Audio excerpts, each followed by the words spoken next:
Good afternoon, sir. Hello, good afternoon. Sir, this is Khadar Basha from Ramesh Vices. जी, आपको panelist में promote करने के लिए लिंक भेज रहे हैं, एक्सेप्ट कीजिए। अच्छा।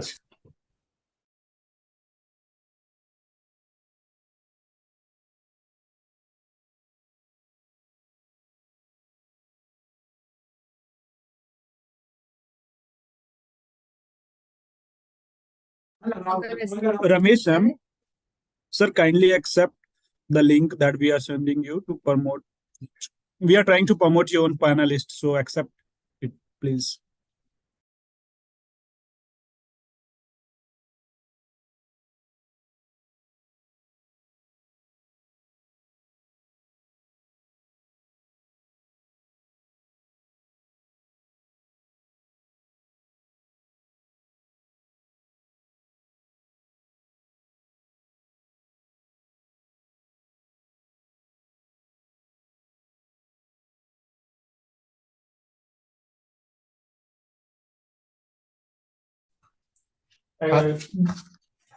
Hello, Thisam ji. We have sent you a request for promoting as a panelist.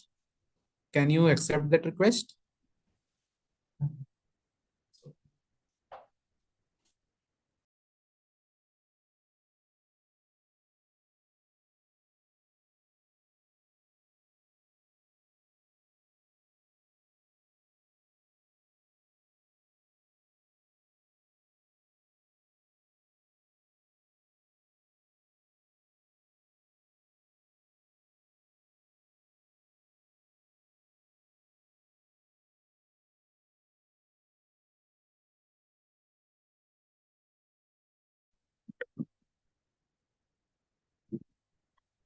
Hello, can you hear us?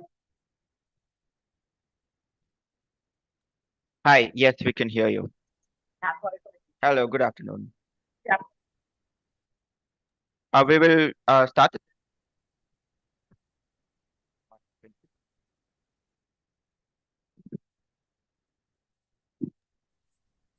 Yes, Madappa, you can start.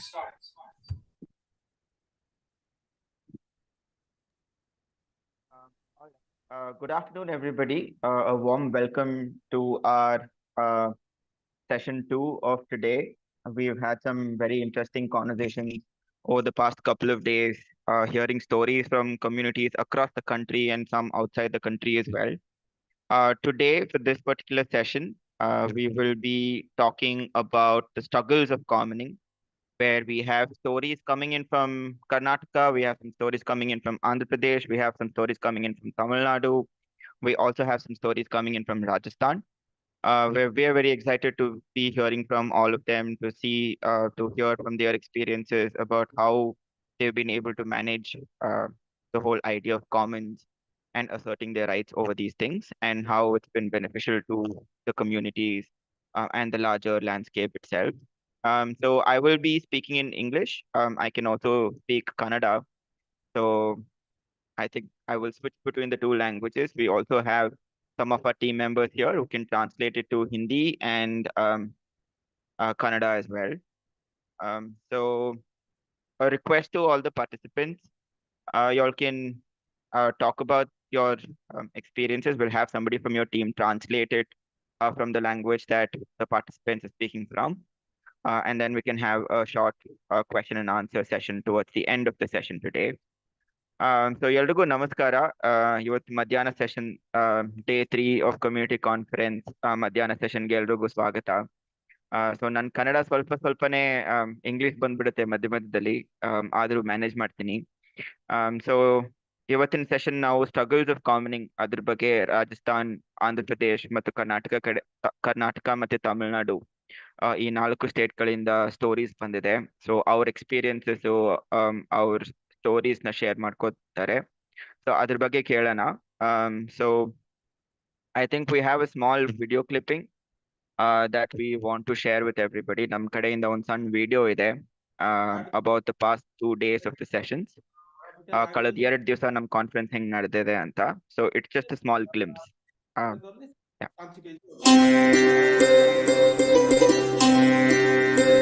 ସେଠୁ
500 ଟଙ୍କା ଥିଲା ସେଟାକୁ ଚେଞ୍ଜ କରିକିରି ଏବେ 2000 ଟଙ୍କା 1000 ହେଲା ତାପରେ ଏବେ 2000 Thank you for that video.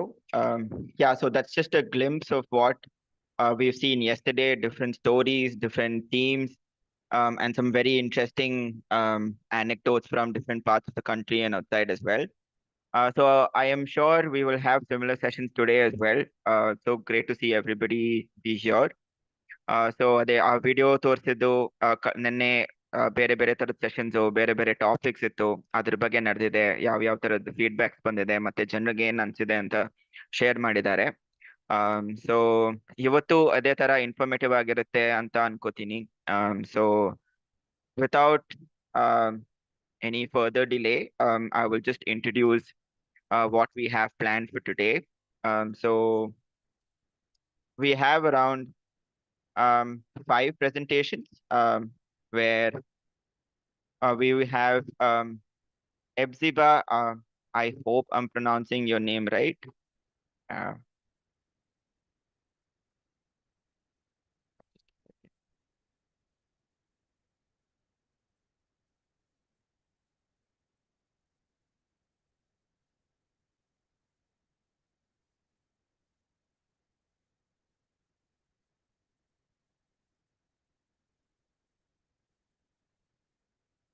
We also have Nirmal G. Prabhakar, Ramesh, and Raja Sahib share their stories with us.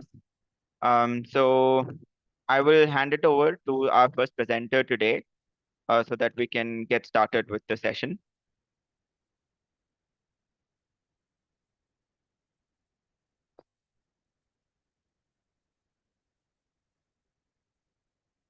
Am I audible? Is Ebziba here with us?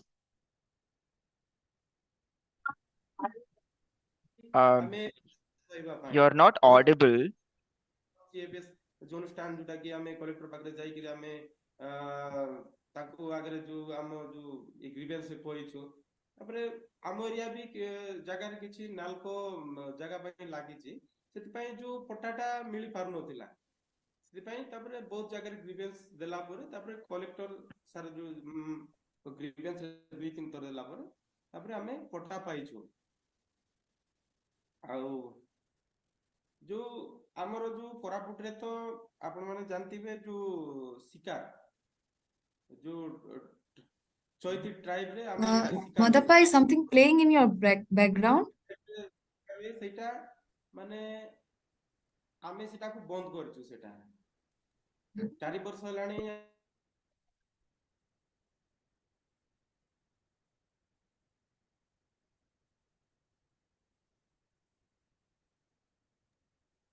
Is the audio fine now? Just wanted to check. Sandy, can you unmute? Yeah. for the time being? Yeah, okay. I don't know. I think there was a technical error from my end. Yeah. ମାନେ ଯୋଉ ଗାଁ committee ସମସ୍ତ ଗାଁକୁ ପଟ୍ଟା କରି ଦିଆଯାଏ ସେଥିରେ ଲେଖା ହୁଏ କଣ କି ଆମେ ନିୟମ କରୁଛୁ ଆମର ଜଙ୍ଗଲରେ କଣ କି ଯଦି ଗ୍ରାମ ସଭାର କଥା ଯଦି କିଏ ନ ମାନିକିରି ଯଦି ଜଙ୍ଗଲରେ ଚଢିବେ ଜଙ୍ଗଲ ଶିକାର କରିବେ ଆମର ପରମ୍ପରା ତ ଅଛି କିନ୍ତୁ ମନା କରୁଛୁ ଆମେ ଯଦି ଚଢିବେ ତାହେଲେ ଆମେ ଯଦି ଆମେ ଧରିଲେ ଗାଁ ଲୋକ କମିଟି ଧରିଲେ 15,000 ଟଙ୍କା ଜରିମାନା I request whoever is speaking right now to please mute themselves, and I have request Thisamji to unmute her and then start the presentation. Unmute कर दीजिए. ଆଉ ଯୋଉଟା କି ଏବେ ତ ଯୋଉ ମହିଳା ମାନଙ୍କର ଯୋଉ ବହୁତ ଅସୁବିଧାରେ ଯୋଉଟା ରହୁଥିଲେ ଯୋଉଟା କି 7-8 କିଲୋମିଟର ଯାଉଥିଲେ ଜଙ୍ଗଲରୁ ଯୋଉଟା କି 4 கிராமங்களை சேர்ந்த 12 பெண்மணிகள் தட்சனுடன் இணைந்து 10 மாதங்களாக காடுகள் மலைகள் பற்றி பேசுபவர்கள் அதிகம். ஆனா கடல் மீனவர்கள் பற்றி பேசுபவர்கள் எண்ணிக்கை தட்சன் மாதிரி ஒரு நிறுவனம், அதிலும் மீனவர்களோட பெண்கள் எங்களுக்கு முன்னுரிமை கொடுத்து பல பயிற்சி வகுப்புகள் கொடுத்து இந்த பணிகளில் ஈடுபட்டு வருகிறோம். அது மட்டும் இல்லாம கடலோர ஒழுங்காற்று மண்டல வரைபடத்துக்கான பயிற்சிகளில் நாங்கள் ஈடுபட்டிருக்கோம். இந்த பயிற்சிகளை ஈடுபட்டதும் இல்லாம அந்த மேப்பிங் வந்து நாங்களாவே பண்ணுறோம். ஒவ்வொரு கிராமம் எங்க கிராமம் மட்டும் இல்லாம எங்க பக்கத்து கிராமம் இந்த மேப்பிங் நாங்க போட்டுருக்கோம். இந்த மேப்பிங் வந்து பண்ணலாட்டா அரசாங்க சார்ந்த கட்டடங்கள், டூரிசம், அனல் மின் நிலையம், இப்படி எண்ணற்ற திட்டங்கள் வந்து கொண்டு வந்து எங்க மீனவ மக்களை நம்ம ஜமிରେ ଯୋଉ ସାର ବି Tisam, 1 second. I think there's a audio playing over.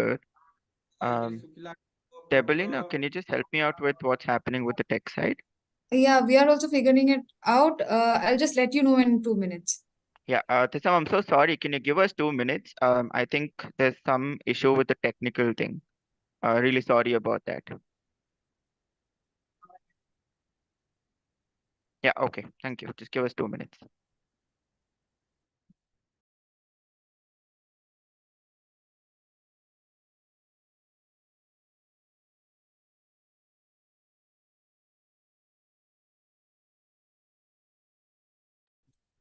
Papa, is it clear now? Tisam, could you unmute and talk to us? We are not able to hear you.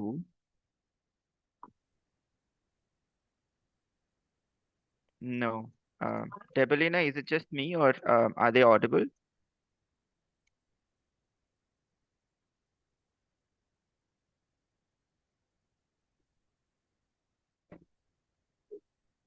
hello, is it better now?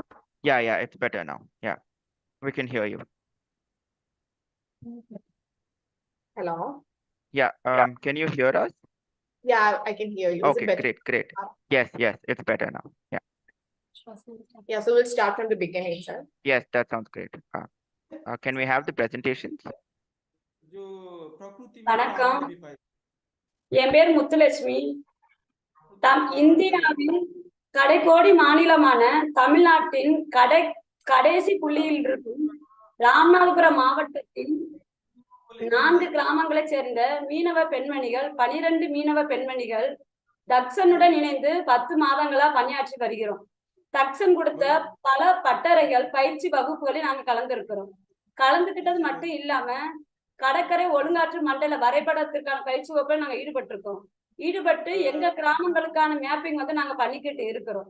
அது மட்டும் இல்லாம பக்கத்துல இருக்க கிராமங்களுக்கான mapping நாங்க பண்ணிக்கிட்டு இருக்கோம். இந்த mapping பண்ணலாட்டா அரசு சார்ந்த கட்டடங்கள், தொழிற்பேற்றி, அனல் மின் நிலையம், டூரிசம், ஃபாரஸ்ட், இப்படி எண்ணற்ற அரசு திட்டங்கள் வந்து கொண்டு வந்து எங்க மக்களை வந்து வெளியே போறதுக்கான வாய்ப்புகள் வந்து இருக்கு. வெளியே போய் நாங்க அந்த மேப்பிங் மூலமா இது எங்களுக்கு இந்த இடம் வந்து எங்களுடையது, எங்க சமுதாயத்தை சேர்ந்தது, எங்க கிராம மக்கள் சேர்ந்ததுங்கிறத நாங்க ஒரு முடிவெடுத்து இந்த இடத்துல நாங்க இருக்கிறோம். ஆண்களுக்கு மட்டுமே இந்த மேப்பிங் பண்றதுக்கான இது வந்து தெரியும். இந்த பயிற்சி வகுப்புல கலந்துகிட்டது மூலமா பெண்களாய் எங்களுக்கு வந்து இதுல ஒரு முன்னுரிமை வந்து இருக்குது. இது கடலை வந்து வெளியில இருந்து பாக்குறவங்க வந்து எண்ணிக்கை வந்து குறைவு. அவங்க வந்து அதை பாக்குறத வந்து ஒரு டூரிசமா தான் பிளேஸா பாக்குறாங்க. ஆனா நாங்களும் அதை வந்து எங்களுக்கான வாழ்க்கைக்கான வாழ்வாதாரமா தான் நாங்க அதை பாக்குறோம். எங்களுடைய கண்ணோட்டம் அது. கவர்மெண்டோட கண்ணோட்டம் வந்து இந்த மக்களை வெளியேற்றிட்டு இவங்களுக்கான வாழ்வாதாரம் வேற வேலை வாய்ப்பை ஏற்படுத்தி தரோம் அப்படின்னு சொல்லிட்டு எங்களை வெளியே போய் சொல்றாங்க. ஆனா நாங்க வந்து காலங்காலமா பயன்படுத்திருக்க இடம் மட்டும் இல்ல இது. எங்களுடைய எதிர்கால தலைமுறைக்கான வாழக்கூடிய வாழ்க்கைக்கான சூழல் இது. அந்த இங்க வர கடலுக்கு வர சுற்றுலா பயணிகள் இங்க வந்து நெகிழிகளை வந்து நிரப்புறாங்க. இந்த நெகிழியால ஏற்படுற பாதிப்புகள் வந்து விவரிக்க முடியாதவை. அந்த பாதிப்பை வந்து எங்களால் விவரிக்க முடியாது. அந்த விவரிக்க முடியாத விவாதத்தை நாங்க வந்து குப்பைகளை வந்து வெளியேற்றி அந்த களப்பணிகளில நாங்க ஈடுபட்டு இருக்கிறோம். சோ இத வந்து நீங்க பேசக்கான வாய்ப்பை எங்களுக்கு கொடுத்ததுக்கு மிக்க நன்றி. என்னோட தோழமை வந்து பிரமிளா இதை தொடர்வாங்க. அனைவருக்கும் வணக்கம். இந்த கருத்தரங்கு வந்து பாரம்பரிய மீனவர்களுடைய ஒரு பிரதிபலிப்பா இருக்கும். I would like to translate what மக்களோட அவங்களோட வெற்றி started the forest, and as he said, in the year 1970 to 80 there was forest in the village, but as the people were followed from the forest and shifting cultivation was practiced, and the women of the village used to travel 7 kilometers to have you logged into another conference due to link which they by faced lots mistake? of difficulties, and sometimes they were also beaten by the people. So after all these things, they decided to form a committee, and they Hey, can you hear us properly? Is it some other sound? Yeah, we can hear you properly, but then there's some overlap with another session that's been going on. So there's a overlap of the conversation that's been happening. You can hear us properly, no? So we just continue. Yeah, but sometimes the other channel, I think there's something with that. So that's why. One second, just give me a minute.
Can we start?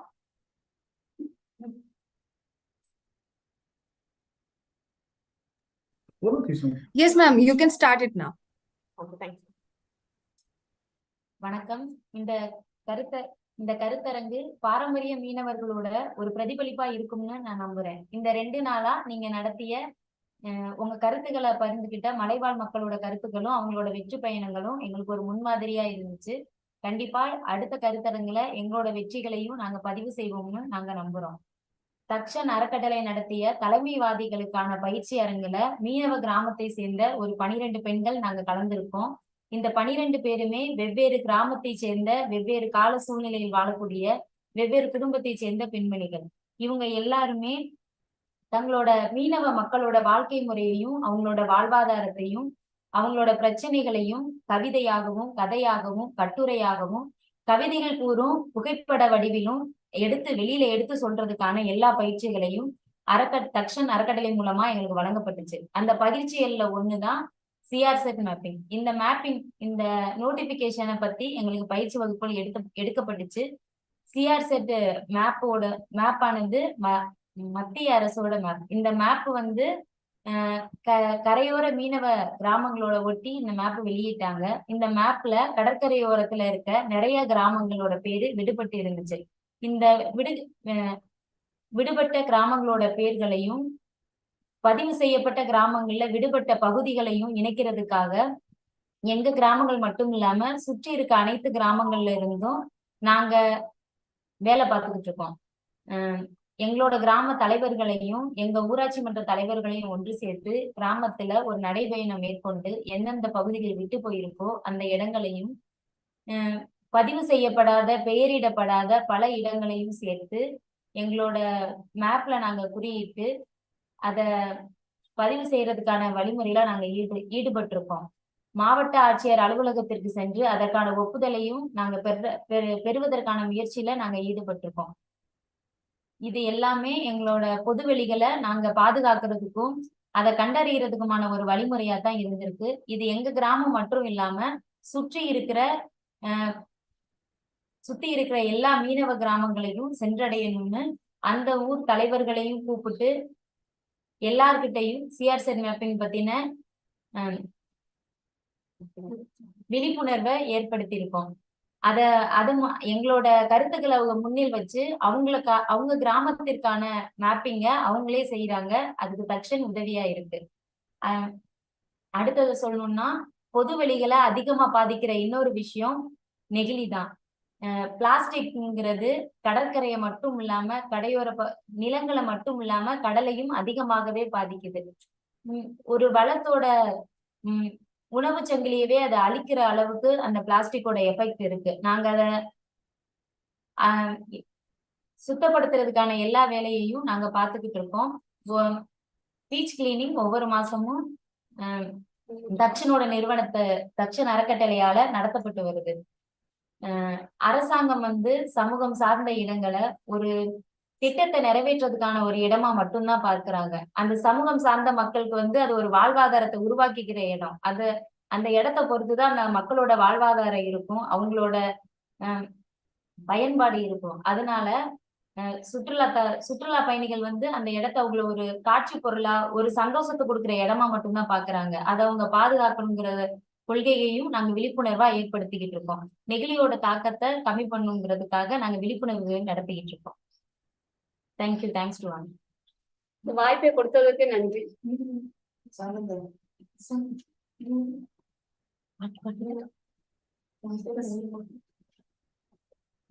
So I'll just translate our presentation. So we are from Ramanathapuram district of Tamil Nadu, like from the park-based stretch of Ramanathapuram. So Dakshan Foundation, it's a Bangalore-based organization working in coastal and marine ecosystem. So we are conducting a coastal grassroots fellowship for women from coastal communities here.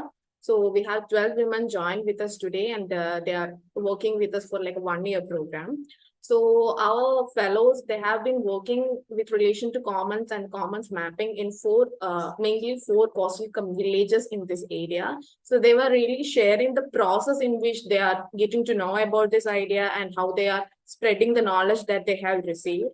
So they have like said that it's not a success story, but we are hopeful that maybe in the coming years in the conference, we can, present it as a success story. So first of all, so our presenters Muthulakshmi and Pinila. So we were attending this conference for past 2 days, and we have realized that there are a lot of success stories and perspectives from the grazing lands and from pastoral lands and forest areas. But the stories from coast are very few. So it's a little disappointment, but we are also happy that we are representing a story from the coast. So we are basically from the story is basically from the traditional fishing communities in this area, and how the coastal commons are so much important for the lives and livelihood of the fishers here. So this coastal commons are a bit of contested area, like mainly it has three perspectives. That's what our fellows shared. So first of all, government consider this as an underdeveloped or undeveloped areas which needs development programs, big buildings, infrastructure, and all that. And then there are communities which are like local communities who see this sea and coastal areas as their livelihood and cultural spaces. And then there are people from outside who consider this, especially the beaches and all that, less like tourist places and all that. So this bit of a contested area, and they're really putting the perspectives of coastal communities in this regard. And the issues that they have realized in relation to coastal commons is mainly plastic and the encroachment happening due to all these development programs, and the lack of awareness about the legalities in and around the commons, such as the Coastal Regulation Zone Act and all that. So recently in June 2023, a new notification released in relation to Coastal Regulation Zone Act. So in that, so the mapping was not done in a particular perfect way, and so the public hearing was supposed to happen in the past few months, but there are a lot of issues with that, like a lot of spaces were not covered in the map, and also the notifications and all the details came in Hindi and English. It was not in the local languages. So there are a bit of cases going in High Court, and there's a stay order to the public hearing. So actually our fellows and other community members took this opportunity to redo the mapping. So they want to do community maps from the ground level and to give it to the authorities, concerned authorities, such as the Assistant Director of Fisheries, and to get the approval from that side. So in that way, we can ensure that each and every coastal commons which are peculiar to the livelihood and coastal lives are included and thus are preserved, and there is no further encroachment or something detrimental will not happen in future. So the activities that our women, so the major attraction or the major like pride that we have, it's a women-led initiative. So we are realizing that mainly this mapping, legalities, common spaces is a men's world, but women are really taking up the spaces here, and Dakshin offering a platform for that. So they learned about the CRZ and other legalities, and they did map reading sessions. They read the land use maps, revenue maps, and CRCZMP maps. And also the knowledge that they have gathered, they're trying to give it to the community back. So they conducted meetings with local governance structures, which is called Ur Panchayat. So they had meetings with them, and they had other meetings with community members who are all interested in these matters. So they're partnering with other local organizations to spread the word and to conduct mapping in these 4 villages. And further from that, they also contacted to other villages, like the villages not there originally from, and to talk to them about this mapping thing and the importance of it and how to proceed with this, what are the processes, and they're spreading the word in an amazing manner. And also right now they are realized that, so we are in the process of making this village maps. It's not really done now. So there are some existing maps like from 4-5 years before. So we are looking at it and learning what are the missing spaces, which are the mangrove patches which are not included, what are the coral reefs that are not included. So we are trying to include that part like in superposition way. And we are doing it in an inclusive manner. That's we are very concerned about. So we are talking to women from the villages, men from the villages, adult population, young population, and to ensure that every perspective is covered in this mapping exercise. And we are planning to submit it to the concerned authorities in the coming months, like in December and January, and to get the approval. So for that also, we have been trying to get a good connection with the government authorities, like I said, the AD fisheries and all that. So to conclude on a wider sense, what the fellows have been saying is that we need to be aware of what's happening around us, like the new laws and everything. And we need to spread the word to everyone when we need to take the action. So once again, we hope that we can share the success story in the coming conference and all that with all of you guys. And one of our fellows, Josephine, she would like to sing a small like fishery song. It's about the hurdles and struggles of a local fisher person. If that's not an issue, can I ask her to sing it? Yeah, absolutely. Go for it. Yeah, thank you.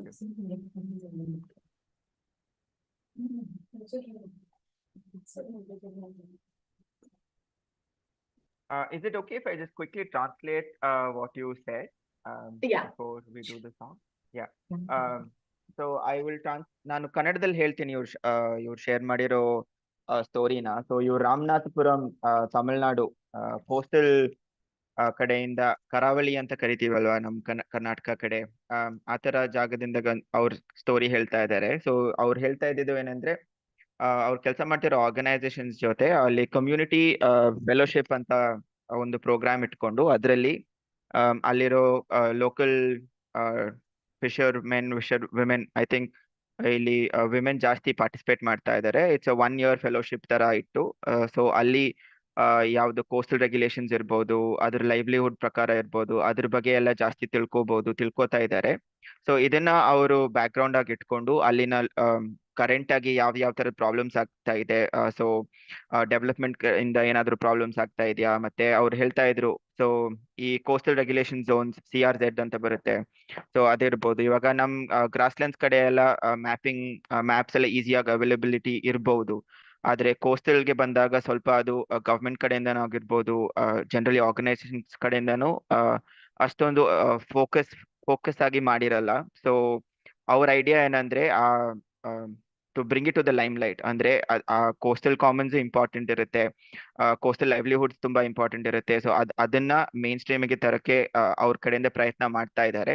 So ಇದನ್ನ ಇಟ್ಕೊಂಡು ಅವರು mapping practices, so ನಾವೇನು citizen science ಅಂತ ಕರಿಬಹುದು ಇದನ್ನ, so ಅವರೇ community ಎಲ್ಲ form ಮಾಡಿ ಲೀಗಲ್ ಇಶ್ಯೂಸ್ ಇರ್ಬೋದು, ಲೀಗಲ್ ಡಾಕ್ಯುಮೆಂಟ್ಸ್ ಇರ್ಬೋದು, ಮ್ಯಾಪಿಂಗ್ಸ್ ರೆವೆನ್ಯೂ ಡಿಪಾರ್ಟ್ಮೆಂಟ್ಸ್ ಅಥವಾ ಬೇರೆ ಡಿಪಾರ್ಟ್ಮೆಂಟ್ಗಳಿಂದ ಯಾವ ತರದ ಇದಿದೆ ಡಾಕ್ಯುಮೆಂಟ್ಸ್ ಇದೆ, ಸೊ ಅಲ್ಲಿಂದ ಐಡೆಂಟಿಫೈಯಿಂಗ್ ಏನಂತಾರೆ gaps in the data sets it self, ಅದನ್ನ ಕಂಡು ಹಿಡಿದು ಓಕೆ ಅದನ್ನ ಹೆಂಗ್ ಇಂಪ್ರೂವ್ ಮಾಡ್ಬೋದು, ಆ ರೆಪಾಸಿಟರಿನ ಹೆಂಗ್ ಕಲೆಕ್ಟ್ ಮಾಡ್ಬೋದು ಅಂತ ಅವ್ರ ಫೋಕಸ್ ಆಗಿದೆ. ಸೊ ಅವ್ರು ಹೇಳ್ತಾ ಇದ್ದಾರೆ ಏನಂದ್ರೆ, ಇವಾಗ this is an initiative that is been going on, ಅವ್ರು ಪ್ರಯತ್ನ ಮಾಡ್ತಾ ಇದ್ದಾರೆ. So hopefully next community conference ಅಲ್ಲಿ ಇದನ್ನ ಸಕ್ಸಸ್ ಸ್ಟೋರಿ ಆಗಿ ಪ್ರೆಸೆಂಟ್ ಮಾಡ್ಬೋದು. ಈ ತರ ಗವರ್ಮೆಂಟ್ ಕಡೆಯಿಂದಾನು ಎಲ್ಲ ಆರ್ಗನೈಸಿಂಗ್ ಕಡೆಯಿಂದಾನು ಸಪೋರ್ಟ್ ಸಿಗ್ತಾ ಇದೆ ಅಂತ ಅವ್ರ ಅನಿಸಿಕೆ.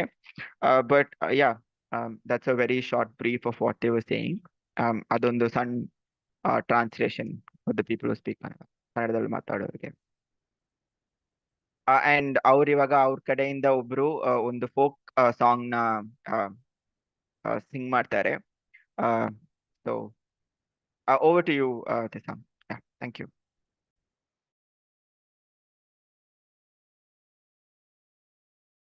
Are we doing Hindi translation as well?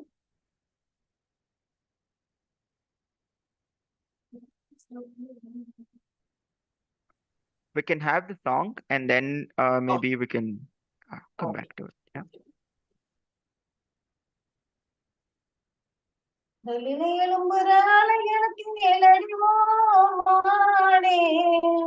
மீனவர் படுகின்ற அவதிகள் கூறிடுமோ மானே, கடல் தண்ணி கரிக்குது காரணம் இருக்குது ஓ மானே, உடல் விட்ட வேர்வைகள் கடல் வந்து கலக்குது ஓ மானே, தையாரே தையர தையர தையா தையா தையாரே தையர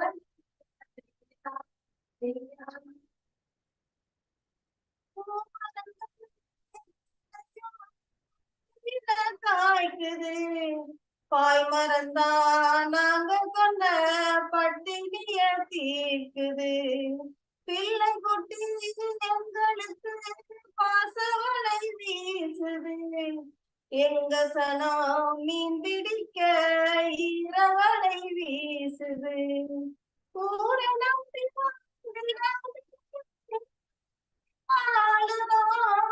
கால் விடுச்சு மானே மானே கடலிலே எழும்புறாங்க கேளடிவோ மானே ஓ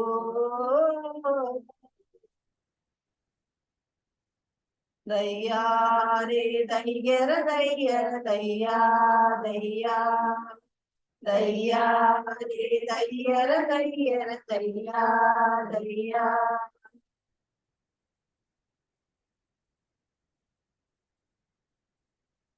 Thank you for this opportunity.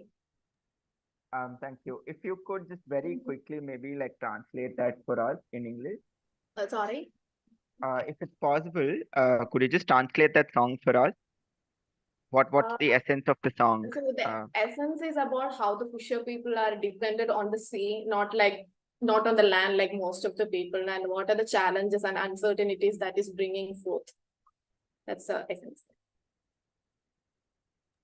All right, thank you so much. So we'll open up the panel for questions later towards the end of the session today.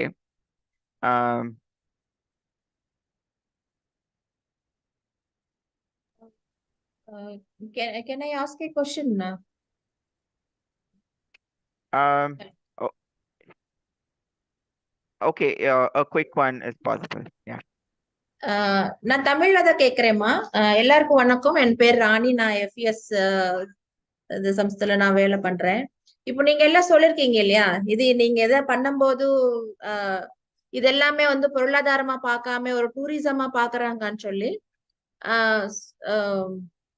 நீங்க இப்படி ஓன்லி ராம்நாடு மாவட்டம்ல தான் நீங்க வேலை செய்யறீங்க இல்லையா? சோ இது மத்த மாவட்டத்துக்கு நீங்க எப்படி கொண்டு போறீங்க? உங்களுக்கு ஏதாவது அந்த மாதிரி திட்டங்கள் நீங்க ஏற்பாடு பண்ணிருக்கீங்களா? என்னோட தமிழ் கொஞ்சம் அப்படி இப்படி இருக்கும், என்ன ரொம்ப நாள் ஆயிடுச்சு. இப்போ இது இல்ல, எனக்கு டச் இல்ல. நான் கேக்குறது புரியுது இல்ல உங்களுக்கு? புரிஞ்சுச்சா? இந்த மேப்பிங் ஒர்க் நம்ம மத்த மாவட்டத்துல மத்த டிஸ்ட்ரிக்ட்ல பண்றதுக்கு ஏதாச்சும் பிளான் இருக்கா? உங்களுக்கு ஏதாச்சும் ஐடியா இருக்கா எப்படி மத்த மாவட்டத்துல ஒர்க் பண்றது? ப்ராப்பரா வந்து நாங்க எங்க பக்கத்துல இருக்க கிராமங்களுக்கு முதல்ல முடிக்கணும்னு பிளான் பண்ணிருக்கோம். இது சக்சஸ் ஆயிடுச்சுன்னா கண்டிப்பா அடுத்த டிஸ்ட்ரிக்ட்ல பாக்கலாம். நன்றி. Thank you. Thank you ma'am. Thank you. Thank you so much for your presentation. So like I said, we'll open up the questions a little later towards the end of the session so that we can have more conversations with the other participants. So now we have Nirmal ji from Rajasthan who will be sharing their experiences. Can we have their presentation on? Do we have their team here? निर्मल जी, आप session पे है क्या? हाँ, हम लोग हैं इधर। अच्छा, निर्मल जी okay. साथ में ही हैं मेरे। ओके, आप आपकी प्रेजेंटेशन शुरू कर सकते हैं।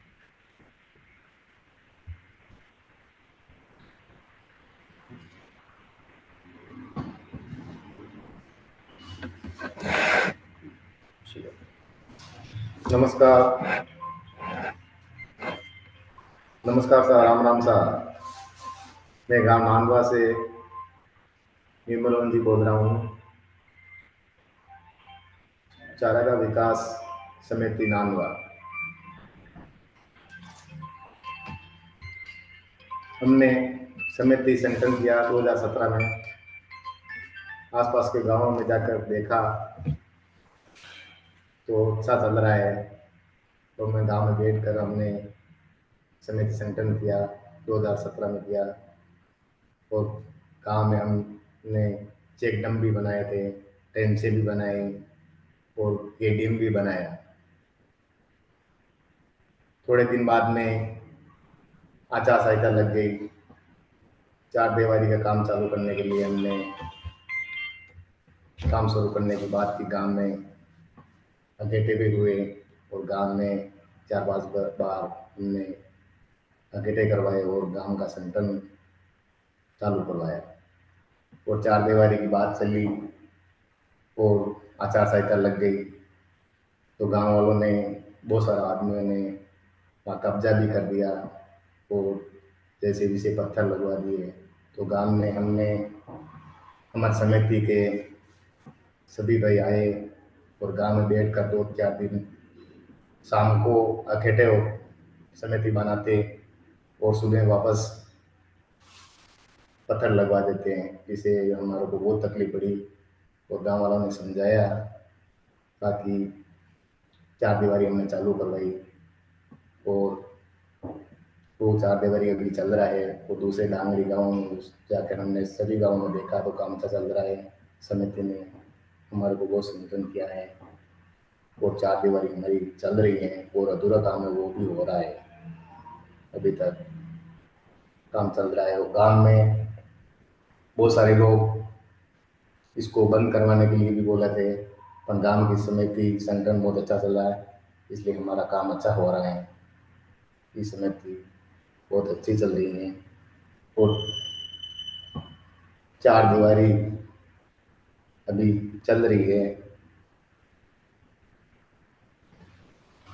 बहुत सारे गांवों में हम जाके देख के आए, डांगरी भी देख के आए, गुरुवाड़ी भी देख के आए और पालडी के आसपास गाँव में हम भी देख के आए, वहाँ भी अच्छा काम चल रहा है।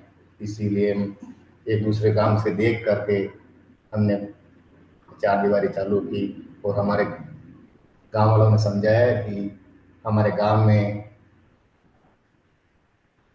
वो 4 दीवारी बनाएंगे तो गांव की गायें, भैंसों, बकरियों ये हमारी 5 साल हम रोक देंगे, तो हमारे गांव की गायों भैंसों की व्यवस्थित रहेगी और कब्जा नहीं करेंगे। ये हमारा सोच है और बहुत अच्छा हमारे गांव में काम चल रहा है और ट्रेन से भी बन गई हैं और अधिक होगी वो बनवा देंगे और गेडियम भी हमने बनाया है और बाकी हो जो हम बनवा देंगे। 4 दीवारी का काम चल रहा है, थोड़ा सा अधूरा रहा है, वो काम चालू है, अब तक चल रहा है। और हम शेर माता के सामने उधर भी देखने के गए थे, उस तरफ भी चारागाह का काम चल रहा था और बहुत सारे गाँवों में देख के वहाँ भी अच्छा काम चल रहा है। हमारे गांव को हमने इकट्ठे करके गांव में समझाया तो सब बात हमारी मान गए, तो हमारा काम बहुत अच्छा चल रहा है अभी तक और 4 दीवारी का काम बहुत अच्छा चल रहा है। धन्यवाद।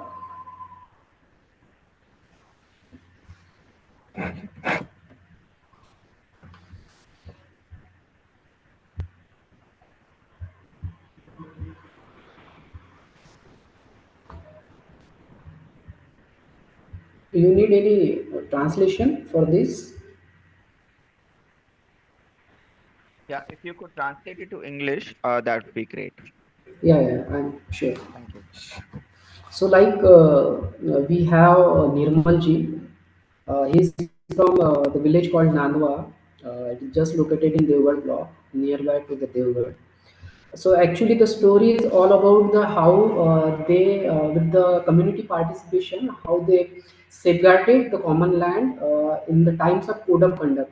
When we see the encroachment pattern in Rajasthan and other states, so during the time of code of conduct, most of the encroachment will be happening there. So they started looking at the common with the as a profit for the animal as well as the human beings.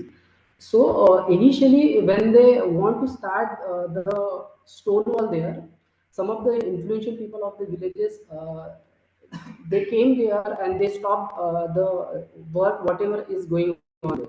So like here after that, what they did? They gathered in the night and sat down in the public places with the many people of the village along with the Charaga Vikas Samiti members, and they decided that there is a must need of the stone wall of all the boundaries of that plot, because in near future whatever the boundaries are there, it is not sophisticated, so they want that is more in a stronger manner. So, like with the Nirmal ji, there are other people who contributed along with the community participation, and right now the work is going on there. So, yeah.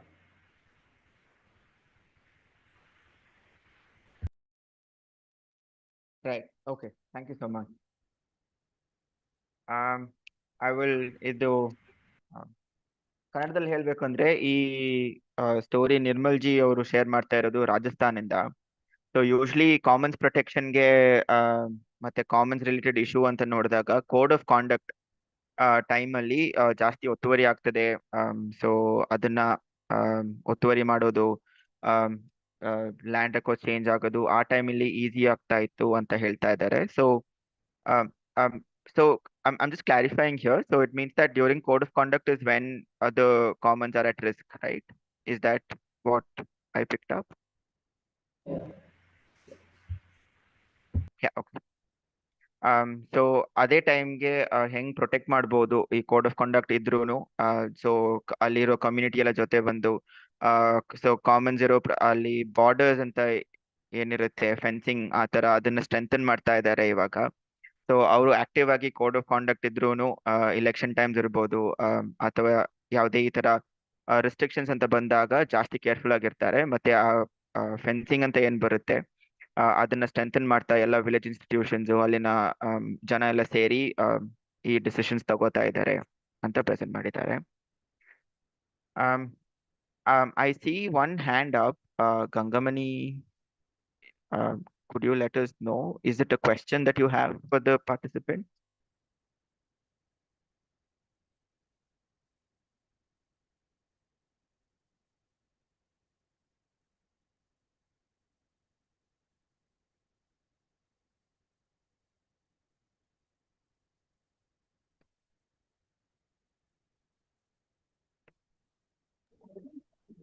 Sir,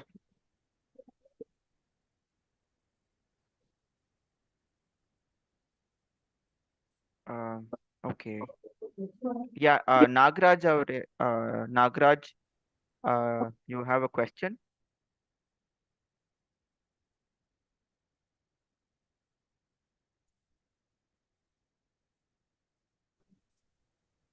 sir Vasudeva Murthy Nagaraj ಅಂತ ಬಂದಿದೆ. ಈ ಕರ್ನಾಟಕ ಕೊಪ್ಪಳ ಜಿಲ್ಲೆ ಯಲಬುರ್ಗಾಯಿಂದ ನಮ್ಮ participant ಒಂದು ಪ್ರಶ್ನೆ ಕೇಳ್ತಾ ಇದ್ದಾರೆ sir. ಅದ್ರ ಬಗ್ಗೆ ಸರ್ ನಿಮ್ಮ ಸ್ಟೇಟ್ಮೆಂಟ್. ಸರ್ ನಮಸ್ಕಾರ ಸರ್. ನಮ್ಮ ಹೆಸರು ಓಬಳಪ್ಪ ಕುಲಕರ್ಣಿ, ಗಿರಿಗೇರಿ ಪಂಚಾಯತಿ ತಲೂರು ಗ್ರಾಮದವ್ರು. ನಾವು ಗ್ರಾಮ ಪಂಚಾಯತ್ ಸರ್. ಗೋಮಾಳನ್ನು ಅದು ಒತ್ತುವರಿ ಮಾಡ್ಕೊಂಡಿರ್ತಾರಲ್ಲ, ಹಂಗೆ ತೆರವು ಯಾವ ರೀತಿ ತೆರವುಗೊಳಿಸ್ಬೇಕು, ಅದಕ್ಕೆ ಪರಿಹಾರ ಏನು ಅಂತ ತಮ್ಮ ಪ್ರಶ್ನೆ ಕೇಳ್ತಾರೆ sir. Okay, thank you sir. ಅದನ್ನ ನಾನು ಅವ್ರಿಗೆ ಇಂಗ್ಲಿಷ್ ಅಲ್ಲಿ ಕೇಳ್ತೀನಿ, ಅವರು ಉತ್ತರ ಹೇಳಿದ್ಮೇಲೆ ನಾನು ನಿಮ್ಗೆ ಟ್ರಾನ್ಸ್ಲೇಟ್ ಮಾಡ್ತೀನಿ, ಆಗುತ್ತಲ್ವಾ? ಹೌದು sir. Nirmal ji, I will need help with the translation here a little bit. So we have a question from Karnataka. So one of the audience wants to know, when we're talking about encroachment of the commons, how are they able to remove such encroachment? What are the processes, and what has been the general sort of solution to address encroachment in that particular place? वो पूछ रहे कि जो जब वो लोग आए तो आपने इंक्रोचमेंट कैसे रोका, क्या क्या किया, कैसा प्रोसेस रहा, कौन कौन लोग आपको मदद किए, तो वो बताइए.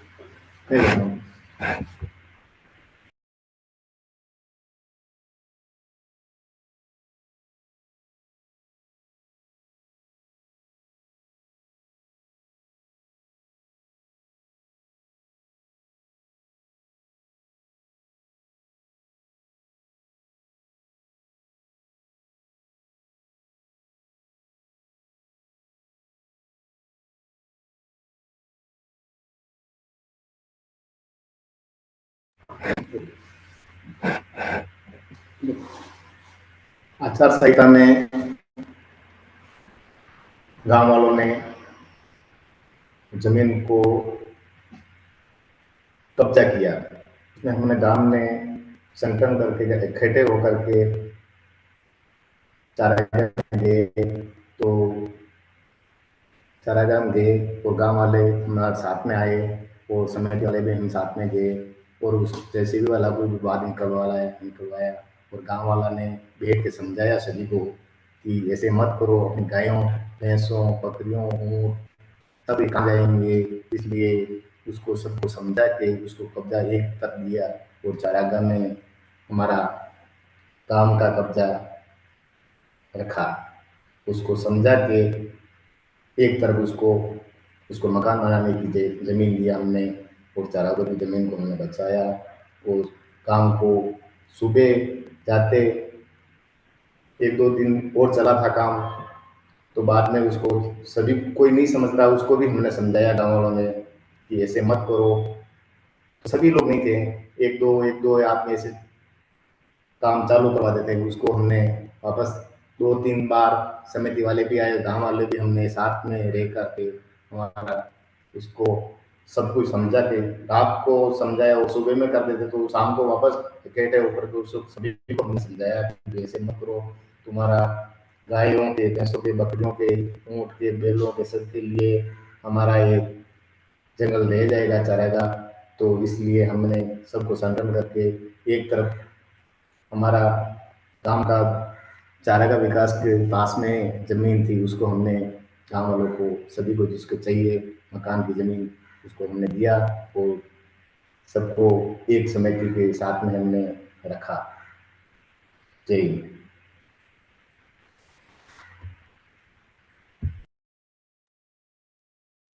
Manoj, could you translate that for us? Yeah, sure.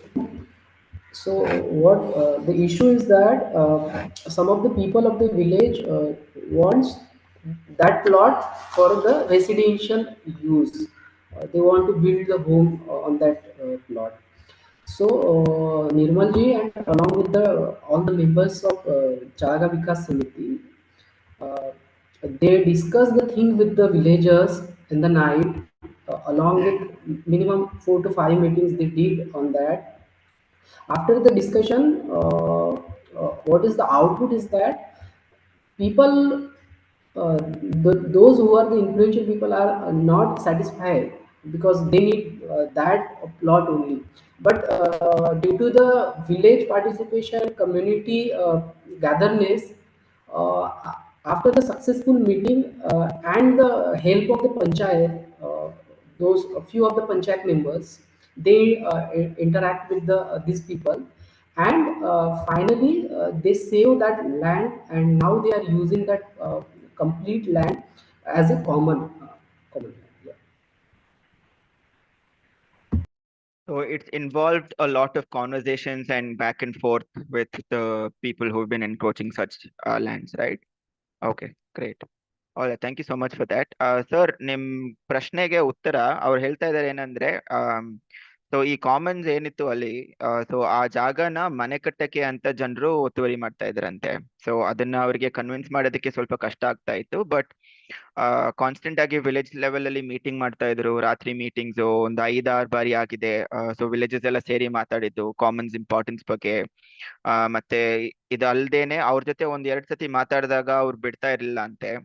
But over a period of time ಯಾವಾಗ ಹಳ್ಳಿಯವರೆಲ್ಲ ಸೇರಿ ಮಾತಾಡೋಕ್ ಶುರು ಮಾಡಿದ್ರು, ಮತ್ತೆ ಗ್ರಾಮ ಪಂಚಾಯತ್ ಕಡೆಯಿಂದನೂ ಸಪೋರ್ಟ್ ಸಿಗ್ತಾ ಇತ್ತು. ಸೊ ಅವಾಗಿಂದ ಸ್ವಲ್ಪ ನೆಗೋಸಿಯೇಷನ್ಸ್ ಅಂತಾರಲ್ವಾ, ಸೊ ಆ ತರ ಮಾಡಿ ಸೊ ಇವಾಗ ಟೋಟಲ್ ಆಗಿ ಕಾಮನ್ಸ್ ನ ಗ್ರೇಸಿಂಗ್ ಲ್ಯಾಂಡ್ ಆಗಿ ಯೂಸ್ ಮಾಡ್ತಾ ಇದ್ದಾರೆ ಅಂತ ಹೇಳಿದ್ದಾರೆ. ಸೊ ಐ ಥಿಂಕ್ ಅದೇ 3-4 ಸತಿ ಮಾತಾಡೋದು, ಕಂಟಿನ್ಯೂಸ್ ಆಗಿ ಅವ್ರ ಜೊತೆ ಡಿಸ್ಕಷನ್ಸ್ ಇಟ್ಕೊಳ್ಳೋದು, ಮತ್ತೆ ಗ್ರಾಮ ಪಂಚಾಯತ್ ಲೆವೆಲ್ ಇಂದಾನು ಸಪೋರ್ಟ್ ಸಿಕ್ಕಿದ್ರೆ ಆ ಒತ್ತುವರಿನ ರಿಮೂವ್ ಮಾಡ್ಬೋದು ಅಂತ ಹೇಳ್ತಾ ಇದ್ದಾರೆ.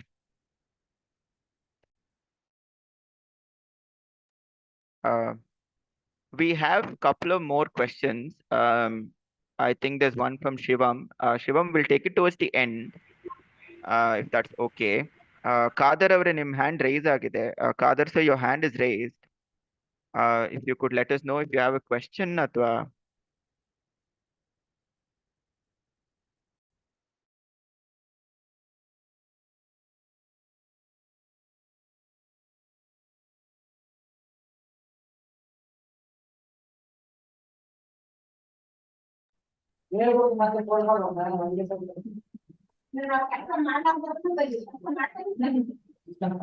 Kader sir, ಕೇಳಿಸ್ತಾ ಇಲ್ಲ. We are not able to hear you. Sir, actually, one of our community people asking one question. Sure, He has sure. one. Sir ಗೋಮಾಳ ಒತ್ತುವರಿ ತೆರವುಗೊಳಿಸುವ ಸಂದರ್ಭದಲ್ಲಿ ನೀತಿ ಸಮಿತಿ ಇತ್ತು ಅಂತ ಹೇಳಿದಿರಿ. ಕಾನೂನಿನ ತಡುಕು ಯಾವುದು ಬಂದಿಲ್ವಾ ಸರ್? ಅದು ಕಾನೂನು ಸಪೋರ್ಟ್ ಬಂದಿಲ್ಲ ಅಂತ ಕೇಳ್ತಾ ಇದ್ದೀರಾ? ನೀತಿ ಸಮಿತಿಯಲ್ಲಿ sir. Okay. While clearing the encroachment, sir, that time there is a code of conduct, sir. So there is any issue about this legal or code of conduct, sir. any issues will occur or You're asking if the code of conduct will be a problem when they're removing the encroachments, right? In Yes, sir. terms of the police or like any sort of legal intervention. Yes, Yeah. sir. Manoj, if you could translate that and have a response to that, we can close it for now. And yeah, a quick response. Thank you. Like when we see during the code of conduct, most of the government officials and all the people machineries are busy in the election process.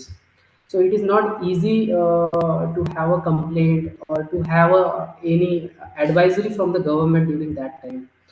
So it is more easy for the powerful people to encroach such a land in very easy manner. So that is the issue when we see the code of conduct, because during that time you don't have the proper mechanism how you are going to be say, or how is the process. So that is the main reason during that time most of the land were encroached in the entire pattern where you can see in the different states. So I think that is the thing.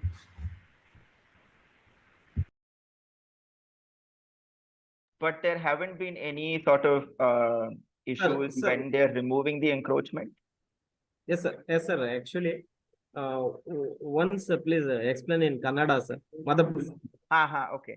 Sir ಅವ್ರು ಏನ್ ಹೇಳ್ತಾ ಇದಾರೆ ಅಂದ್ರೆ so ಈ legal ಕಡೆಯಿಂದ ಆತರ ಏನು disturbance ಬರಲ್ಲ, ಏನಕ್ಕಂದ್ರೆ ಈ ಕೋಡ್ ಆಫ್ ಕಾಂಡಕ್ಟ್ ಟೈಮ್ ಅಲ್ಲಿ ಎನ್ಕ್ರೋಚ್ ಮಾಡೋದಕ್ಕೆ ಇನ್ನೂ ಈಸಿ ಆಗಿರುತ್ತೆ ಅಂತ ಹೇಳ್ತಾ ಇದ್ದಾರೆ. ಏನಕ್ಕಂದ್ರೆ ಆವಾಗ ಬೇರೆ ಇವಾಗ ಗವರ್ಮೆಂಟ್ ಅಫಿಷಿಯಲ್ಸ್ ಇರ್ಬೋದು, ಲೀಗಲ್ ಸಪೋರ್ಟ್ ಇರ್ಬೋದು, ಅವರು ಬೇರೆ ಟಾಪಿಕ್ಸ್ ಅಥವಾ ಬೇರೆ ಕಡೆ ಬ್ಯುಸಿ ಇರ್ತಾರಲ್ವಾ. ಸೊ ಅವಾಗ ಗವರ್ಮೆಂಟ್ ಕಡೆಯಿಂದ ಏನಾದ್ರು ಅಡ್ವೈಸರ್ ಸಿಕ್ಕೋದಂದ್ರೆ ಬಹಳ ಕಷ್ಟ ಈ ಕೋಡ್ ಆಫ್ ಕಾಂಡಕ್ಟ್ ಟೈಮ್ ಅಲ್ಲಿ. ಸೊ ಆ ಟೈಮ್ ಅಲ್ಲಿ ಒತ್ತುವರಿ ಮಾಡೋದು ಈಸಿ ಅಂತ ಹೇಳ್ತಾ ಇದ್ದಾರೆ ಇವರು. ಬಟ್ ಆದ್ರೆ ಅವ್ರ ಪ್ರಶ್ನೆ ಇರೋದು ಏನಂದ್ರೆ ಅದೇ ಈ ಲೀಗಲ್ ಕಡೆಯಿಂದ ಏನಾದ್ರು ಪ್ರಾಬ್ಲಮ್ಸ್ ಆಗುತ್ತಾ ಅಂತ ಅಲ್ವಾ, ಒತ್ತುವರಿ ರಿಮೂವ್ ಮಾಡುವಾಗ. Correct. Manoj, they just want to know if there is any issues because there is a code of conduct in place.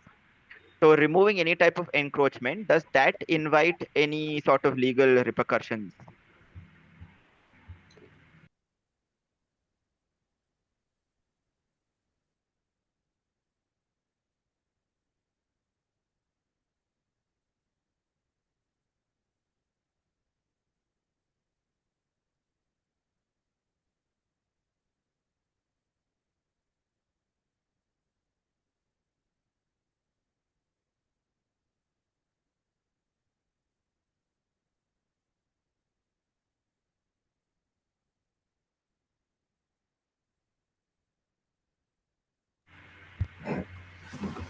गांव वालों ने हमारी आबादी की जमीन पिटा था, वो हमने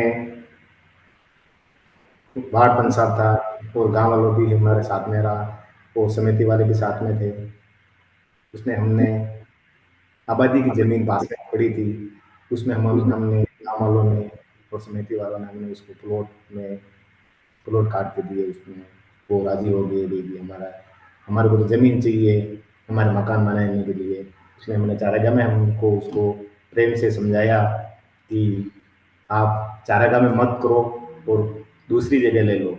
तो हमारे को गाँव में सभी लोग नहीं थे, 4-5 ऐसे लोग थे, उसको हमने समझा के समिति वालों ने और हमारे गांव के मोहतबर लोगों ने समझाया कि भाई तुम ऐसे मत करो, बिला नाम जमीन पड़ा है, उसमें आपको हम बराबर माप के आपको कब्जा दे देते हैं, जो आपका मकान भी आप बना सकते हो और आराम से रहो।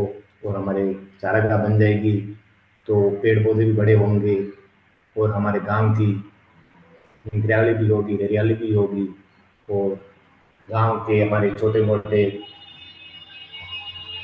पक्षु हैं, जीव जंतु है और गायों भैंसों बकरियों हमारे गांव में ऊँटों ऐसे है, वो कहाँ जाएंगे, बड़े हो जाएंगे तो बाद में हमारे गांव वालों के लिए भी अच्छा रहेगा और आपके लिए भी अच्छा रहेगा। इसलिए गांव वाले सब समझ गए और उसमें हमने गांव वालों ने और समिति वालों ने सबने बैठ करके हमारे ये फैसला कर दिया कि आराम से प्लॉट काट के पास में दे दिया उसको। और हमारा चारागाह भी चालू है और ट्रेन से भी बन गई और एडीएम भी बन गए और दीवार का काम चालू है अभी तक और चल रहा है। थोड़ा सा अधूरा रहा, वो काम हो रहा है। धन्यवाद।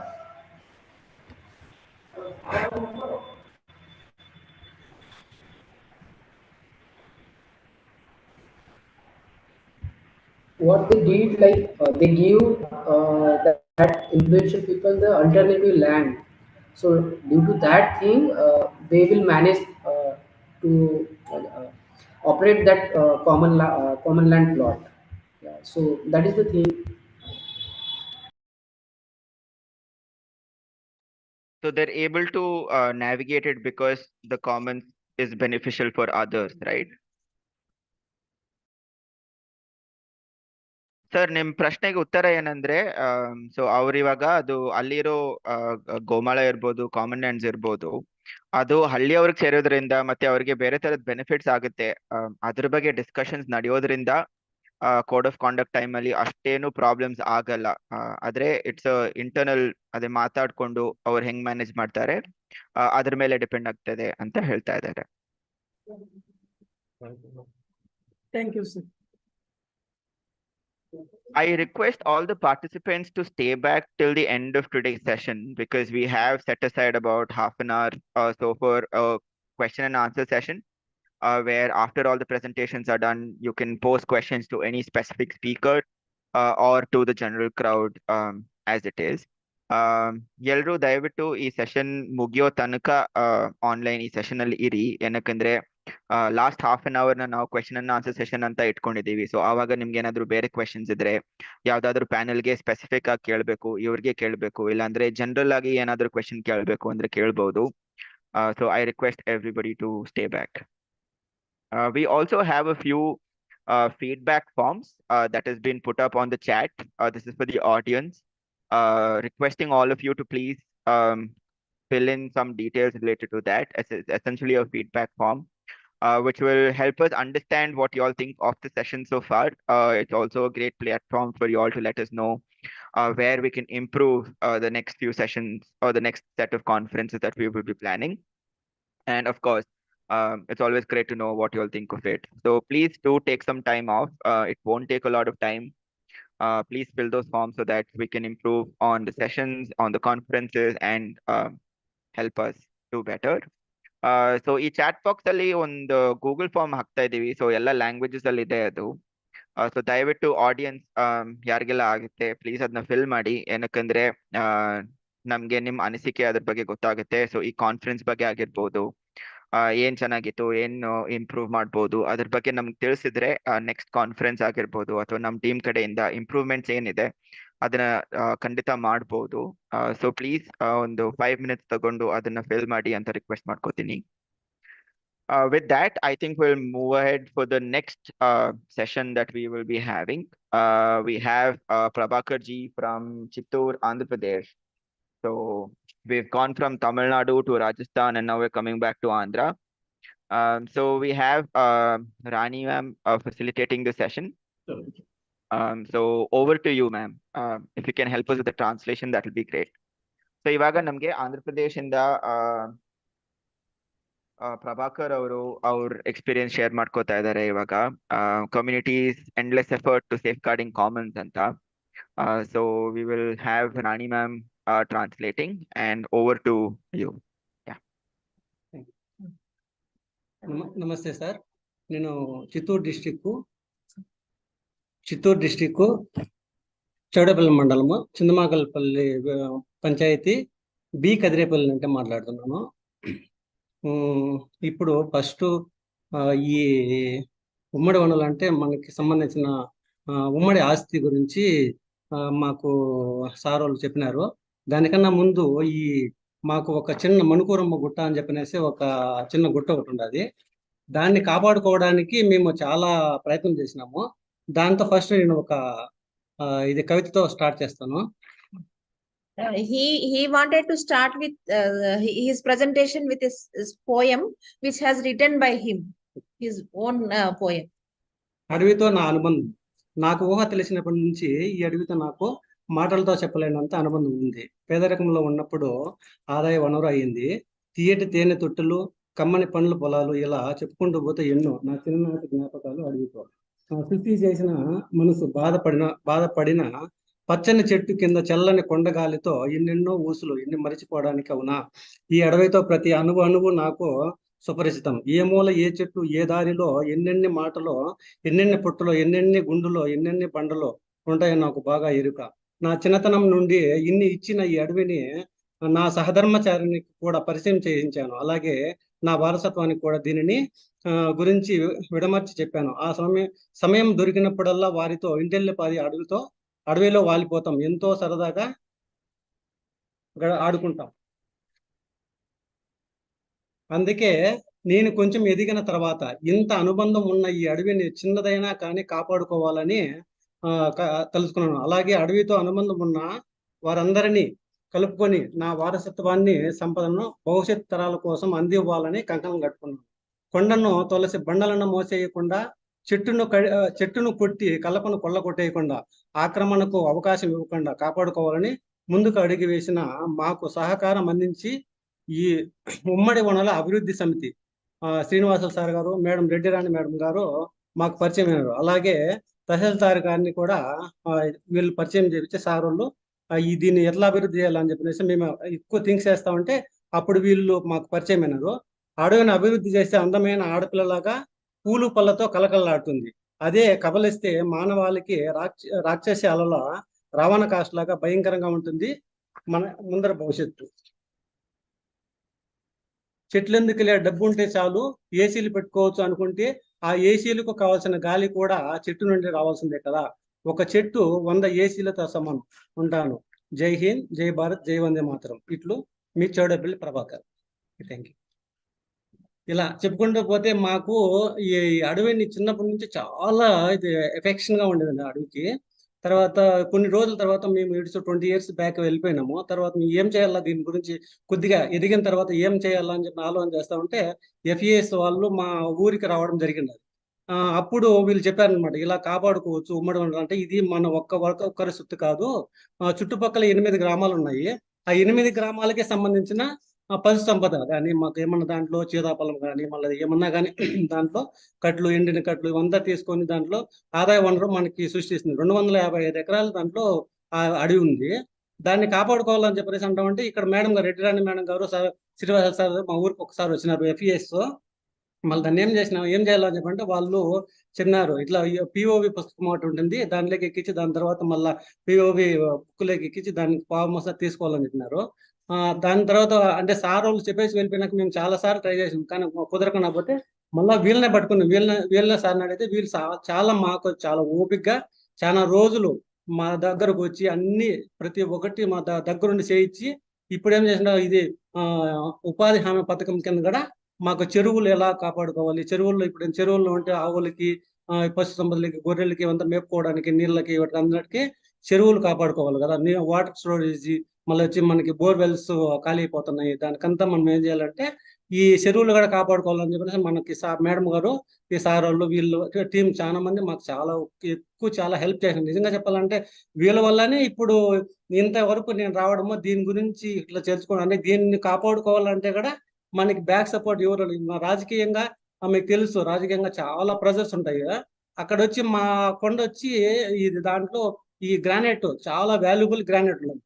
ఆ గ్రానైట్ ని కాపాడుకోవాలని చెప్పి మేము అనుకున్నాము. కానీ రాజకీయ ప్రెజర్స్ ఎక్కువైపోయినాయి. కానీ మనకి వీళ్ళు FES వాళ్ళు చాలా ప్రెజర్ చేసి దాన్ని POV బుక్లోకి ఎక్కేసినారు. POV బుక్లోకి ఒకటి ఎక్కిస్తే సరిపోదు కదా. ఆ ఎక్కించిన తర్వాత దానికి మళ్ళీ ఏదో ఇది రిజిస్ట్రేషన్ చేయాలని చెప్పి చెప్పినారు. దానికి మళ్ళీ తిరిగినాం. దాన్ని మళ్ళీ తిరిగితే ఏమీ కాకుండా మళ్ళీ కొన్ని రాజకీయ ఒత్తిళ్ళ వల్ల చేయలేకపోతే తర్వాత మనకి విలేకరులు ఉంటారు కొందరు, ఇది మనకి ఇది గన్ను కన్నా పెన్ను చాలా పవర్ కదా. ఆ పెన్నుతో మనము కొంచెం కొన్ని పాయింట్లంతా ఇది చేసి మా ఫ్రెండ్స్ సార్ మాకు సపోర్ట్ ఉంటే దీనివల్ల మేము వచ్చేసి ప్రతి ఒక్కటి మన చిత్తూరు డిస్టిక్ లోనే 3 డిస్టిక్లు అనుకుంటా. 3 డిస్టిక్లలో ఫస్ట్ మన POV బుక్లోకి ఎక్కడమో మా చిత్తూరు డిస్టిక్ మాకు ఇదే మా బి కదిరేపల్లి మనుకూరమ్మ గుట్ట అనమాట. దాన్ని ఎక్కేసిన తర్వాత మాకు నిజం చెప్పాలంటే మా పుట్టినప్పటి నుంచి ఇంత ఆనందం ఎప్పుడు లేదు. ఎందుకంటే ఒక ఇంత ఆనందం మా పిల్లలు కానీ ఇప్పుడు ఏమన్నా ఒక లీవ్లో వచ్చి మా అమ్మాయి వచ్చి బీటెక్ చదువుతున్నారు, వాళ్ళు వచ్చినారంటే ఒక 2 days 3 days వచ్చినారంటే డాడీ కొండ పోదాం ట్రెక్కింగ్ కదము అలా ఏమన్నా దొరుకుతాయి అట్లా హ్యాపీగా కూర్చొని ఉండేది. పొద్దున్నే వెళ్ళిపోయినామంటే క్యారీలు వేసుకుని వెళ్ళిపోయిన ఉంటే మొత్తం అంతా ఆడబిడ్డలు అయినా కూడా మాకు బాగా ఫుల్ పండేస్తారు, అంతా చేస్తారు. వాళ్ళతో గడిపే వచ్చేసినామంటే 1 month 2 months మాకు హ్యాపీగా గడిపేస్తుంది. అలా మాకు చాలా అనుబంధం. ఎలా అంటే మా అమ్మ తర్వాత ఆ అడవి నాకు తల్లి అటువంటి అనుబంధము. దీన్ని కాపాడుకోవడానికి ఏమో చేస్తామని చెప్పంటే వీళ్ళు సారాల్లో మనకి బాగా సహకారం అందిస్తున్నారు. ఇంకా ఏమన్నా చేయాలి, ఇంకా అంటే దాంట్లో ఆక్రమణలు మళ్ళీ వచ్చి దాన్ని ఇంకా అభివృద్ధి చేయాలి. దానిలో ఈ కసువు గింజలు అంటే ఏమంటారు గడ్డి విత్తనాలు, మళ్ళీ వచ్చి సీతాఫలము చాలా డౌన్ అయిపోయింది. అందులో ఈ పక్షులు ఇవంతా ఈ అడవి పందులు ఇవంతా కానీ ఊర్లపైకి వచ్చేస్తున్నాయి. అవంతా రాకుండా మనం కట్టడి చేయాలని చెప్పంటే వాటికి ఏం చేయాలని చెప్పంటే పైనే అంటే వాటర్ సోర్సెస్, మళ్ళీ వచ్చి దానికి అవి తినడానికి ఏమన్నా కొద్దిగా చెట్లు పొలాలు నాటేస్తే 90% 50% అన్నా మనము అక్కడికి ఇది క్యాచ్ చేయగలుగుతాం. అంటే మన పంటలకి ఇది లేకుండా చేయగలుగుతాము. అందువల్ల వీళ్ళకి సారాలకు అందరికి చెప్తే దానికి వీళ్ళు వచ్చి ఉపాధి హామీ పథకం కింద మాకు చాలా ఎక్కువ వర్క్స్ మాకు ఇది శాంక్షన్ చేయించడానికి ట్రై చేస్తున్నారు. ఇది అయిన తర్వాత ఇంకా కొంచెం అభివృద్ధి ఇది ఈ రోజుతో అయిపోదు, ఇంకా చాలా అభివృద్ధి చేయాలని చెప్పనేసి వీళ్ళని మేము ఇది రిక్వెస్ట్ చేసుకుంటే వాళ్ళు చెప్పినారు, మీ ఎట్లా వాళ్ళ కోసమే మేము ఉండేది, మీరు అంత మాత్రం మాకు సపోర్ట్ చేసినట్టు మేము ఈ ఉమ్మడి వనరులను చాలా రక్షించుకోవాలి. ఎందుకంటే ఈ ఉమ్మడి వనరులు అనేది నా ఒక్కరికి సొత్తు కాదు, రేపొద్దున్నే గాలిగడ కొనుక్కోవాల్సి వస్తుంది కదా. అందువల్ల ఇప్పటి నుంచి మనము ఈ వనరులను కాపాడుకొని మన బిడ్డలకి ఫ్రెష్ ఎయిర్ మంచి ఇది నేచురల్ ఫుడ్స్ ఎలా ఉండాలి అని చెప్పనేసి మనము టీవీల్లోనే ఇలాంటివి ఏమన్నా చెప్తే వింటాం. నెక్స్ట్ మనం కూడా చేసుకోవాలని చెప్పకుంటే ఇలాంటివి కాపాడుకోవాలన్నమాట. కాపాడుకుంటూ ఈ గ్రానైట్ అనేది వాళ్ళు గ్రానైట్ వాళ్ళు అలా వచ్చినారంటే ఒక రాయితో పూర్వం కనీసం అంటే కొన్ని ఇది ఒక 20-30 లోపల కన్నా ఇది ఏమంటారు మట్టిలో ఉంటుంది, దాన్ని అంత లోపలికి తొలిచేసి ఎత్తుకొని వెళ్ళిపోతారు. ఎత్తుకొని వెళ్ళిపోతే దాన్ని మళ్ళీ ఫిల్ చేస్తారంటే లేదు, మళ్ళీ దాంట్లో ఎవరో పిల్లోళ్ళు మనకేం తెలియకుండా ఉంటారు, వాళ్ళ పిల్లలు పోయి దాంట్లో పడిపోవడము, అది వాళ్ళకి ఈత రాకుండా వాళ్ళు చనిపోవడం, ఇలాంటివి మనం ఎన్నో కామన్ గా టీవీలో చూస్తుంటారు, ఇవన్నీ చూస్తుంటారు. రాజకీయ నాయకులు వస్తారు, వాళ్ళు ఏం చెప్తారు, అయ్యో ఇది నేను పూర్తి చేయాల్సింది, మీరు అంతా చూసుకోవాల్సింది, మీ పిల్లల్ని ఎందుకు ఇచ్చి పెట్టినారు అని చెప్పి అంటారు. కానీ ఎందుకు అలా జరిగింది అని చెప్పంటే ఆ గ్రానైట్ తోడేయడం వల్ల, ఆ రాళ్ళు ఎత్తుకొని వెళ్ళిపోవడం వల్ల, రాళ్ళు ఎత్తుకోపోయిన వాళ్ళు బాధ్యతగా దాన్ని పూర్తి చేస్తే ఏం కాదు, అలా చేయరు కదా, అలా వెళ్ళిపోతుంది. మళ్ళీ ఆ ఉమ్మడి ఉండడం మళ్ళా ఇది ఒకప్పుడు ఇక్కడ కొండ ఉండేది అని చెప్పే పరిస్థితి రాకుండా మేము కాపాడుకోవాలి ఈ కొండని. ఈ చుట్టుపక్కల 8 గ్రామాలలో కలిసి, అంటే నాలాగా ఎవరో అంటే నాకు అంటే ఇట్లా అనుబంధం ఉండే వాళ్ళు మా వెనకాల ఇక్కడ వీళ్ళందరూ ఉన్నారు కదా, ఇట్లా వాళ్ళు చాలా మంది కలిసి మేము గ్రూప్స్ అంటే సంఘాలు ఒక కమ్యూనిటీ లాగా ఏర్పడేసి దీన్ని ఖచ్చితంగా కాపాడాలి, లేదంటే మన పిల్లలకి కన్నా ఇట్లా ఇదే భవిష్యత్తు లేకుండా పోతుందని చెప్పేసి మేము ఒక ముందరికి అడిగేసి వీళ్ళు ఎఫ్ఏఎస్ వాళ్ళ అభివృద్ధితో మేము ఇటు వరకు ఇంకా చేసి ఇంకా ఇది చెట్లు వీళ్ళు మేడం వాళ్ళు సార్ వాళ్ళు చెప్తా ఉన్నారు, ఇంకా చెట్లు అంతా మీకు గ్రీన్స్ ఇవంతా ఇస్తాము మీరు నాటించండి చెప్పిన దానికి కూడా మేము ఓకే రెడీగా ఉన్నాము. ఇంకా ఇది మీ తరఫున నుండి అదే మేము ఇంకా అంతకు ముందు వచ్చి మేము ఈ గుట్టని ఆక్రమించడానికి చాలా మంది వచ్చినారు.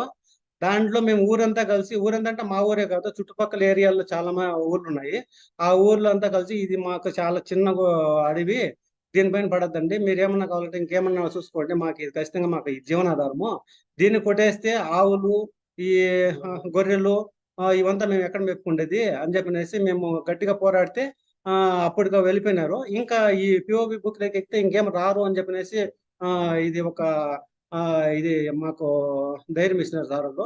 ఇవి దీంతోనే కాకుండా ఇంకా అభివృద్ధి చేయాలని చెప్పనేసి మేము చేసుకుంటాం.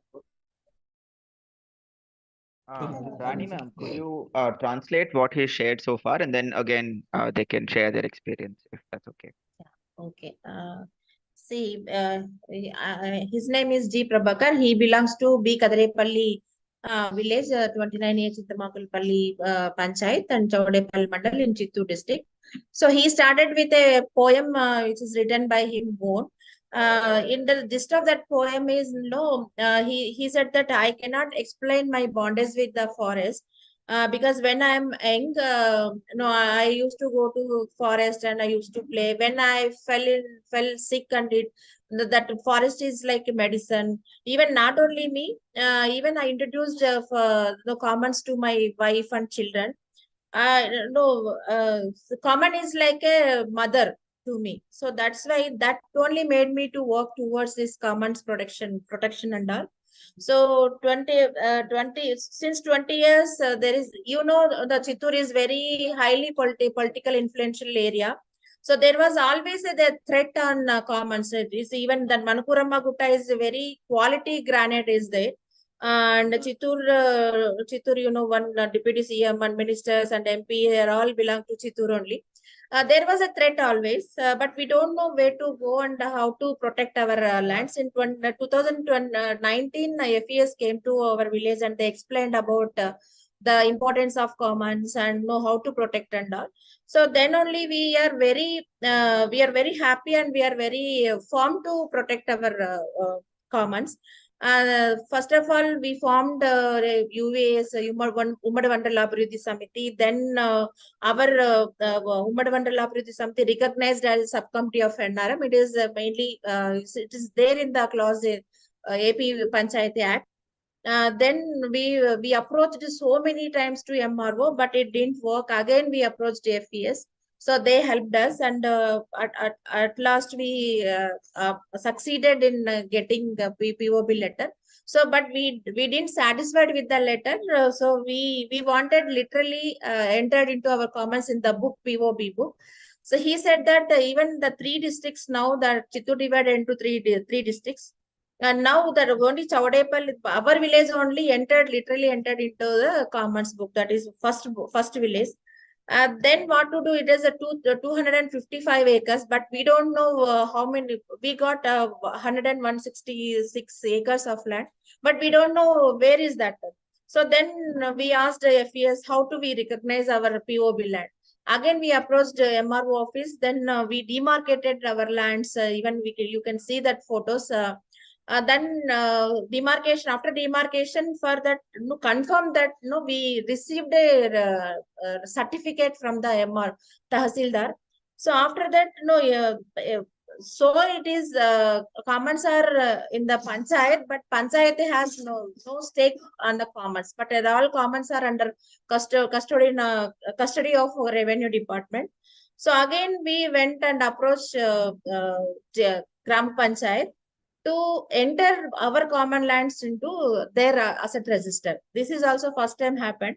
That also we received the comments, and to notify for not only our village, even other villages which belong to that particular panchayat. So we one copy we pasted in the notice board to see others.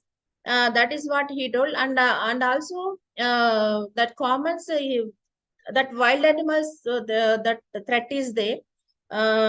He is telling that we for that also we approached MGNREGA, even MGNR, that the DPR detailed project action plan is happened in 29A Chintamakulpalli Panchayat. That is also there. So even to protect that, we have our own rules and regulations. They framed some village specific bylaws. No, there is a long way to go. We are not satisfied with the activities what we have done so far. So there is a long way. We will work with the support of AFES. That's what he mentioned.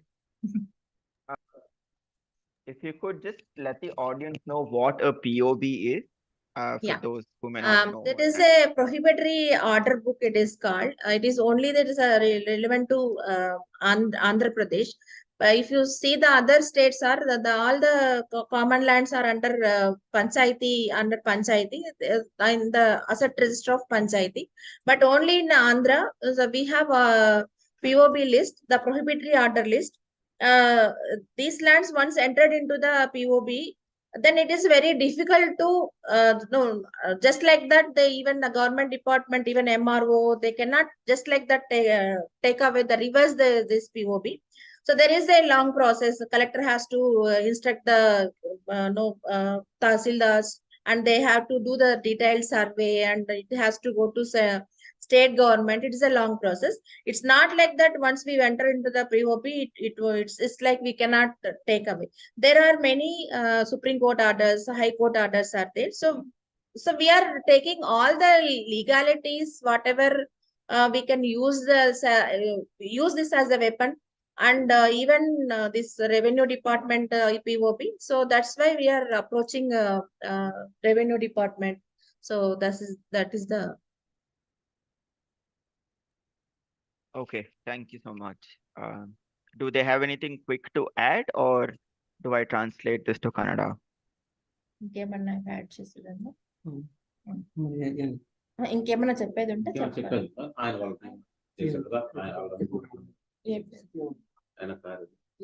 మీరేమన్నా చెప్తారా?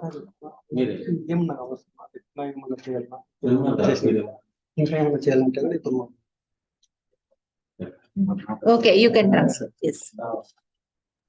All right, thank you. That was actually a very informative presentation, the whole POB process, and then also to look at the political impact of such things. So ಇದು story Andhra Pradesh Chittoor district ಇಂದ ಬಂದಿದೆ. So ಅವ್ರು ಹೇಳ್ತಾ ಇದ್ದಾರೆ ಅಲ್ಲಿ so ಆಂಧ್ರದಲ್ಲಿ POB ಪ್ರಾಹಿಬಿಟರಿ order books ಅಂತ ಒಂದು ಯುನೀಕ್ ಸಿಸ್ಟಮ್ ಇದೆ. ಸೊ ಬೇಸಿಕಲಿ ಅದೇನಂದ್ರೆ ಇವಾಗ ಕಾಮನ್ ಲ್ಯಾಂಡ್ಸ್ ಅಂತ ಏನಿರುತ್ತೆ, ಯೂಶಲಿ ರೆವೆನ್ಯೂ ಡಿಪಾರ್ಟ್ಮೆಂಟ್ ಅಂಡರ್ ಅಲ್ಲಿ ಇರುತ್ತೆ, ಅಂಡರ್ ದೇವರ್ ಮ್ಯಾನೇಜ್ಮೆಂಟ್. ಸೊ ಈ POB ಅಲ್ಲಿ ಎನಿ ಕಾಮನ್ ಲ್ಯಾಂಡ್ ಎಂಟರ್ ಮಾಡಿದ್ರೆ ಇಷ್ಟು ಎಕರೆ ಇದೆ, ಇದ್ರ ವಿಸ್ತರಣ ಇಷ್ಟು ಅಂತ ಎಂಟರ್ ಮಾಡಿದ್ರೆ, ಸೊ ಅದಕ್ಕೆ ಒಂದು ಟೈಪ್ ಆಫ್ ಪ್ರೊಟೆಕ್ಷನ್ ಸಿಗುತ್ತೆ. ಸೊ ಆ ಲ್ಯಾಂಡ್ ನ ಒಂದೇ ಸತಿ ಬೇರೆ ಕೆಲಸಕ್ಕೆ ಅಥವಾ ಒತ್ತುವರಿಗೆ ಮಾಡಕ್ಕೆ ಅಷ್ಟು ಸುಲಭದಲ್ಲಿ ಆಗಲ್ಲ. ಸೊ ಅದಕ್ಕೆ ಒಂದು ಫುಲ್ ಪ್ರಾಸೆಸ್ ಇದೆ. ಸೊ MRO ಇಂದ ಹೋಗ್ಬೇಕು, ಸೊ ಸ್ಟೇಟ್ ಗವರ್ಮೆಂಟ್ಗೆ ಹೋಗ್ಬೇಕು.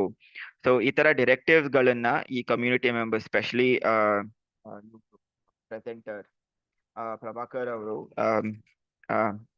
ಅವ್ರ ಪ್ರೀತಿ ಅಂದ್ರೆ ಅವ್ರ ಇಂಟ್ರೆಸ್ಟ್ ಮೇಲೆ, ಸೊ ಅವ್ರಿಗೆ ಕಾಮನ್ಸ್ ಅಂದ್ರೆ ತುಂಬಾ ಇಷ್ಟ, ಕಾಮನ್ಸ್ ಮೇಲೆ ತುಂಬಾ ರೆಸ್ಪೆಕ್ಟ್ ಇದೆ. ಸೊ ಅವರು ಸ್ಟಾರ್ಟಿಂಗ್ ಅಲ್ಲಿ ಒಂದು ಪೋಯಮ್ ಹೇಳಿದ್ರು. ಸೊ ಆ ಪೋಯಮ್ ಅದನ್ನ ಟ್ರಾನ್ಸ್ಲೇಟ್ ಮಾಡ್ಬೇಕು ಅಂದ್ರೆ ತುಂಬಾ ಕಷ್ಟ ಆಗುತ್ತೆ. ಬಟ್ ಅದರದ್ದು ಏನಂತಾರೆ, ಒಂದು ಜಿಸ್ಟ್ ಅಂತ ಹೇಳ್ತಾರೆ. ಸೊ ಇಟ್ಸ್ ಬೇಸಿಕಲಿ ಅವರು ಕಾಮನ್ಸ್ ಅಥವಾ ನೇಚರ್ನ ಅವ್ರ ತಾಯಿ ತರ ನೋಡ್ತಾರೆ. ಸೊ ಅದರಿಂದ ಆ ರಿಲೇಶನ್ಶಿಪ್ ಇರ್ಬೋದು, ಅಥವಾ ಅದರಿಂದ ಅದರ ಇಂಪಾರ್ಟೆನ್ಸ್ ಇರ್ಬೋದು, ಅದ್ರ ಮಹತ್ವ ಇರ್ಬೋದು, ಅದನ್ನ ತಿಳ್ಕೊಂಡು ನೋಡಿ ನಮ್ದು ಈ ತರ ಕಾಮನ್ಸ್ ಇದೆ, ಪೊಲಿಟಿಕಲ್ ಇನ್ಫ್ಲೂಯೆನ್ಸ್ ಇಂದ ಅದು ಖಾಲಿ ಆಗ್ಬೋದು. ಇವರು ಕೆಲಸ ಮಾಡ್ತಿರೋ ಜಾಗದಲ್ಲಿ ಗ್ರಾನೈಟ್ ತುಂಬಾ ವ್ಯಾಲ್ಯೂ ಇರೋದ್ರಿಂದ ಸೊ ಎನ್ಕ್ರೋಚ್ಮೆಂಟ್ಸ್ ಒತ್ತುವರಿ ಜಾಸ್ತಿ ಇತ್ತು. ಸೊ ಅದನ್ನೆಲ್ಲ ಹೆಂಗ್ ಪ್ರೊಟೆಕ್ಟ್ ಮಾಡ್ಬೋದು, ಅದನ್ನ ಪ್ರೊಟೆಕ್ಟ್ ಮಾಡಿದ್ರೆ, ಅದನ್ನ ಕಾಪಾಡಿದ್ರೆ ಜನರಿಗೂ ಯೂಸ್ ಆಗುತ್ತೆ, ಪ್ರಾಣಿ ಪಕ್ಷಿಗಳಿಗೂ ಯೂಸ್ ಆಗುತ್ತೆ. ಸೊ ಎಲ್ಲಾ ತರದ ಬೆನಿಫಿಟ್ಸ್ ಇರೋದ್ರಿಂದ ಸೊ ನಾವು ಯಾವ ತರ ಅದನ್ನ ಮೊಬಿಲೈಸ್ ಮಾಡಿ ನಮ್ ಕಮ್ಯುನಿಟಿ ಸೇರಿ ಏನ್ ಮಾಡ್ಬೋದು ಅಂತ ಎಲ್ಲ ಸೇರಿ ಸೊ POB ಎಂಟ್ರಿಗೆ ಅವ್ರ ಕಡೆಯಿಂದ ತುಂಬಾ ಪ್ರಯತ್ನ ಮಾಡಿದ್ದಾರೆ. ಇನಿಷಿಯಲ್ ಆಗಿ ಅಷ್ಟೊಂದು ಸಪೋರ್ಟ್ ಸಿಗ್ತಾ ಇರ್ಲಿಲ್ಲ, ಆದ್ರೆ FES ಕಡೆಯಿಂದ ಇರಬಹುದು ಅಥವಾ ಅವ್ರ ಕಡೆಯಿಂದಾನೆ, ಅವ್ರ ವಿಲೇಜ್ ಇನ್ಸ್ಟಿಟ್ಯೂಷನ್ ಕಡೆಯಿಂದಾನೆ, NRM ಸಬ್ ಕಮಿಟಿಯಿಂದ ಸೇರಿ ಅವರೆಲ್ಲ ಸೊ ಕಂಟಿನ್ಯೂಸ್ ಆಗಿ ಅಪ್ರೋಚ್ ಮಾಡ್ತಾ ಇರೋದ್ರಿಂದ ಸೊ ಫೈನಲಿ ಆ POBಗೆ ಎಂಟ್ರಿ ಆಗಿದೆ ಇವಾಗ. ಸೊ ಆ ಪ್ರಾಸೆಸ್ ನ ಕಂಟಿನ್ಯೂ ಮಾಡ್ತಾರೆ. ಸೊ ಅವ್ರ ಎಕ್ಸ್ಪೀರಿಯನ್ಸ್ ಈ ತರ. ಸೊ ಎನಿ ಗವರ್ಮೆಂಟ್ ಪಾಲಿಸಿ ಇದ್ರೆ ಅದನ್ನ ಹೆಂಗ್ ಯುಟಿಲೈಸ್ ಮಾಡ್ಬೋದು, ನಮ್ ಗೋಮಾಳಗರ್ ಇರ್ಬೋದು, ಬೇರೆ ಕಾಮನ್ಸ್ ಇರ್ಬೋದು, ಅದನ್ನ ಹೆಂಗ್ ಪ್ರೊಟೆಕ್ಟ್ ಮಾಡ್ಬೋದು ಅಂತ ಒಂದು ಯುನಿಕ್ ಸ್ಟೋರಿನ ಶೇರ್ ಮಾಡಿದ್ದಾರೆ ಇವರು. So with that we will take up questions towards the end of the session because we have a couple of more presenters. If that's okay, please stick around. So questions ಏನಾದ್ರು ಇದ್ರೆ ದಯವಿಟ್ಟು chat box ಅಲ್ಲಿ ಹಾಕಿ. So towards the end ಅಲ್ಲಿ ನಾವು ಆ ಪ್ರಶ್ನೆನ ತಗೋತೀವಿ. So next ಇವಾಗ ನಮ್ ಪ್ರೆಸೆಂಟರ್ ಆಗಿ ರಮೇಶ್ ಅವರು ಕರ್ನಾಟಕದಿಂದ ಸೇರ್ತಾ ಇದ್ದಾರೆ. ಸರ್ ನಮಸ್ತೆ, ಓವರ್ ಟು ಯು. ಫೆಸಿಲಿಟೇಟರ್ ಆಗಿ ಪಾರ್ಥ ಅವರು ಇದ್ದಾರೆ. ಸೊ ನಿಮ್ ಕಡೆಯಿಂದ ಸ್ಟಾರ್ಟ್ ಮಾಡ್ಬೋದು.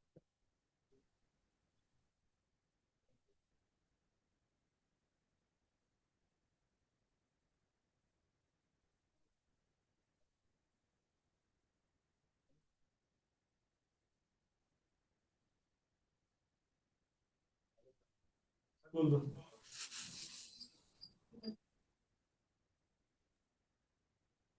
you hear me? Yes, you're audible. You're audible. I was saying that before going ahead with the conference, can we translate this story coming from Andhra Pradesh in Hindi? Yeah, sure. We can do that. I'll do right? that. Yeah. Great. Sorry about that. Yeah.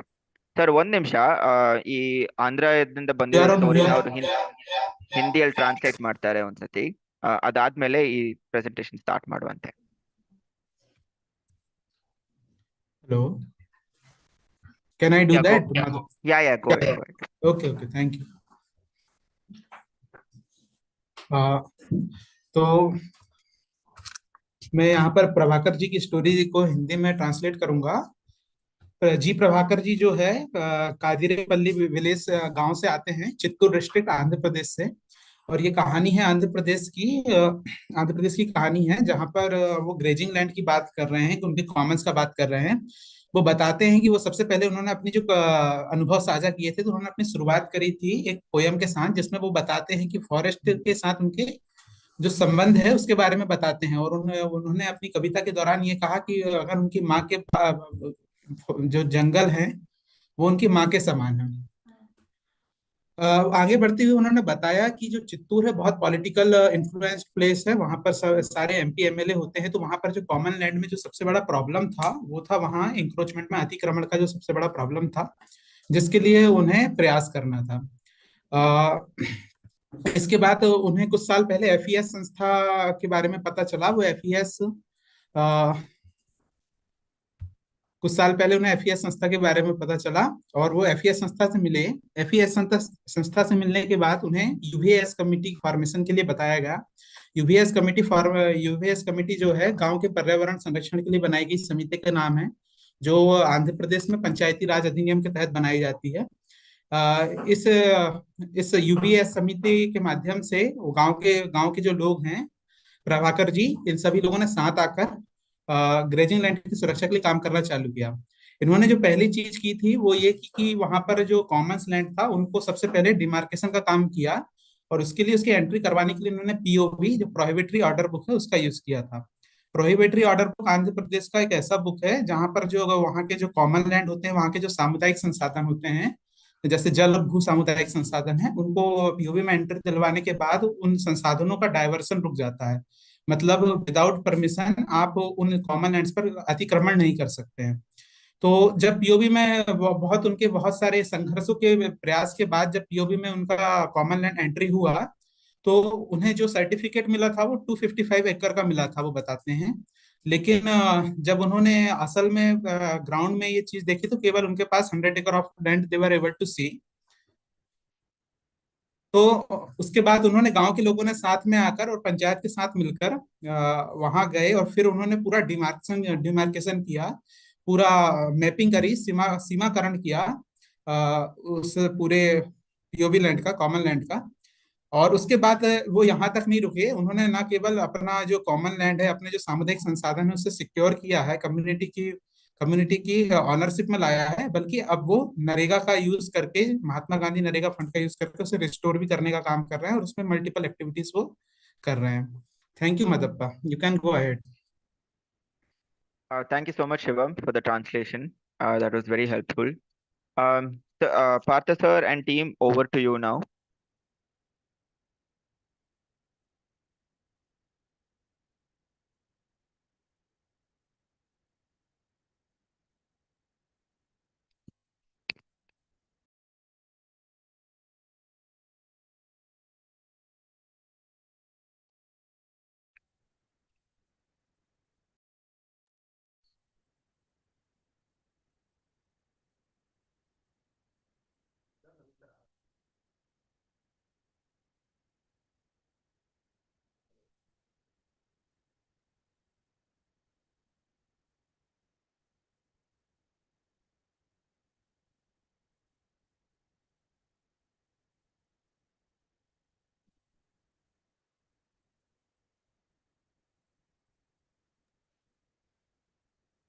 Ramesh ಅವರೇ, ನೀವು ಮಾತಾಡಬಹುದು.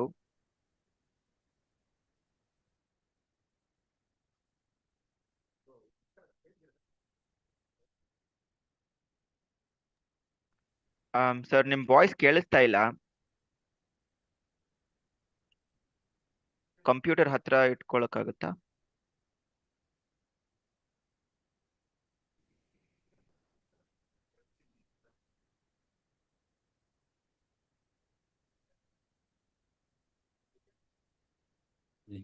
Hello hello Yes, ಕೇಳಿಸ್ತಾ ಇದೆ, ಕೇಳಿಸ್ತಾ ಇದೆ.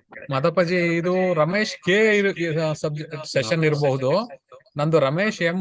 ನಮ್ದು before lunch ನಮ್ದು session complete ಆಗಿತ್ತು. Correct sir, Ramesh K ಅವ್ರು ಮಾತಾಡ್ತಾರೆ ಇವಾಗ. ಎಸ್, ನಾನೀಗ ರಮೇಶ್ ಎಂ ನನಗೂ ಬಂದಿತ್ತು ಇದು, ಸೊ ಅದಕ್ಕೆ ಜಾಯಿನ್ ಆಗಿದ್ದೆ. ಮೋಸ್ಟ್ಲಿ ರಮೇಶ್ ಕೆ ಅವರಿಗೆ ಸಂಬಂಧಪಟ್ಟಂತ ಟಾಪಿಕ್ ಇದು.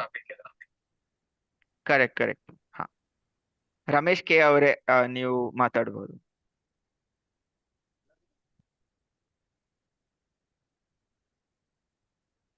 ಸರ್ ನಿಮ್ ಆಡಿಯೋ ಕೇಳಿಸ್ತಾ ಇಲ್ಲ. ಇಲ್ಲ, ಇನ್ನೂ ಕೇಳಿಸ್ತಾ ಇಲ್ಲ. ನೀವು ಮ್ಯೂಟ್ ಅಲ್ಲಿ ಇದ್ದೀರಾ ಕಾಣುತ್ತಲ್ಲ. ಸರ್ ಈಗ ಹಾ, ಕೇಳಿಸ್ತಾ ಇದೆ. ಈಗ ಕೇಳಿಸ್ತಾ ಇದೆಯಲ್ಲ sir? Okay, thank you. Okay, thank you. Hello, ಎಲ್ಲರಿಗೂ ನಮಸ್ಕಾರ. ಸೊ ನನ್ನ ಹೆಸರು ರಮೇಶ್ ಅಂತ. ನನ್ನ ಜೊತೆ ನಮ್ಮ ಪರಿಸರ ಹಿತರಕ್ಷಣಾ ಸಮಿತಿ ಅಧ್ಯಕ್ಷರು ಮತ್ತೆ ನಮ್ಮ ಖಜಾನ್ಸಿ ಅವರು ಮತ್ತೆ ನಮ್ಮ ಸ್ನೇಹಿತರೆಲ್ಲರೂ ಇಲ್ಲಿ ಭಾಗವಹಿಸಿದ್ದಾರೆ ಈ ಕಾರ್ಯಕ್ರಮದಲ್ಲಿ. ಮುಖ್ಯವಾಗಿ ಇವತ್ತು ನನ್ನ ಪ್ರೆಸೆಂಟೇಶನ್ ಏನಪ್ಪಾ ಅಂತ ಹೇಳಿದ್ರೆ, ನಮ್ಮ ಬೆಂಗಳೂರಿಂದ ಒಂದು 100 ಕಿಲೋಮೀಟರ್ ಡಿಸ್ಟೆನ್ಸ್ ಅಲ್ಲಿ ಕೋಲಾರ ಪಕ್ಕದಲ್ಲಿ ಮುಳಬಾಗಿಲು ತಾಲೂಕಿನ ದೇವರಾಯ ಸಮುದ್ರ ಅನ್ನೋ ಗ್ರಾಮದ ಹತ್ರ ಒಂದು ಋಷಭಾದ್ರಿ ಬೆಟ್ಟ. ಸೊ ಋಷಭಾದ್ರಿ ಬೆಟ್ಟದ ಸುಮಾರು 1300 ಎಕರೆಯಷ್ಟು ಒಂದು ಏಕಶಿಲಾ ಬೆಟ್ಟ ಅದು. ಆ ಬೆಟ್ಟ ಸುತ್ತಮುತ್ತಲು ಇರ್ತಕ್ಕಂಥ ಸುಮಾರು ಒಂದು 25-30 ಕೆರೆಗಳಿಗೆ ಆಗುವಷ್ಟು ನೀರನ್ನ ಪ್ರತಿ ವರ್ಷ ಅದು ನೀರನ್ನ ಕೊಡ್ತಿರುತ್ತೆ. ಸೊ 2013ರಲ್ಲಿ ಕರ್ನಾಟಕ ಸರ್ಕಾರದ ಕಡೆಯಿಂದ ಹಾಗೂ ಜಿಲ್ಲಾಧಿಕಾರಿಗಳ ಕಡೆಯಿಂದ ಅದನ್ನ ಎಂಸ್ಯಾಂಡ್ ಮಾಡ್ಲಿಕ್ಕೆ ಒಂದಷ್ಟು ಕ್ರೆಷರ್ಸ್ಗೆ ಪರ್ಮಿಷನ್ ಅನ್ನ ಕೊಡ್ತಾರೆ. ಸೊ ಆವಾಗ ಸಾಕಷ್ಟು ಸಾರ್ವಜನಿಕರ ವಿರೋಧ ಕೂಡ ಆಗತ್ತೆ. ಅದ್ರ ಜೊತೆಗೆ ಪಂಚಾಯತಿ ಅಧ್ಯಕ್ಷರು, ಉಪಾಧ್ಯಕ್ಷರು ಮತ್ತೆ ಎಲ್ಲಾ ಸದಸ್ಯರು ಸೇರಿ ಒಟ್ಟಿಗೆ ಪಂಚಾಯತಿಯಲ್ಲಿ ಒಂದು ರೆಸೊಲ್ಯೂಷನ್ ಅನ್ನು ಪಾಸ್ ಮಾಡ್ತಾರೆ.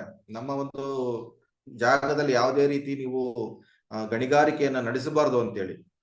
ಸೊ ಅಲ್ಲಿಂದ ಮುಖ್ಯಮಂತ್ರಿಗಳಿಗೆ ಮತ್ತೆ ಸಂಬಂಧಪಟ್ಟ ಅಧಿಕಾರಿಗಳಿಗೆ, ಜಿಲ್ಲಾಧಿಕಾರಿಗಳಿಗೆ ಎಲ್ಲರಿಗೂ ನಡುವೆ ಇವರು ತಮ್ಮ ಅಹವಾಲನ್ನ ಕೊಡ್ತಾರೆ, ವಿರೋಧ ವ್ಯಕ್ತಪಡಿಸ್ತಾರೆ. ಈ ಭಾಗದಲ್ಲಿ ಯಾವುದೇ ಕಾರಣಕ್ಕೂ ನೀವು ಗಣಿಗಾರಿಕೆಯನ್ನ ಮಾಡಬಾರ್ದು ಅಂತ. ಯಾಕಂದ್ರೆ ಕೋಲಾರ ಜಿಲ್ಲೆ ಬರದ ಜಿಲ್ಲೆ ಆದ್ರೂ ಕೋಲಾರ ಜಿಲ್ಲೆಯಲ್ಲಿ ಸಾಕಷ್ಟು ಈ ಭಾಗದಲ್ಲಿ ಅತಿ ಹೆಚ್ಚು ಭತ್ತ ಬೆಳೆಯುವಂತ ಒಂದು ಪ್ರದೇಶವಾಗಿರುತ್ತೆ. ಯಾಕಂದ್ರೆ ಈ ಒಂದು ಏಕಶಿಲಾ ಬೆಟ್ಟ, ಈ ಬೆಟ್ಟ ಗಣಿಗಾರಿಕೆ ಕೊಟ್ಟಿದ್ದಾದ್ರಲ್ಲಿ ಈ ಸುತ್ತಮುತ್ತ ಇರ್ತಕ್ಕಂಥ 17 ಹಳ್ಳಿಯಿಂದ ಸುಮಾರು 20 ಹಳ್ಳಿಯಿಂದ 1300 ಒಂದು 800ರಷ್ಟು ಫ್ಯಾಮಿಲಿಗಳು ಇಲ್ಲೇನಪ್ಪ ಆಗುತ್ತಂದ್ರೆ ಏನು ಅವರಿಗೆ ನಿರ್ಗತಿಕರಾಗುವಂತ ಒಂದು ಪರಿಸ್ಥಿತಿ ಬಂದು ಒದಗುತ್ತೆ. ಹಾಗಾಗಿ ಆಗ ಸಾಕಷ್ಟು ಜನ ಅದರ ವಿರುದ್ಧ ಒಂದಷ್ಟು ಪ್ರತಿಭಟನೆಯನ್ನ ಮತ್ತೆ ಹೋರಾಟಗಳನ್ನ ಮಾಡ್ತಾರೆ, ಪಂಚಾಯತಿ ಸದಸ್ಯರು ಮತ್ತೆ ಗ್ರಾಮ ಪಂಚಾಯತ್ ಸದಸ್ಯರು ಸೇರಿ. ಆದ್ರೆ ಸರ್ಕಾರದ ಕಡೆಯಿಂದ ಯಾವುದೇ ಮಾನ್ಯತೆ ಸಿಗೋದಿಲ್ಲ. ತದನಂತರ 2017ರಲ್ಲಿ ಜಿಲ್ಲಾಧಿಕಾರಿಗಳ ಒಂದು ಕಚೇರಿಗೆ ಮುತ್ತಿಗೆಯನ್ನು ಕೂಡ ಹಾಕ್ತಾರೆ, ಯಾವುದೇ ಕಾರಣಕ್ಕೂ ನೀವು ಗಣಿಗಾರಿಕೆಯನ್ನು ಕೊಡಬಾರ್ದು ಅಂತ. 1 ವರ್ಷ 2 ವರ್ಷದ ಕಾಲ ಅದನ್ನ ಸೈಲೆಂಟ್ ಆಗಿ ಇರುವಂತ ಒಂದು ಪರಿಸ್ಥಿತಿ ಆಗತ್ತೆ. ಮತ್ತೆ ಯಥಾಸ್ಥಿತಿ ಮತ್ತೆ ಶುರು ಮಾಡ್ತಾರೆ, ಕ್ರೆಷರ್ಸ್ ಅನ್ನ ಪ್ರಾರಂಭ ಮಾಡ್ಲಿಕ್ಕೆ ಮತ್ತೆ ಸ್ಟಾರ್ಟ್ ಮಾಡ್ತಾರೆ. ಆವಾಗ ಆಕ್ಚುಲಿ ಮತ್ತೆ ಏನಾಗುತ್ತೆ, ಒಂದಷ್ಟು ನಾವು ಎಲ್ಲನೂ ಸೇರಿ ಬರೀ ಇದನ್ನ ಇದಕ್ಕೊಂದು ವ್ಯವಸ್ಥೆಯಾದಂತ ಒಂದು ಹೋರಾಟವನ್ನು ಮಾಡಬೇಕು ಅಂತ ಹೇಳಿ ಒಂದು ಪರಿಸರ ಹಿತರಕ್ಷಣಾ ಸಮಿತಿಯ ಒಂದು ಸಂಸ್ಥೆಯನ್ನ ಹುಟ್ಟು ಹಾಕಿ ಅದರ ಮುಖಾಂತರ ಹೋರಾಟವನ್ನ ನಾವು ಪ್ರಾರಂಭ ಮಾಡ್ತೀವಿ. ಸೊ ಆ ನಿಟ್ಟಿನಲ್ಲಿ 2020ರಿಂದ ಪರಿಸರ ಹಿತರಕ್ಷಣಾ ಸಮಿತಿ ಮಾನ್ಯ ಕರ್ನಾಟಕ ಹೈಕೋರ್ಟ್ ಹಾಗೂ ನ್ಯಾಷನಲ್ ಗ್ರೀನ್ ಟ್ರಿಬ್ಯುನಲ್ ಕೋರ್ಟ್ ಅಲ್ಲಿ ಒಂದು ಸಾರ್ವಜನಿಕ ಹಿತಾಸಕ್ತಿ ಅರ್ಜಿಯನ್ನು ಕೂಡ ಸಲ್ಲಿಸಿ ಅದರ ಜೊತೆಗೆ ಈ ಒಂದು ಬೆಟ್ಟ ಉಳಿಸ್ಕೊಳ್ಬೇಕಾದ್ರೆ ಏನೆಲ್ಲ ನಾವು ಪ್ರಯತ್ನಗಳು ಮಾಡಬೇಕು ಅಂತ ಸಾಕಷ್ಟು ಸಭೆಗಳನ್ನ ಮಾಡಿ ಈ ಸ್ಥಳೀಯ ಇರ್ತಕ್ಕಂಥ ಸುತ್ತಮುತ್ತಲು ಇರ್ತಕ್ಕಂಥ ಎಲ್ಲ ಹಳ್ಳಿಯ ಜನರಿಗೆ ಒಂದಷ್ಟು ಅವೇರ್ನೆಸ್ ಕ್ಯಾಂಪ್ಸ್ ಅನ್ನ ಕಂಡಕ್ಟ್ ಮಾಡ್ತೀವಿ. ಈ ಬೆಟ್ಟದ ಮಹತ್ವದ ಬಗ್ಗೆ ತಿಳಿಸ್ಕೊಡ್ತೀವಿ. ಈ ಬೆಟ್ಟ ಇಲ್ಲ ಅಂದ್ರೆ ರೈತರು ಮತ್ತೆ ಕೆರೆಗಳಿಗೆ ನೀರು, ಯಾಕಂದ್ರೆ ನಮ್ಮ ಕೋಲಾರ ಜಿಲ್ಲೆಗೆ ಯಾವುದೇ ನದಿ ಮೂಲಗಳಿಲ್ಲ. ಈ ರೀತಿಯಿಂದ ಬೆಟ್ಟದಿಂದ ಬರ್ತಕ್ಕಂಥ ನೀರೇ ನಮಗೆ ಒಂದು ಜೀವಾಳ. ಈ ಬೆಟ್ಟನು ನಾವು ಕಳ್ಕೊಂಡ್ಬಿಟ್ಮೇಲೆ ಸುತ್ತಮುತ್ತ ಇರ್ತಕ್ಕಂಥ ಸುಮಾರು 17-20 ಹಳ್ಳಿಗಳ ಜನರ ಪರಿಸ್ಥಿತಿ ಏನಾಗ್ಬೇಕು ಅಂತಕ್ಕಂಥದ್ದು ತುಂಬಾ ಗಂಭೀರವಾಗಿ ತಗೊಂತೀವಿ. ಆ ನಿಟ್ಟಿನಲ್ಲಿ ನಾವು ಸುತ್ತಮುತ್ತ ಇರ್ತಕ್ಕಂಥ ಹಳ್ಳಿಯ ಜನರಿಗೆ ಇದನ್ನ ಮಾಹಿತಿಯನ್ನ ಕೊಟ್ಟು ಏನ್ ನಡೀತಿದೆ ಇಲ್ಲಿ ಗಣಿಗಾರಿಕೆ, ಇದು ಯಾವ ರೀತಿ ಒಂದು ಪಿತೂರಿ ನಡೀತಾ ಇದೆ, ಅದ್ರ ಜೊತೆಗೆ ಪ್ರತಿ ಹಳ್ಳಿಯಲ್ಲೂ ಒಂದೊಂದು ಪರಿಸರ ಹಿತರಕ್ಷಣಾ ಸಮಿತಿ ಯುವಸೇನೆಗಳನ್ನ ಸ್ಥಾಪನೆ ಮಾಡ್ಬೇಕಂತ ಹೇಳಿ ನಮ್ಮ ಪರಿಸರ ಹಿತರಕ್ಷಣಾ ಸಮಿತಿ ಒಂದು ಕಾರ್ಯಕಾರಿ ಸಮಿತಿ ನಿರ್ಧಾರ ಮಾಡುತ್ತೆ. ಅದ್ರ ಜೊತೆಗೆ ಪ್ರತಿ ಹಳ್ಳಿಯಲ್ಲೂ 18ರಿಂದ 35 ವರ್ಷದೊಳಗೆ ಇರ್ತಕ್ಕಂಥ ಯುವಕರನ್ನ ಸಂಘಟನೆ ಮಾಡಿ ಅಲ್ಲಿ ಒಂದು ಪರಿಸರ ಹಿತರಕ್ಷಣಾ ಸಮಿತಿ ಯುವಸೇನೆಯನ್ನ ರಚನೆ ಮಾಡಿ, ಈ ರಚನೆ ಮಾಡುವಂತ ಮೂಲ ಉದ್ದೇಶ ಏನಪ್ಪಾ ಅಂತ ಹೇಳಿದ್ರೆ, ಈ ಬೆಟ್ಟ ಮತ್ತೆ ಈ ಇಷ್ಟೂ ಜಾಗ ಅದು ನಮಗೆ ಸೇರಿದ್ದು, ಅದರ ಒಡೆತನ ನಮ್ಮದು, ಇದು ನಮ್ಮದು, ಯಾರು ಇದನ್ನ ಏನು ಮಾಡ್ಲಿಕ್ಕೆ ಕಡಿಲಿಕ್ಕೆ ಸಾಧ್ಯ ಇಲ್ಲ, ಇಲ್ಲಿ ನಮ್ಗೆ ಮೈನಿಂಗ್ ಬೇಡ ಅನ್ನೋ ವಿಚಾರವಾಗಿ ಯುವಕರು ಈ ಒಂದು ಹೋರಾಟದಲ್ಲಿ ಭಾಗವಹಿಸಬೇಕು ಅಂತೇಳಿ ಯುವಸೇನೆಗಳನ್ನ ರಚನೆ ಮಾಡಿದ್ದು. ಅದ ನಂತರ ಈ ಬೆಟ್ಟ ಒಂದು ಪಾರಂಪರಿಕವಾಗಿ ಸಾಕಷ್ಟು ವೈವಿಧ್ಯತೆಯನ್ನು ಕೂಡ ಹೊಂದಿತ್ತು. ಸುಮಾರು ಒಂದು 100-150 ವರ್ಷಗಳಿಂದನೂ ಹಿರಿಯರು ಬೆಟ್ಟದ ಸುತ್ತಲೂ ಪ್ರತಿ ವರ್ಷನೂ ಅಷ್ಟ ದೇವರುಗಳ ಒಂದು ಮೆರವಣಿಗೆಯನ್ನ ಮಾಡಿ ಈ ಬೆಟ್ಟವನ್ನ ದೇವರ ರೀತಿಯಲ್ಲಿ ಪೂಜೆ ಮಾಡ್ತಾ ಇದ್ರು. ಸೊ ಹಾಗಾಗಿ ನಾವೇನ್ ಮಾಡಿದ್ವಿ, ಅದ ಕೆಲವು ವರ್ಷಗಳ ನಂತರ ಅದು ಜನರ ಒಂದು ಕೋಆಪರೇಷನ್ ಕಡಿಮೆಯಾಗಿ ಆ ಒಂದು ಪದ್ಧತಿ ನಿಂತೋಗಿತ್ತು. ಪರಿಸರ ಹಿತರಕ್ಷಣಾ ಸಮಿತಿ ಮತ್ತೆ ಪ್ರವೇಶ ಮಾಡಿ ಮತ್ತೆ ಈ ಅಷ್ಟ ದೇವರುಗಳನ್ನ ಬೆಟ್ಟದ ಸುತ್ತಲೂ ಒಂದು ಒಂದು ಕಾರ್ಯಕ್ರಮವನ್ನ ಮಾಡಿಸಿದ್ದಾದ್ಮೇಲೆ ತದನಂತರ ಬಂದಿದ್ದು ನಾವು ಬೆಟ್ಟಕ್ಕೆ ಒಂದು ಬೆಟ್ಟದ ಹಬ್ಬ ಮಾಡ್ಬೇಕು ಅಂತ. ಯಾಕಂದ್ರೆ ಬೆಟ್ಟನೇ ನಮಗೆ ಜೀವಾಳ, ಬೆಟ್ಟ ಇಲ್ಲಾಂದ್ರೆ ನಮ್ಗೆ ನೀರಿಲ್ಲ. ಹಾಗಾಗಿ ಸುತ್ತಮುತ್ತಲಿನ ಜನ ಪ್ರತಿ ವರ್ಷನೂ ಹಸ್ತಾಮಳೆ ದಿನ ಈ ಒಂದು ಬೆಟ್ಟಕ್ಕೆ ಒಂದು ದೇವರ ರೀತಿ ಪೂಜೆ ಮಾಡಿ ಇಲ್ಲಿಂದ ದೀಪಗಳನ್ನು ಹೊತ್ಕೊಂಡು ಹೋಗಿ ಅಲ್ಲಿ ಪೂಜೆ ಮಾಡುವಂತ ಪದ್ಧತಿ ಇತ್ತು. ಹಾಗಾಗಿ ಕೇವಲ ಒಂದು ಹಳ್ಳಿಯ ಜನರು ಮಾತ್ರ ಮಾಡ್ತಿದ್ರು ದೇವರ ಸಮುದ್ರದಿಂದ. ನಮ್ಮ ಪರಿಸರ ಹಿತರಕ್ಷಣಾ ಸಮಿತಿ ಅಧ್ಯಕ್ಷರು ಹಾಗೂ ನಾವು ಪದಾಧಿಕಾರಿಗಳೆಲ್ಲ ಸೇರಿ ಚರ್ಚೆ ಮಾಡಿದ್ವಿ, ಬರೀ ಒಂದು ಹಳ್ಳಿ ಅಲ್ಲ, ಪ್ರತಿ ಎಲ್ಲಾ ಹಳ್ಳಿಗವರು ಈ ಒಂದು ಬೆಟ್ಟದ ಹಬ್ಬದಲ್ಲಿ ಭಾಗವಹಿಸೋ ರೀತಿ ಮಾಡೋಣ ಅಂತೇಳಿ. ಹಾಗಾಗಿ ಸುಮಾರು 7 ಹಳ್ಳಿಗಳ ಜನ, ಸುಮಾರು ಒಂದು 400ರಿಂದ 600 ಹೆಣ್ಣು ಮಕ್ಕಳ ಸಮೇತ ಈ ಒಂದು ಬೆಟ್ಟದ ಹಬ್ಬದಲ್ಲಿ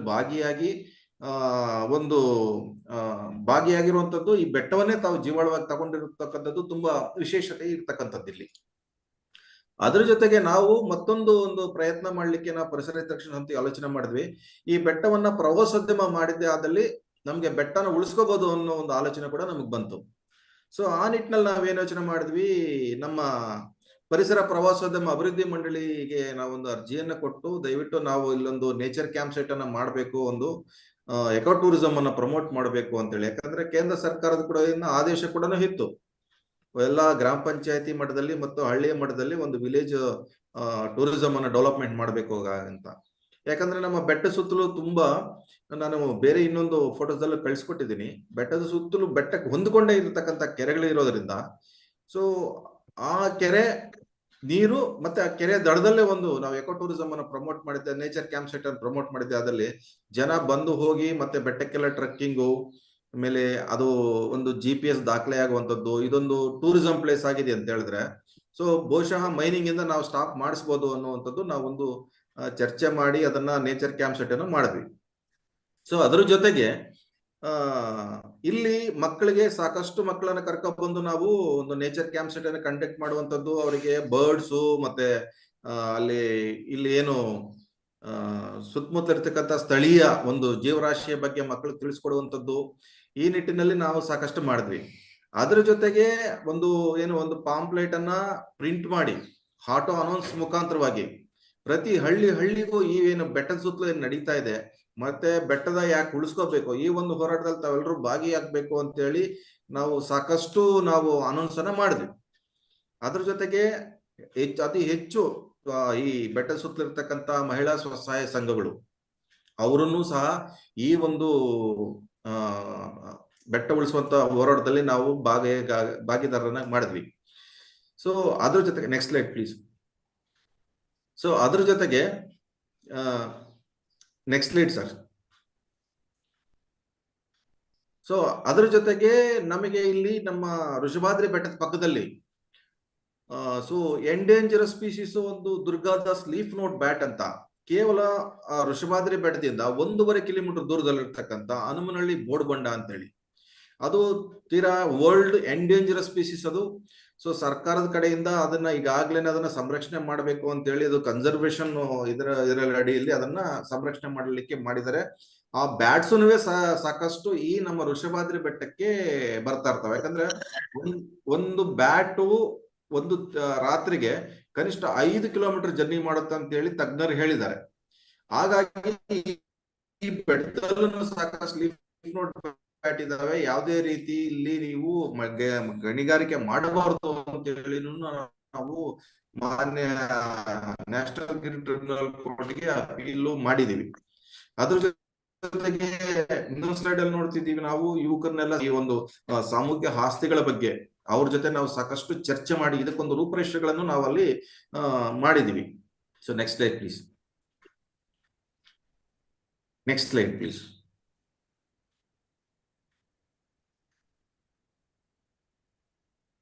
ಸೊ ಅದ್ರ ಜೊತೆ ನಾವೇನ್ ಮಾಡಿದ್ವಿ, ಮತ್ತೆ ನಮ್ಮ ಒಂದು ನೇಚರ್ ಕ್ಯಾಂಪ್ ಸೈಟ್ ಮತ್ತೆ ಬೆಟ್ಟ ಸುತ್ತಲೂ ನಿರಂತರವಾಗಿ ಒಂದು ಆಕ್ಟಿವಿಟೀಸ್ ಮಾಡ್ಬೇಕು ಅನ್ನೋದನ್ನು ಪ್ಲಾನ್ ಮಾಡಿದ್ವಿ. ಯಾವಾಗ ನಾವು ತುಂಬಾ ಆಕ್ಟಿವಿಟಿ ಮಾಡ್ತಾ ಇರ್ತೀವಿ ಆವಾಗ ಈ ಮೈನಿಂಗ್ ಆಗ್ಲಿ ಅಥವಾ ಇನ್ನೊಬ್ರಾಗ್ಲಿ ಇಲ್ಲಿ ಮಾಡ್ಲಿಕ್ಕೆ ಕಷ್ಟ ಆಗತ್ತೆ. ಹಾಗಾಗಿ ನಾವೇನ್ ಮಾಡ್ತೀವಿ, ಸಾಕಷ್ಟು ಕಾಲೇಜ್ ವಿದ್ಯಾರ್ಥಿಗಳನ್ನ ಮತ್ತೆ ಸುತ್ತಮುತ್ತ ಇರ್ತಕ್ಕಂತ ಇನ್ಸ್ಟಿಟ್ಯೂಷನ್ ಮಕ್ಕಳನ್ನ ಇವ್ರನ್ನೆಲ್ಲ ಕರ್ಕೊಂಡು ಬಂದು ಪ್ರತಿ ವರ್ಷ ಏನು ವರ್ಲ್ಡ್ ಎನ್ವೈರನ್ಮೆಂಟಲ್ ಡೇಗೆ ಗಿಡ ನಾಟಿ ಮಾಡುವಂಥದ್ದು ಮತ್ತೆ ಕೆರೆಗಳನ್ನ ಅಭಿವೃದ್ಧಿ ಪಡಿಸುವ ನಿಟ್ಟಿನಲ್ಲಿ ನಾವು MGNRG ಕಡೆಯಿಂದ ಸಾಕಷ್ಟು ಕಾರ್ಯಕ್ರಮಗಳನ್ನ ಬೆಟ್ಟ ಸುತ್ತಲೂ ಮಾಡಿದೀವಿ. ಅದ್ರ ಜೊತೆಗೆ ರೀಸೆಂಟ್ಲಿ ಒಂದು ರಿಜಿಟಿವ್ ವ್ಯಾಲಿ ಅಂತ ಹೇಳ್ಬಿಟ್ಟು ಒಂದು ಕಾರ್ಯಕ್ರಮವನ್ನು ಬೆಟ್ಟದ ತಪ್ಪಲಲ್ಲಿರ್ತಕ್ಕಂಥ ಒಂದು ಕೆರೆಗೆ ನಾವು ಅದನ್ನು ಮಾಡಿದೀವಿ. ಸೊ ಒಟ್ಟಾರೆ ಈ ಬೆಟ್ಟವನ್ನು ಸಂರಕ್ಷಣೆ ಮಾಡಬೇಕಾದ್ರೆ ಒಂದು ಸರ್ಕಾರದ ಮೇಲೆ ಒತ್ತಡ ಹಾಕುವಂಥದ್ದು, ನಿರಂತರವಾಗಿ ಬೆಟ್ಟ ಸುತ್ತಲೂ ನಾವು ಒಂದು ಆಕ್ಟಿವಿಟಿಗಳನ್ನ ಪ್ರಾರಂಭ ಮಾಡಿದಾಗ ತಾನಾಗಿ ಈ ಒಂದು ಮೈನಿಂಗ್ ಕಡಿಮೆ ಆಗುತ್ತೆ ಅನ್ನೋ ಒಂದು ರೂಪರೇಷವನ್ನು ನಮ್ಮ ಪರಿಸರ ಹಿತರಕ್ಷಣಾ ಸಮಿತಿ ರೂಪುಗೊಂಡು.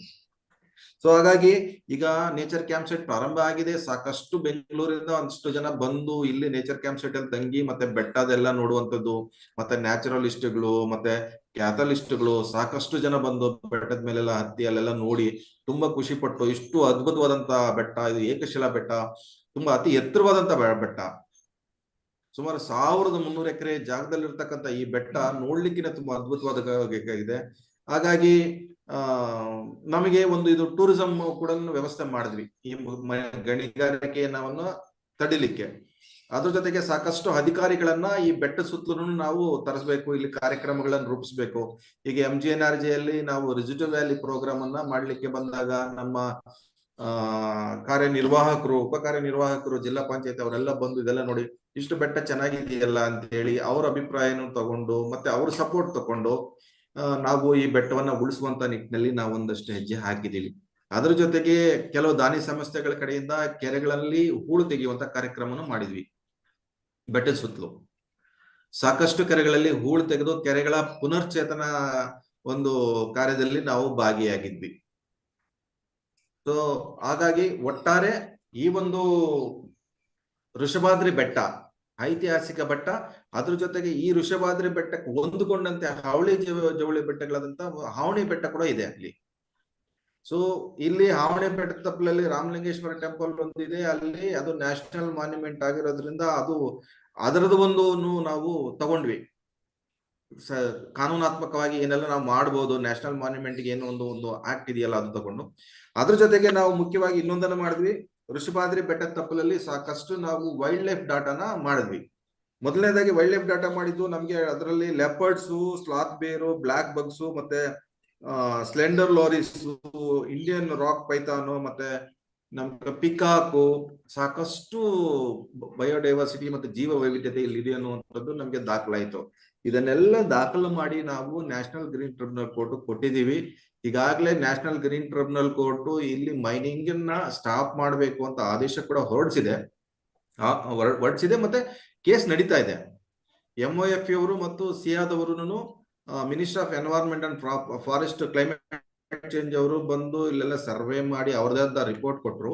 ಮತ್ತೆ ಸ್ಟೇಟ್ ಎನ್ವೈರನ್ಮೆಂಟಲ್ ಅಸೆಸಸ್ ಮ್ಯಾನೇಜ್ಮೆಂಟ್ ಅವ್ರನ್ನು ಇಲ್ಲಿ ಬಂದು ಅವರು ಒಂದು ಸರ್ವೆ ಕಂಡಕ್ಟ್ ಮಾಡಿ ಕೊಟ್ಟರು. ಅದ್ರ ಜೊತೆಗೆ ನಮಗೆ ರೀಸೆಂಟ್ಲಿ ಒಂದು ಫಾರೆಸ್ಟ್ ಡಿಪಾರ್ಟ್ಮೆಂಟ್ ಕಡೆಯಿಂದ ಒಂದಷ್ಟು ಡಾಕ್ಯುಮೆಂಟ್ ಸಿಕ್ತು. ಇದು ರಿಸರ್ವ್ ಡೀಮ್ಡ್ ಫಾರೆಸ್ಟ್ ಅನ್ನೋ ಒಂದು ಡಾಕ್ಯುಮೆಂಟ್ ಸಿಕ್ತು. ಸೊ ಹಾಗಾಗಿ ಈ ಭಾಗದಲ್ಲಿ ಮೈನಿಂಗ್ ಅನ್ನ ತಡಿಲಿಕ್ಕೆ ನಮ್ಗೆ ಸ್ವಲ್ಪ ಸಹಕಾರಿ ಆಯ್ತು. ಆದ್ರೂ ಇನ್ನೂ ಈ ಮೈನಿಂಗ್ ಮಾಡುವಂತ ವಿಚಾರದಲ್ಲಿ ಎಷ್ಟು ದೊಡ್ಡ ಲಾಬಿ ಮಾಡ್ತಾರಪ್ಪ ಅಂತ ಹೇಳಿದ್ರೆ ಕೊನೆಯವರೆಗೂ ನಮಗೆ ತಡೆಯಾಜ್ಞೆ ಬರೋವರೆಗೂ ನಮ್ಗೆ ಯಾವುದೇ ರೀತಿ ನಂಬಿಕೆ ಇರೋದಿಲ್ಲ. ಅವರು ಎಲ್ಲಾ ರೀತಿಯಲ್ಲಿ ಇನ್ವೆಸ್ಟ್ಮೆಂಟ್ ಮಾಡಿರ್ತಾರೆ, ಪ್ರಯತ್ನ ಮಾಡ್ತಾ ಇರ್ತಾರೆ. ಬಟ್ ಸ್ಥಳೀಯ ಜನರನ್ನ ನಾವು ತಕೊಂಡು ಇಲ್ಲಿ ಅದನ್ನ ಸಂಪೂರ್ಣವಾಗಿ ನಿಲ್ಲಿಸಬೇಕು ಅಂತ ಹೇಳಿ ಕಾನೂನಾತ್ಮಕ ಹೋರಾಟ ಮತ್ತು ಸ್ಥಳೀಯರ ಒಂದು ಸಹಕಾರ, ಸ್ಥಳೀಯರ ಒಂದು ಪ್ರತಿಭಟನೆ ಇವೆಲ್ಲದರಿಂದಲೂ ಇಲ್ಲಿ ನಾವು ಒಂದಷ್ಟು ಈ ಒಂದು ಮೈನಿಂಗ್ ಅನ್ನ ತಡಿಲಿಕ್ಕೆ ಸಾಧ್ಯ ಆಯ್ತು, ಈ ಬೆಟ್ಟವನ್ನು ಉಳಿಸ್ಲಿಕ್ಕೆ ಸಾಧ್ಯ ಆಯ್ತು. ಗ್ರೀನ್ ಟ್ರಿಬ್ಯುನಲ್ ಕೋರ್ಟ್ ಅಲ್ಲಿ ಕೇಸ್ ನಡೀತಾ ಇದೆ, ಮುಂದೆ ಏನ್ ತೀರ್ಪು ಕೊಡ್ತಾರಂತೆ ಕಾದು ನೋಡ್ಬೇಕಾಗಿದೆ. ಓಕೆ, ಥ್ಯಾಂಕ್ ಯು ಸೊ ಅದ್ರ ಜೊತೆಗೆ ಹಾ ಸರ್, ನಾನು ನೀವು ಹೇಳಿದ್ದನ್ನ ಟ್ರಾನ್ಸ್ಲೇಟ್ ಮಾಡ್ತೀನಿ. ತುಂಬಾ ಇನ್ಫಾರ್ಮೇಶನ್ ಕೊಟ್ಟಿದ್ದೀರಾ, ಸೊ ಯಾವ್ದು ಮಿಸ್ ಆಗ್ಬಾರ್ದು. So I will quickly translate this in English for everybody on the panel here. So Mr. Ramesh has shared their experiences about protecting the Vrishabhadri Betta in Kolar. So that particular hillock,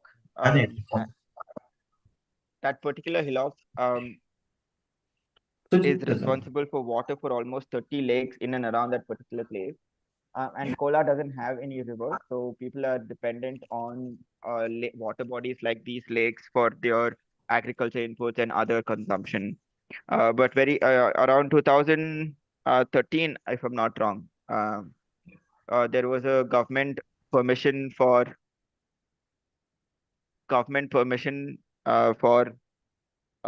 miners to utilize the hillock for M-sand production, which essentially meant that they could mine some of these parts of these hills.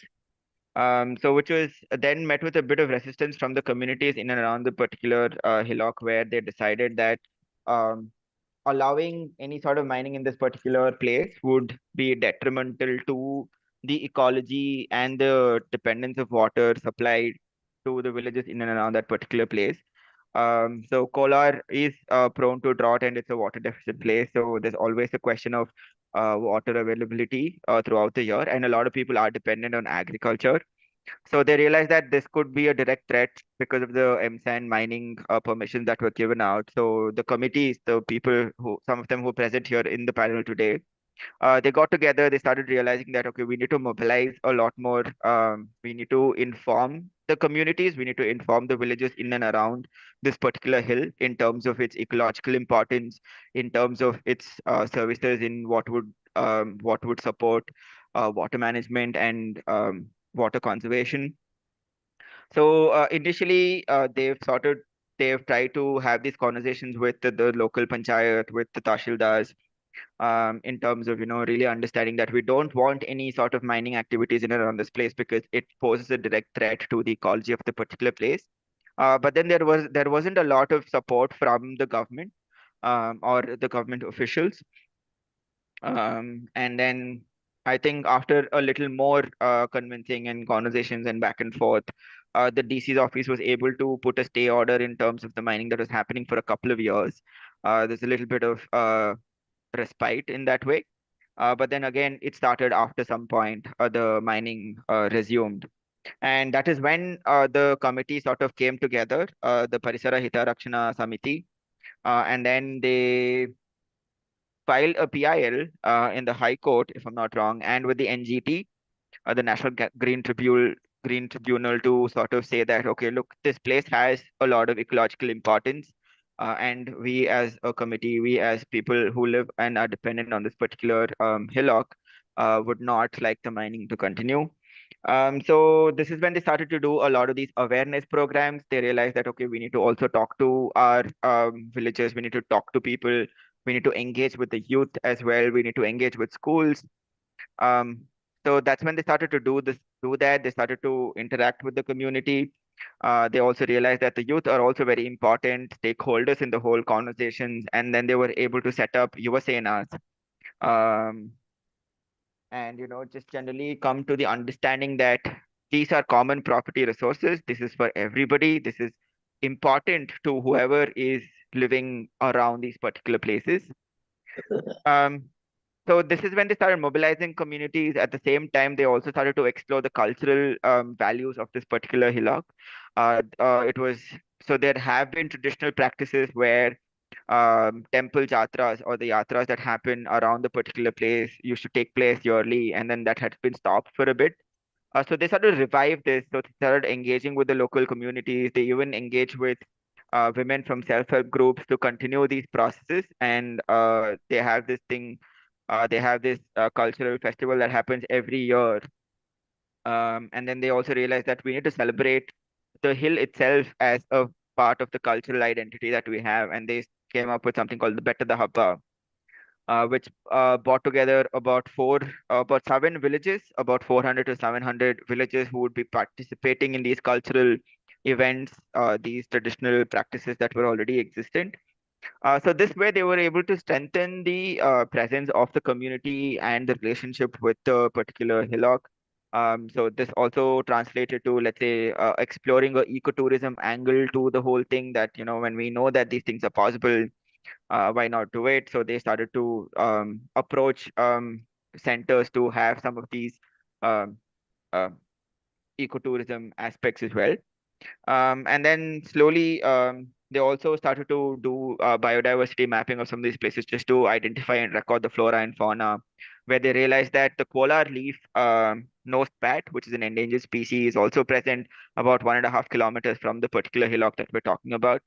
And then they were also able to identify slender lorises, Indian rock pythons, leopards, a good set of fauna and flora, which again strengthened their argument towards protecting the particular place.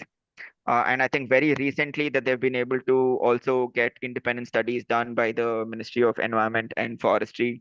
Also, the NGT has also been coming up with a couple of reports of the place. The Forest Department has also been giving some documents which have been supporting their overall argument. And very recently, they've been able to get a NGT order staying the mining process that is happening. And then they're saying that this is a fight that has not ended yet. This is something that needs to continue going on, and that they will continue to do these efforts in the hillock and the hillocks nearby, and ensure that this particular hillock is protected.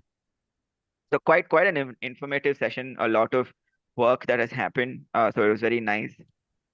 Shivam, do you want to translate this to Hindi? Yeah, sure, Madhap. I will translate in Hindi.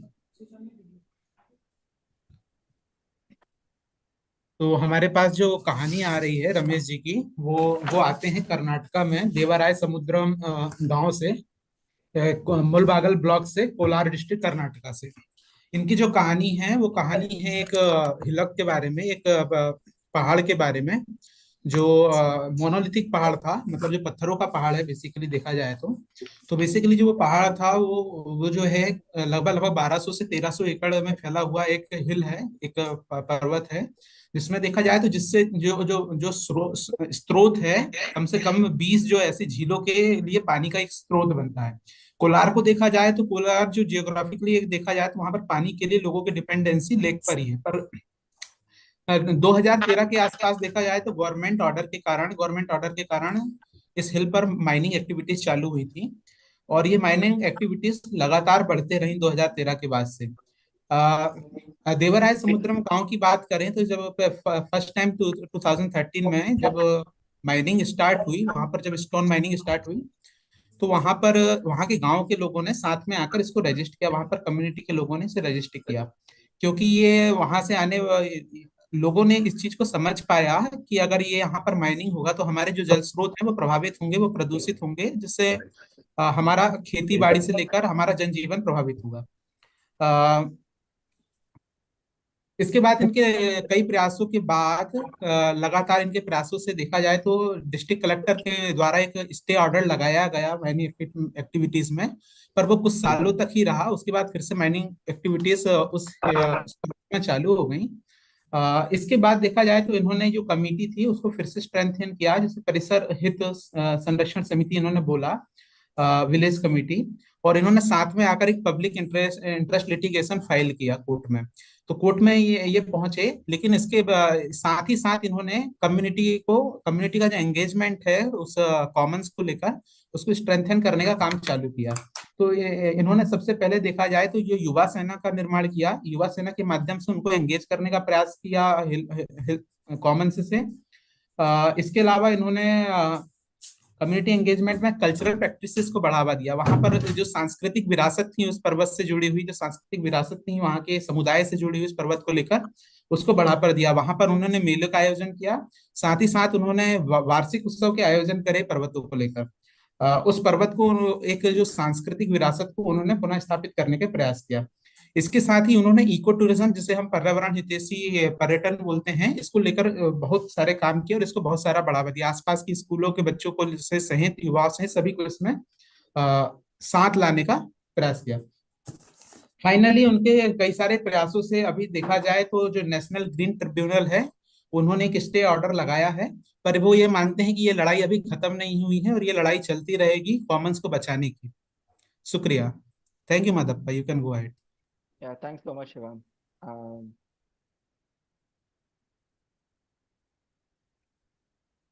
We actually have a question, but I think that's been answered. We'll take this up after the last presentation. I request the panelists to be a part, to stay back.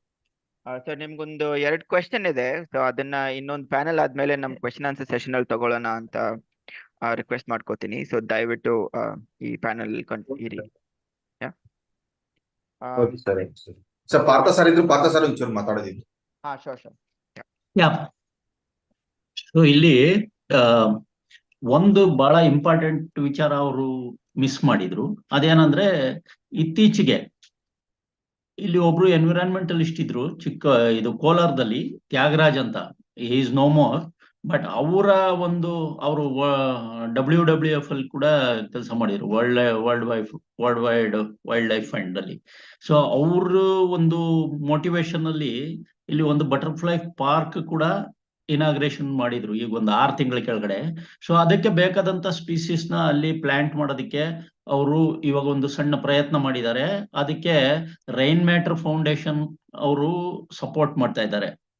ಮತ್ತೆ local ಆಗಿ Vivekananda youth clubs ಅಂತ ಹೇಳ್ಬಿಟ್ಟು ಕೆಲವು ಸಂಘಟನೆಗಳನ್ನ ಮಾಡಿದ್ದಾರೆ. Youth particularly ಒಂದು 30 ವರ್ಷದಿಂದ ಒಳಗಡೆ ಇರುವಂತ ಯೂತ್ ಏನಿದ್ದಾರೆ ಅವರು ಎಲ್ರೂ ಇವ್ರಿಗೆ ಬಹಳಷ್ಟು ಸಹಕಾರ ಕೊಡ್ತಾ ಇದ್ದಾರೆ ಈ ಕಾರ್ಯಕ್ರಮದಲ್ಲಿ. ಆದ್ರೆ ಇಲ್ಲೇನಾಗಿತ್ತು ಅಂದ್ರೆ ಈ ಬೆಟ್ಟದಿಂದ ಪಕ್ಕದಲ್ಲಿ ಇನ್ನೊಂದ್ ಕಡೆ ಒಂದು ಗ್ರೇಸಿಂಗ್ ಲ್ಯಾಂಡ್ ಇತ್ತು, ಗೋಮಾಳ. ಆ ಗೋಮಾಳನ ಯಾರೋ ಹಿಂಗೆ ಎನ್ಕ್ರೋಚ್ ಮಾಡಿದ್ರು.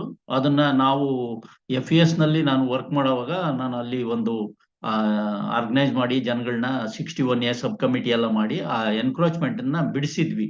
ಅದೇ ತರದ್ದು ಇಲ್ಲಿ ಕೂಡ ಆಗ್ಬೇಕು ಅಂತ ಹೇಳ್ಬಿಟ್ಟು ಇವ್ರಿಗೆ ಒಂದು ಗೈಡ್ ಮಾಡ್ತಾ ಇದ್ದೀನಿ, ಆರ್ಗನೈಸ್ ಮಾಡ್ತಾ ಇದೀವಿ ಇಲ್ಲಿ ಜನಗಳನ್ನ. ಸೊ 61A ಸಬ್ ಕಮಿಟಿಯಲ್ಲಿ ಇದಾದ್ರೆ ಈ ವಿಚಾರಗಳೆಲ್ಲ ಡಿಸ್ಕಸ್ ಆಗಿ ಜನಗಳ ಕಡೆಯಿಂದ ಇದಕ್ಕೆ ಪ್ರೋತ್ಸಾಹ ಸಿಕ್ಕಿತ್ತಂದ್ರೆ ಖಂಡಿತವಾಗಿ ಗ್ರಾಮ ಪಂಚಾಯಿತಿಯಲ್ಲಿ ಇದನ್ನ ಉಳಿಸ್ಕೊಳ್ಳೋದಕ್ಕೆ ಬಹಳಷ್ಟು ಸಪೋರ್ಟ್ ಸಿಗುತ್ತೆ ಅನ್ನೋದು ಒಂದು ವಿಚಾರ ಇದೆ. ಆ ವಿಚಾರನ ರಮೇಶ್ ಅವ್ರ ಪ್ರೆಸೆಂಟೇಶನ್ ಅಲ್ಲಿ ಬಿಟ್ಟಿದ್ರು. ಸೊ ಅದನ್ನ ನಾನು ಇಲ್ಲಿ ನಿಮ್ ಮುಂದೆ ಇಟ್ಟಿದ್ದೀನಿ. Thank you. Thank you for that addition, sir. Very quickly, letting you all know. So we're sharing about how they've been able to set up a butterfly park near the hillock. And I think it was under the guidance of Mr. Tyagraj, who is an environmentalist who used to work in Kolar. And the youth have been very supportive of these kind of endeavors in that particular region. And then the idea is to continue their efforts to ensure that they protect the hillock and the ecology around it. And Partha sir was sharing their experience about doing something similar with the Gomala, which is a common land near the village, near the hillock a few years ago when he was actively working. And then they've been able to mobilize people for it. So the idea is to have something similar to continue their engagement and to engage people to protect the larger commons that exist. So with that, we come to the last presentation for today. I invite Mr. Rajasaheb to join us again from Karnataka. So ಇವಾಗ ನಾವು ಈ ದಿನದ್ದು last ಪ್ರೆಸೆಂಟೇಷನ್ಗೆ move ಆಗ್ತಾ ಇದ್ದೀವಿ. Sir ಇಲ್ಲಿ ರಾಜಸಾಹೇಬ್ ಅವರು ಇದ್ರೆ ದಯವಿಟ್ಟು ನಿಮ್ ಸೆಷನ್ ಸ್ಟಾರ್ಟ್ ಮಾಡ್ಬೋದು. ಖಾದರ್ ಸರ್ ನೀವು ಗೈಡ್ ಮಾಡ್ಬೋದು.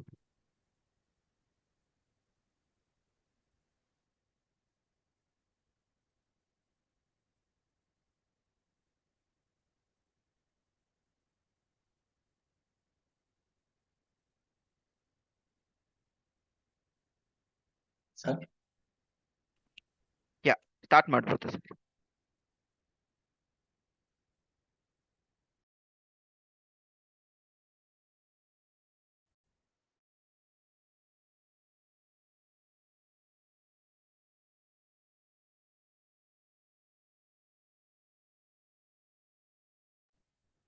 ನೀವು ಮಾತಾಡ್ತಾ ಇರೋದಾದ್ರೆ ಕೇಳಿಸ್ತಾ ಇಲ್ಲ. Sir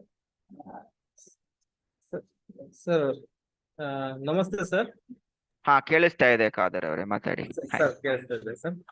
sir I would like to introduce Rajesh Saab presenter. Is from Nagalapur village sir, Somanawadi panchayat, Devadurga taluk, Raichur district sir. Let him to explain about this. Nagalapura.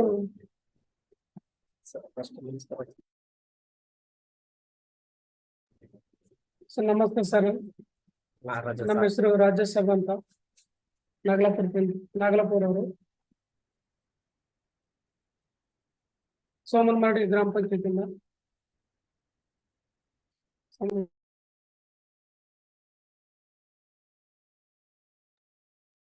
Nagalapura ಗ್ರಾಮದ ಕರ್ನಾಟಕ ರಾಜ್ಯವು ರಾಯಚೂರು ಜಿಲ್ಲೆಯಿಂದ ರಾಯಚೂರು ಜಿಲ್ಲೆ ದೇವದುರ್ಗ ತಾಲೂಕಿನಲ್ಲಿದೆ.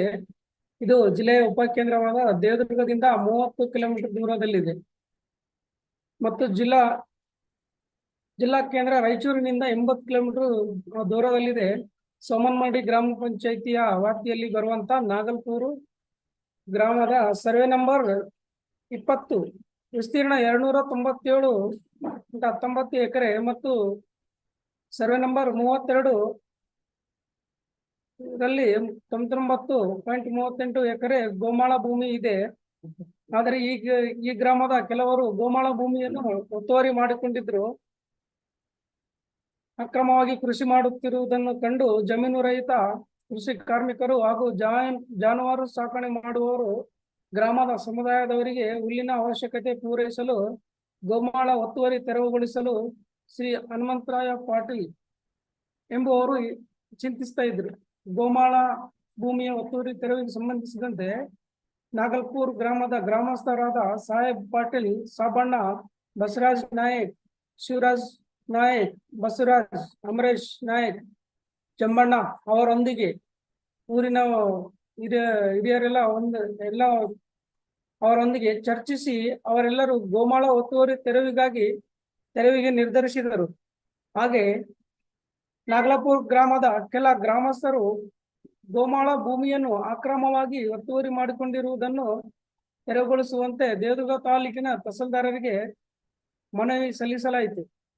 ಗೋಮಾಳದ ಅಕ್ರಮ ಒತ್ತುವರಿ ತೆರವುಗೊಳಿಸುವಂತೆ ತಹಸೀಲ್ದಾರ್ಗೆ ಮನವಿ ಸಲ್ಲಿಸಿದ ನಂತರ ಕಂದಾಯ ಇಲಾಖೆಯು ಕ್ರಮ ಕೈಗೊಂಡು ಗೋಮಾಳ ಜಮೀನಿಗೆ ಭೇಟಿ ನೀಡಿ ಅಕ್ರಮ ಒತ್ತುವರಿ ಮಾಡಿಕೊಂಡವ ಒತ್ತುವರಿ ಮಾಡಿಕೊಂಡು ಕೃಷಿ ಮಾಡುತ್ತಿರುವವರನ್ನು ಕಟ್ಟುನಿಟ್ಟಿನ ತಾಕೀತು ಮಾಡಿ ಕೃಷಿ ಮಾಡದಂತೆ ಸೂಚಿಸಿದರು. ಗೋಮಾಳ ಭೂಮಿಯನ್ನು ಒತ್ತುವರಿ ಮಾಡಿಕೊಂಡವರು ತೆರವುಗೊಳಿಸಿ ಮಾಡುತ್ತಿದ್ದ ಕೃಷಿಯನ್ನು ನಿಲ್ಲಿಸಿದರು. ನಾಗಲಾಪುರ ಗ್ರಾಮದ ಹನುಮಂತರಾಯ ಪಾಟೀಲ್ ಮತ್ತು ಸಮುದಾಯದವರು ಗೋಮಾಳ ಒತ್ತುವರಿಯನ್ನು ತೆರವುಗೊಳಿಸಿದ್ದರಿಂದ ತಹಸೀಲ್ದಾರ್ ಅವರಿಗೆ ಕೃತಜ್ಞತೆ ಸಲ್ಲಿಸಿದರು. ಈಗ ಗೋಮಾಳದಲ್ಲಿ ಸಾಮುದಾಯಿಕ ಬೆಂಬಲದೊಂದಿಗೆ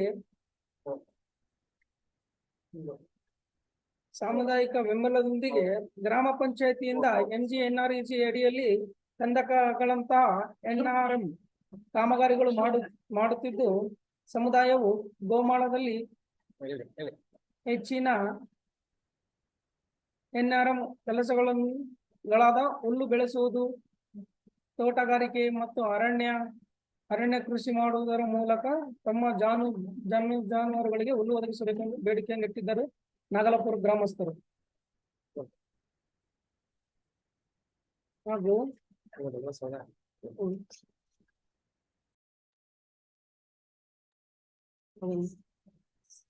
sir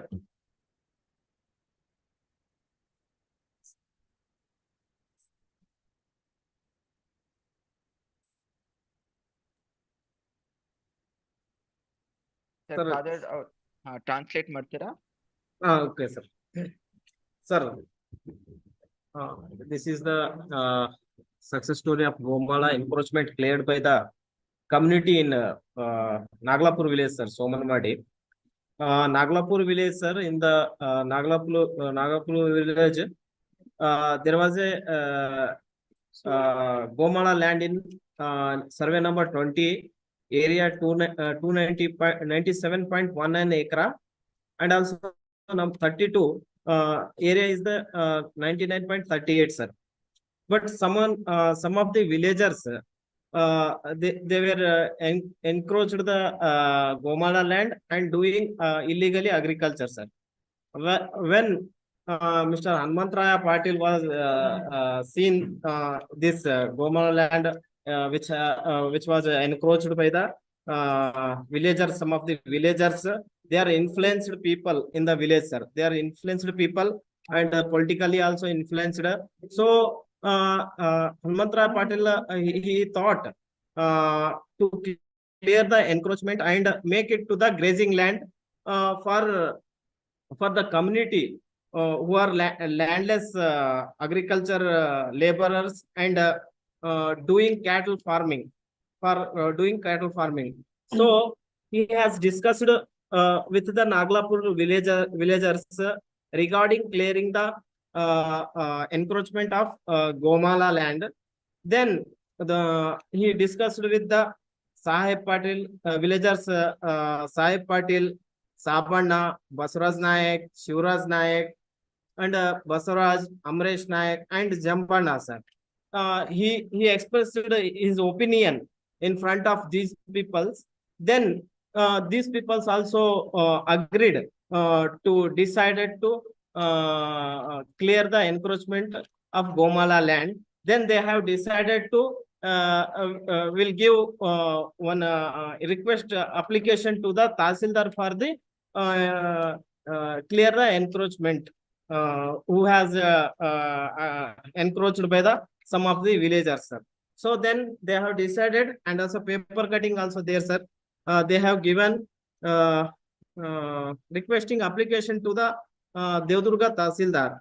Then after given the request application for the clearing the illegal encroachment of Gomala land, then Tahsildar Revenue Department take action against this encroachment of Gomala land and strictly warned to those who were illegally doing agriculture in that particular lands. Then and the revenue people told them to stop the illegally agriculture and clear the encroachment. Then they have stopped the doing agriculture and clear the encroachment, sir. Then Hanumantraya Patil and community of Naglapur village thanked to the Tahsildar, sir, for clear the encroachment. Now in that particular Gomala, now under Narega proposed the NRM work, sir, and also doing you can see in the slide also, sir. They are proposed the community works like trenches, sir, trenches and other NRM works, sir. But community wants in that particular Gomala more NRM works like growing grasses, horticulture plantation and forest plantation in the Gomala. It should be provide grass for their cattle. Naglapur villagers and neighboring villagers expressed happiness for cleared encroachment and implemented the NRM works in the Gomala field, sir. If from this clearing the encroachment, sir, it influenced to the neighboring villages also, sir. Now it's influenced to the neighboring villages. They are also started to clear the encroachment who are illegally encroached the government land, sir. Now they are also starting to giving this application to the Revenue Department for clearing the this illegal encroachment, sir. Now it's one of the motivational story or motivational thing to the other neighboring villages, sir.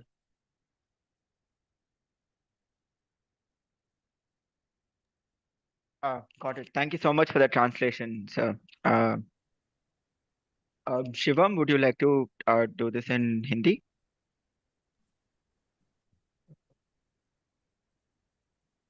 Yes, Madam, I'll do. Can you hear me? Okay. शुक्रिया माधप्पा, मुझे हिंदी में translate करने का मौका देने के लिए। तो ये कहानी है राजेश साहब जी की, जो हमारे साथ जुड़े हुए हैं नागलपुरा गांव, देवा दुर्गा ब्लॉक, रायचूर, कर्नाटका से। ये कहानी है वहां के चारागाह की, जिसे वहां की साधारण जनसामान्य की भाषा में गोमाला कहा जाता है। गोमाला वो स्थान होते हैं जहां पर लोग अपने पशुओं को चराने के लिए ले जाते हैं। ये वहां के सामुदायिक चारागाह है, सामुदायिक संसाधन है। तो इनके गांव में जो ये बता रहे हैं कि करीबन 400 एकड़ का गोमाला लैंड था, 400 एकड़ का सामुदायिक चारागाह था, जिस पर लोगों के द्वारा अतिक्रमण किया गया था। और अतिक्रमण न केवल अतिक्रमण किया गया था, बल्कि उस पर ये लोग मतलब गांव वाले अन्य लोगों के द्वारा उस पर खेती की जाने लगी थी। तो ये बताते हैं कि वहां पर हनुमंत राया पाटिल जी, जिन्होंने सबसे पहले इस कॉमनिंग की शुरुआत करी थी, लोगों को साथ लाने की शुरुआत करी थी, उन्होंने लोगों को जोड़ना चालू किया और इसके बारे में समझाना चालू किया। वो इस बात से दुखी थे कि उस गांव में रहने वाले जो बिना जमीन के जो किसान हैं, जिनके पास जमीनें नहीं हैं और जो अपने जीवन यापन के लिए पशुओं के ऊपर निर्भर करते हैं, उनका जीवन यापन प्रभावित हो रहा था। हनुमंत राय पाटिल जी ने अपने गांवों के लोगों को न केवल उन्हें समझाया, बल्कि लोगों को साथ कर लाने के लिए बहुत सारे प्रयास किए। इसके बाद गांव के सभी लोगों ने मिलकर एक आवेदन राजस्व विभाग, सबसे पहले एक तहसीलदार को अपना एक आवेदन दिया ताकि वो इस अतिक्रमण को हटा सकें। और तहसीलदार के साथ ही साथ उन्होंने राजस्व विभाग को भी एक आवेदन दिया इस अतिक्रमण को हटाने के लिए। इनके लगातार किए गए प्रयासों से तहसीलदार और राजस्व विभाग के द्वारा इस गोमाला पर, इस चारागाह पर अतिक्रमण को हटाया गया। लेकिन ये यहाँ नहीं रुके, बल्कि ये आगे बढ़े और इन्होंने जो नरेगा से आने वाला फंड है, महात्मा गांधी नरेगा स्कीम के तहत जो फंड आ रहा था, उससे इसके ऊपर इन्होंने नेचुरल रिसोर्स मैनेजमेंट से रिलेटेड एक्टिविटीज करी। और जैसा कि हम जानते हैं कि बहुत सारी एक्टिविटीज कॉमन लैंड पर, चारागाह पर की जाती है, जैसे ट्रेंचेस बनाना, प्लांटेशन, वृक्षारोपण, ये सारी चीज उन्होंने की और इसके जरिए से इसको पुनः से जीवित किया इस चारागाह को। देखा जाए तो आज ये बताते हैं कि ये जो चारागाह है, इससे गांव के जो पशु हैं उनके लिए पर्याप्त चारा उपलब्ध हो रहा है। लेकिन ये मानते हैं कि ये केवल गांव को चारा उपलब्ध नहीं करवा रहा है, ये कहानी एक प्रेरणादायक कहानी है आसपास के गांवों के लिए भी। और इनकी इस कहानी से आसपास के गांव के लोग प्रेरणा ले रहे हैं और अपने गांव में भी वो अतिक्रमण को हटाने के लिए उन्होंने भी अब तहसीलदार और राजस्व विभाग के पास अपने आवेदन देने शुरू कर दिए हैं। शुक्रिया Madhappa. I hope I met in. Yeah, thank you for that, Shivam. I have a couple of requests from everybody here. I request the participants to switch on your cameras because we'll have the question and answer sessions now. Also, we'll have to take a group photo. So I request everybody to switch on your cameras.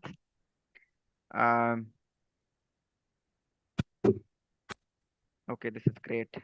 Partha sir, if you could just lower your camera a little bit.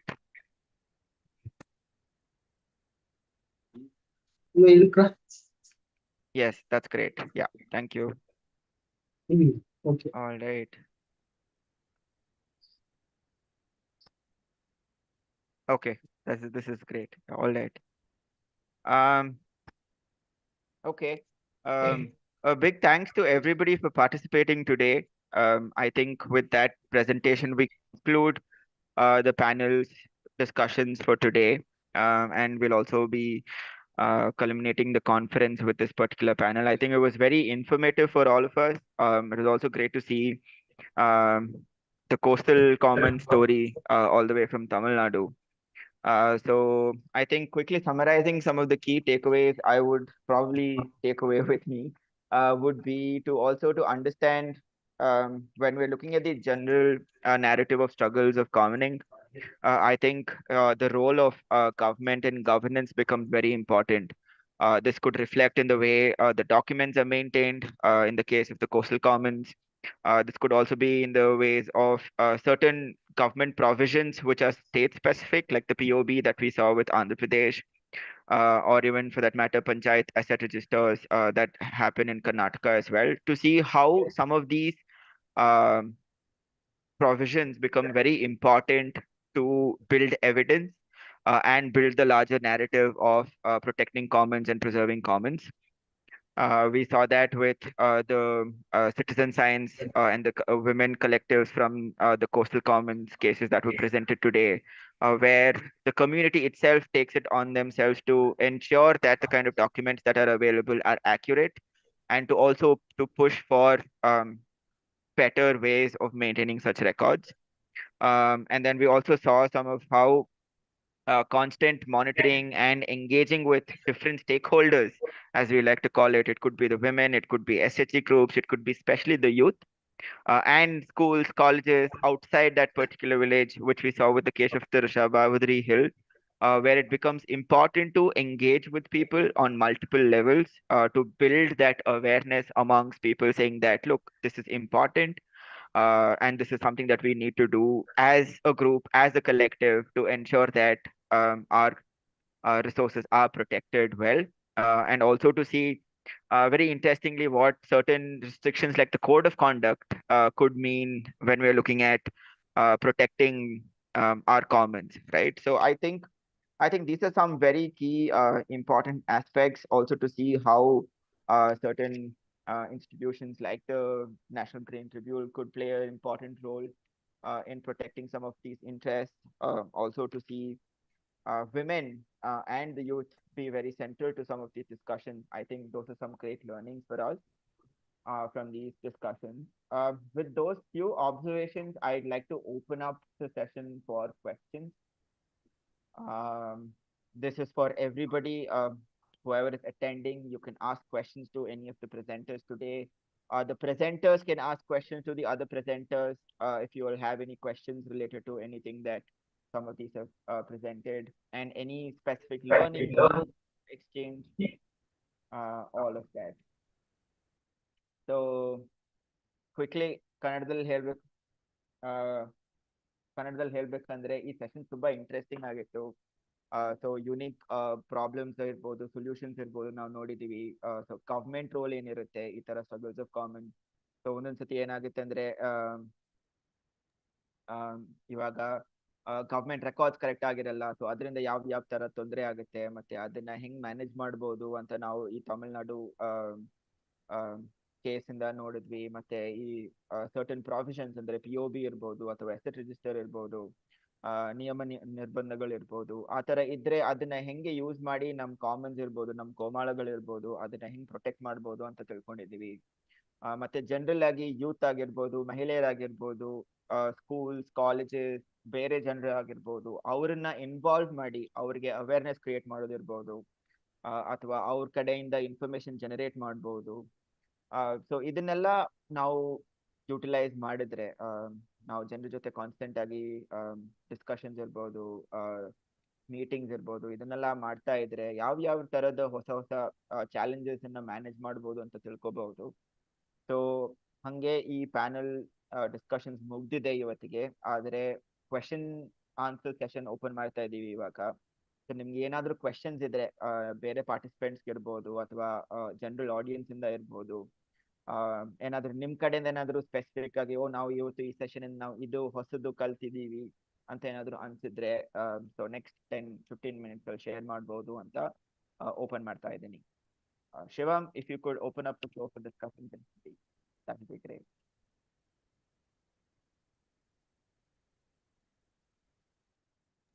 Hello, Madhava. Just I wanted to ask to Rajesh Saab ji, can he tell us about the challenges of mobilizing community for removing the encroachment?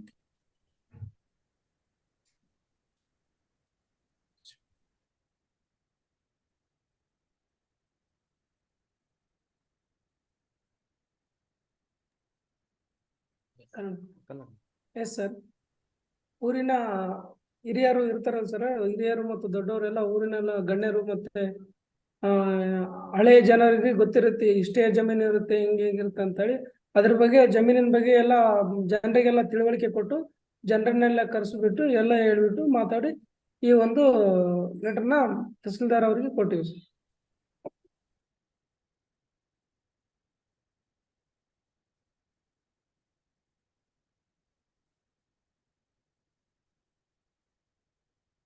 Mute ಆಗಿದ್ದೀರಿ.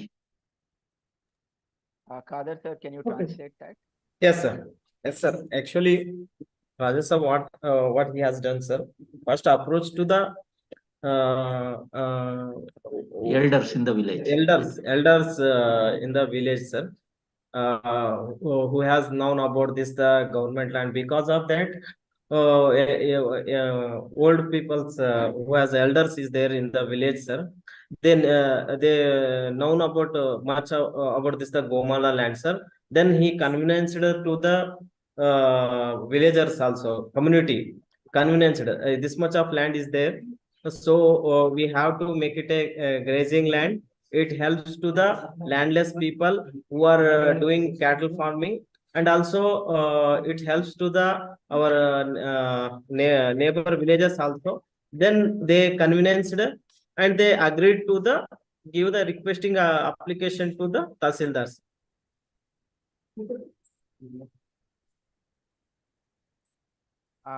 We actually have a couple of questions for all the participants and all the panelists. We would like to know, has it been easy to involve women and youth in these interventions? So basically the question is, ನೀವು ಮಾಡ್ತಾ ಇರೋ ಕೆಲಸದಲ್ಲಿ ಮಹಿಳೆಯರು ಮತ್ತು ಯುವಕ ಯುವತಿಯರನ್ನು engage ಮಾಡೋದ್ರಲ್ಲಿ ಯಾವ ತರ ಚಾಲೆಂಜಸ್ ಇತ್ತಾ, ಈಸಿ ಆಗಿದ್ಯಾ? ಸೊ ನಿಮ್ ಅನಿಸಿಕೆಗಳೇನು? This is open to all the panelists. Tisamji, if you could help us understand what. Can I speak? Sure. Yeah, this is open for everybody who presented today. Yeah. So ಇಲ್ಲಿ ತಾವು ಏನ್ ಕೇಳ್ತಾ ಇದ್ದೀರಿ, ಮಹಿಳೆಯರು ಮತ್ತೆ ಯುವಕರನ್ನ ಹೇಗೆ ಇದ್ರೊಳಗೆ ಇನ್ವಾಲ್ವ್ ಮಾಡ್ಬೇಕು ಅನ್ನೋದು, ಇದು ನಿಜವಾಗ್ಲೂ ಒಂದ್ ದೊಡ್ಡ ಚಾಲೆಂಜ್. ಯಾಕೆಂತಂದ್ರೆ ಇಲ್ಲಿ ಕಾಮನ್ಸ್ ನ ಎನ್ಕ್ರೋಚ್ ಮಾಡೋ ಅಂತವ್ರು ಯಾರಿದ್ದಾರೆ, ಸೊ ಅವರು ಹೊರಗಡೆಯಿಂದ ಬಂದಿರೋರಾದ್ರೆ ಅವ್ರನ್ನ ಡೈರೆಕ್ಟ್ ಆಗಿ ಫೇಸ್ ಮಾಡ್ಬೋದು. ಆದ್ರೆ ಇಲ್ಲಿರೋರು ಒಳಗಡೆ ಇರೋರು ಫೇಸ್ ಮಾಡ್ತಾರೆ, ಇದು ಎನ್ಕ್ರೋಚ್ಮೆಂಟ್ ಮಾಡ್ತಾ ಇರೋರು. ಸೊ ಇವ್ರನ್ನ ಫೇಸ್ ಮಾಡುವಾಗ ಅನೇಕ ಅಡ್ಡಿಗಳಿರ್ತದೆ, ಚಾಲೆಂಜಸ್ ಬಹಳ ಇರ್ತದೆ. ಸೊ ಹಾಗಾಗಿ ಮಹಿಳೆಯರಿಗೆ ಇದ್ರ ಬಗ್ಗೆ ನಾವು ಹೆಚ್ಚು ತಿಳುವಳಿಕೆ ಕೊಟ್ಟಾಗ ಏನಾಗುತ್ತೆ ಅಂತಂದ್ರೆ, ಮಹಿಳೆಯರ dependency on the commons is more compare to the men. So ಹಾಗಾಗಿ ಅವ್ರಿಗೆ ಇದ್ರ ಬಗ್ಗೆ ಹೆಚ್ಚು ತಿಳುವಳಿಕೆ ಕೊಡೋದ್ರಿಂದ ನಾವು ಈ ಒಂದು ಚಾಲೆಂಜ್ ನಾವು ಈಸಿಯಾಗಿ ಫೇಸ್ ಮಾಡ್ಬೋದು. ಒಂದು. ಎರಡನೇದು, ಯುವಕರು ಏನಿದ್ದಾರೆ ಇವತ್ತು, ಅವರ ಒಂದು ಸ್ಥಿತಿ ಏನಿದೆ ಅಂತ ಹೇಳಿದ್ರೆ, ಅಡಿಕ್ಷನ್ಸ್ 2-3 ತರ ಅಡಿಕ್ಷನ್ಸ್ ನಾವು ಮಾತಾಡ್ಬೋದು. ಒಂದು ಪಾನ್ ಗುಟ್ಕಾ ಇರ್ಬೋದು, ಇನ್ನೊಂದು ಮೊಬೈಲ್ಸ್. ಸೊ ಇವೆರಡೂನು ಇವತ್ತು ಯೂತ್ ಏನಿದ್ದಾರೆ ಅವ್ರಿಗೆ ತಮ್ಮ ಹಳ್ಳಿ ಬಗ್ಗೆ ತಿಳುವಳಿಕೆಯಿಂದ ದೂರ ಇಡುವಂತ ಕೆಲಸ ನಡೀತಾ ಇದೆ. ಸೊ ಅದ್ ಎರಡನ್ನೂ ನಾವು ಸೀರಿಯಸ್ ಆಗಿ ನಾವು ಗಮನಿಸಿದಾಗ ಅವ್ರನ್ನ ಮೋಟಿವೇಟ್ ಮಾಡುವಂಥದ್ದು, ಮತ್ತೆ ಅವ್ರಿಗೆ ಎಜುಕೇಟ್ ಮಾಡುವಂಥದ್ದು, ಅವ್ರ ಕಾಮನ್ಸ್ ಬಗ್ಗೆ ಹೇಳುವಂಥದ್ದು, natural resources of the villages ಬಗ್ಗೆ ಹೇಳುವಂಥದ್ದು ಬಹಳ ಇಂಪಾರ್ಟೆಂಟ್ ಆಗುತ್ತೆ. ಸೊ ನಾವಿವಾಗ ಅದೇ ಕೆಲಸದಲ್ಲಿ ತೊಡಗಿದೀವಿ. ಇವಾಗ ಉದಾಹರಣೆಗೆ ರಮೇಶ್ ಅವರು ಈಸ್ ಎ ಯಂಗ್ಸ್ಟರ್. ಸೊ ಅವರು ತಮ್ಮ ಹಳ್ಳಿಯ ಒಂದು ಬೆಟ್ಟದ ಬಗ್ಗೆ ಅಷ್ಟು ಆಸಕ್ತಿ ತಗೊಂಡಿದ್ದಾರೆ ಅಂತ ಹೇಳಿದ್ರೆ, so it is A model for all the youth in the village. ಅವ್ರ ಜೊತೆಗೆ ಏನ್ ಮಾಡ್ತಾ ಇದ್ದಾರೆ ಅಂದ್ರೆ, ಅವ್ರ ಹಳ್ಳಿ ಸುತ್ತಮುತ್ತ ಇರೋ ಯೂತ್ ನ ಇದರಲ್ಲಿ ತರ್ತಾ ಇದ್ದಾರೆ. ಈಗ ನಾವು ಕೂಡ ಟಾರ್ಗೆಟ್ ಮಾಡ್ತಾ ಇರುವಂತದ್ದು ಈ ಪರ್ಟಿಕ್ಯುಲರ್ ಒಂದು 25 ಗ್ರಾಮ ಪಂಚಾಯತಿಯಲ್ಲಿ ನಾವು ಪರ್ಟಿಕ್ಯುಲರ್ ಆಗಿ ಟಾರ್ಗೆಟ್ ಮಾಡ್ತಾ ಇರುವಂತದ್ದು ಮಹಿಳೆಯರು, ಯುವಕರು, ರೈತರು, ಇವ್ರನ್ನೇ ನಾವು ಟಾರ್ಗೆಟ್ ಮಾಡ್ತಾ ಇದೀವಿ.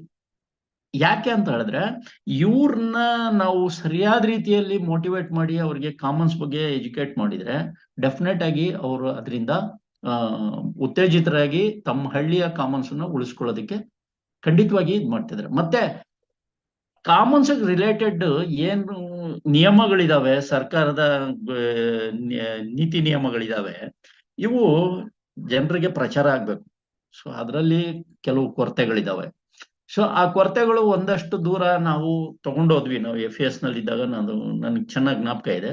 ಅದನ್ನ ಒಂದಷ್ಟು ದೂರ ತಗೊಂಡೋದ್ವಿ. ಆದ್ರೆ ಮಧ್ಯದಲ್ಲಿ ನಾವು ಅದನ್ನ ಎಲ್ಲೋ ಒಂದ್ ಕಡೆ ಮುಂದುವರ್ಸಕ್ ಆಗ್ತಾ ಇಲ್ಲ. ಕಾರಣ ಅದಕ್ಕೆ ಬೇರೆ ಬೇರೆ ಇದೆ.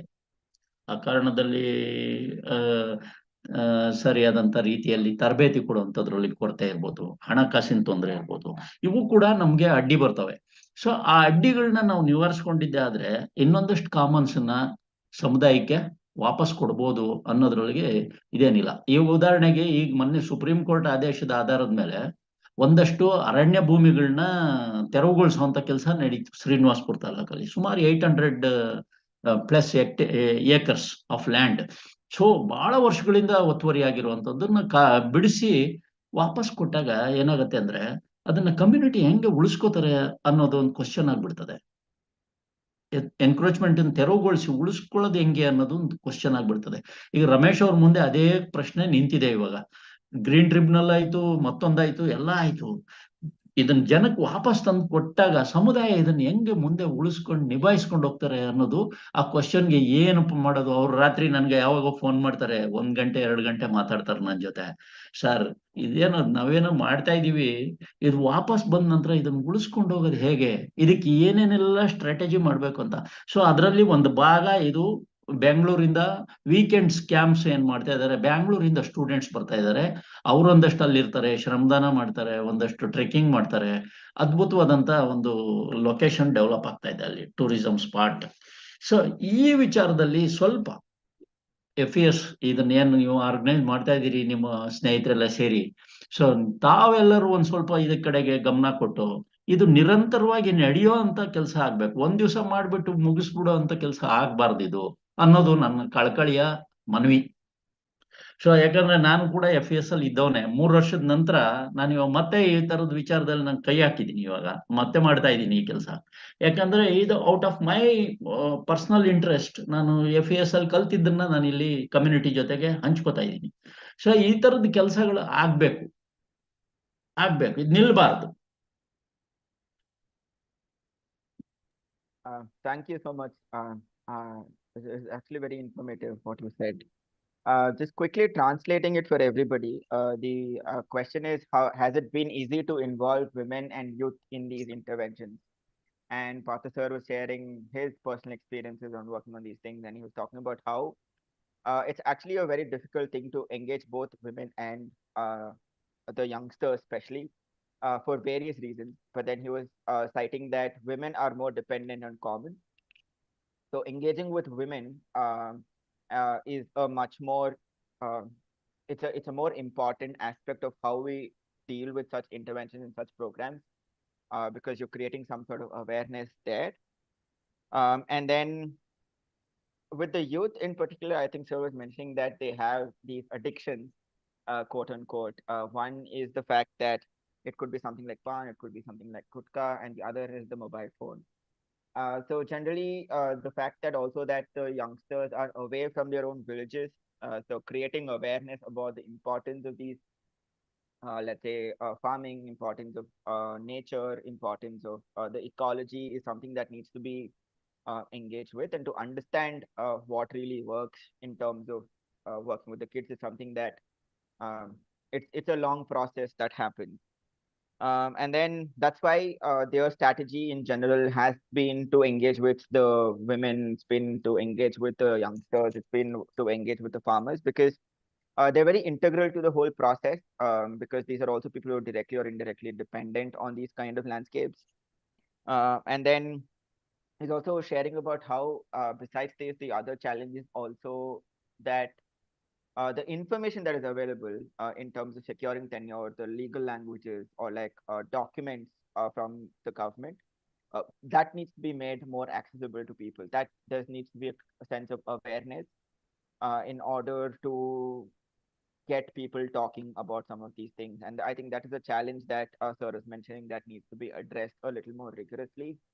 And then another thing that he was also sharing is how once you get a particular patch of land, let's say after you remove encroachment and all of that. And then you were citing the case study of 800-acre land that was instructed to be the encroachment to be removed by the Supreme Court in Srinivaspura. And then the larger question is how will people manage once they get that particular common land back, right? So that sort of strategies, that sort of information, that sort of knowledge building is very important. Because you're putting in so much effort where you're taking it to the NGT, you're taking it up to the High Court. And then once you actually have that resource back to you, how will communities really manage those things, and what are the strategies that you can develop? And then these are very quickly saying what Sir was talking to us about. These are not efforts that happen in 1 or 2 days. It requires continuous engagement. It needs continuous effort to be sustained over a long period of time to ensure that the commons are protected. Shivam, would you like to translate it to Hindi, the question and what Sir had to say? And then maybe we can also hear from Tisham Madam's team, if that's okay. Adapa, I think we can continue. Okay. Actually, I was not there actually. All right, no problem. Yeah, hi. Can you hear me?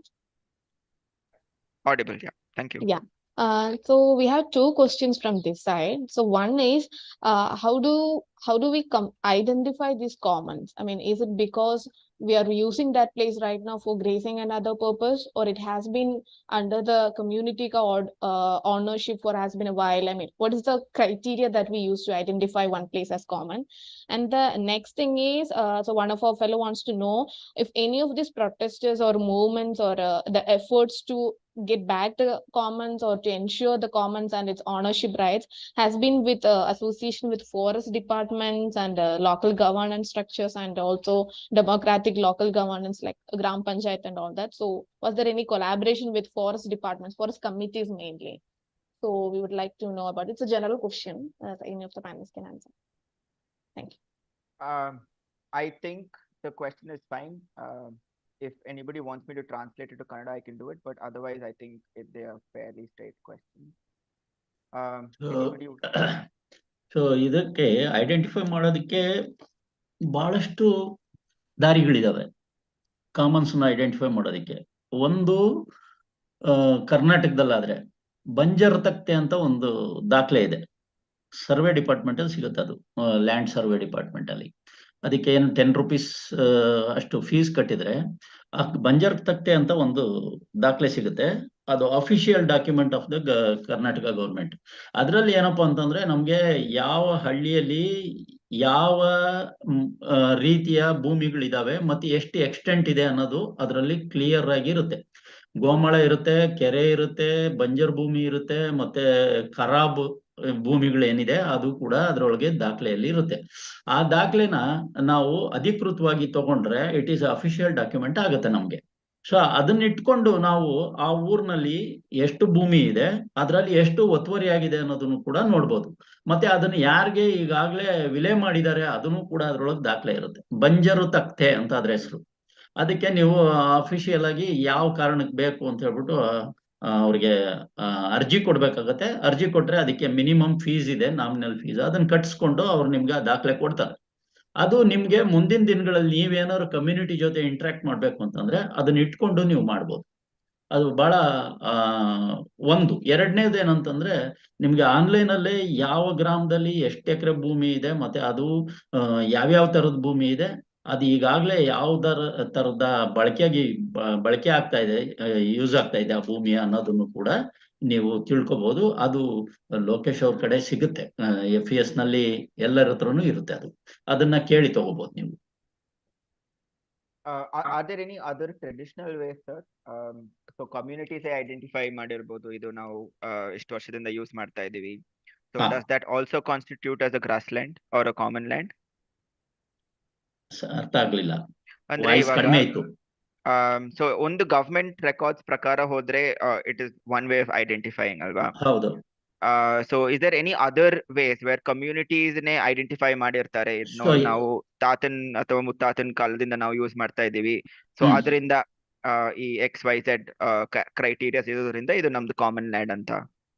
ಇದು ಇತ್ತೀಚಿನ ದಿನಗಳಲ್ಲಿ ಏನಾಗಿದೆ ಅಂತ ಹೇಳಿದ್ರೆ ಆ ತರದ ದಾಖಲೆಗಳು ಯಾರಾದ್ರೂ ಹಳೇ ಶಾನ್ ಬೋಗ್ರು ಯಾರಾದ್ರೂ ಊರಲ್ಲಿದ್ರೆ ಅವ್ರ ಹತ್ರ ಸಿಗುತ್ತೆ, ಒಂದು ವಿತ್ ನಕ್ಷೆ ಸಿಗುತ್ತೆ, ಮ್ಯಾಪ್ ಆಗಿರೋದು ಸಿಗುತ್ತೆ, ಅದು ಒಂದು ಸಿಗುತ್ತೆ. ಎರಡನೇದು ಏನಂತಂದ್ರೆ ಇತ್ತೀಚಿನ ದಿನಗಳಲ್ಲಿ ನಾನು FS ಅಲ್ಲಿ ಇದ್ದಾಗ ನಾನು ಮತ್ತೆ ಸುರೇಶ್ ಅವರು ನಮ್ಮ IAS ಆಫೀಸರ್ ಒಬ್ರು CEO ಇದ್ರು ಚಿಕ್ಕಬಳ್ಳಾಪುರದಲ್ಲಿ, ಅವ್ರ ಜೊತೆ ನಾವು ಈ ವಿಚಾರ ಮಾತಾಡುವಾಗ ಏನಾಯ್ತು ಅಂತಂದ್ರೆ, ಸೊ ಏನಾದ್ರೂ ಸಾಧ್ಯತೆ ಇದೆಯಾ ಅಂತ ನೋಡಿದ್ವಿ.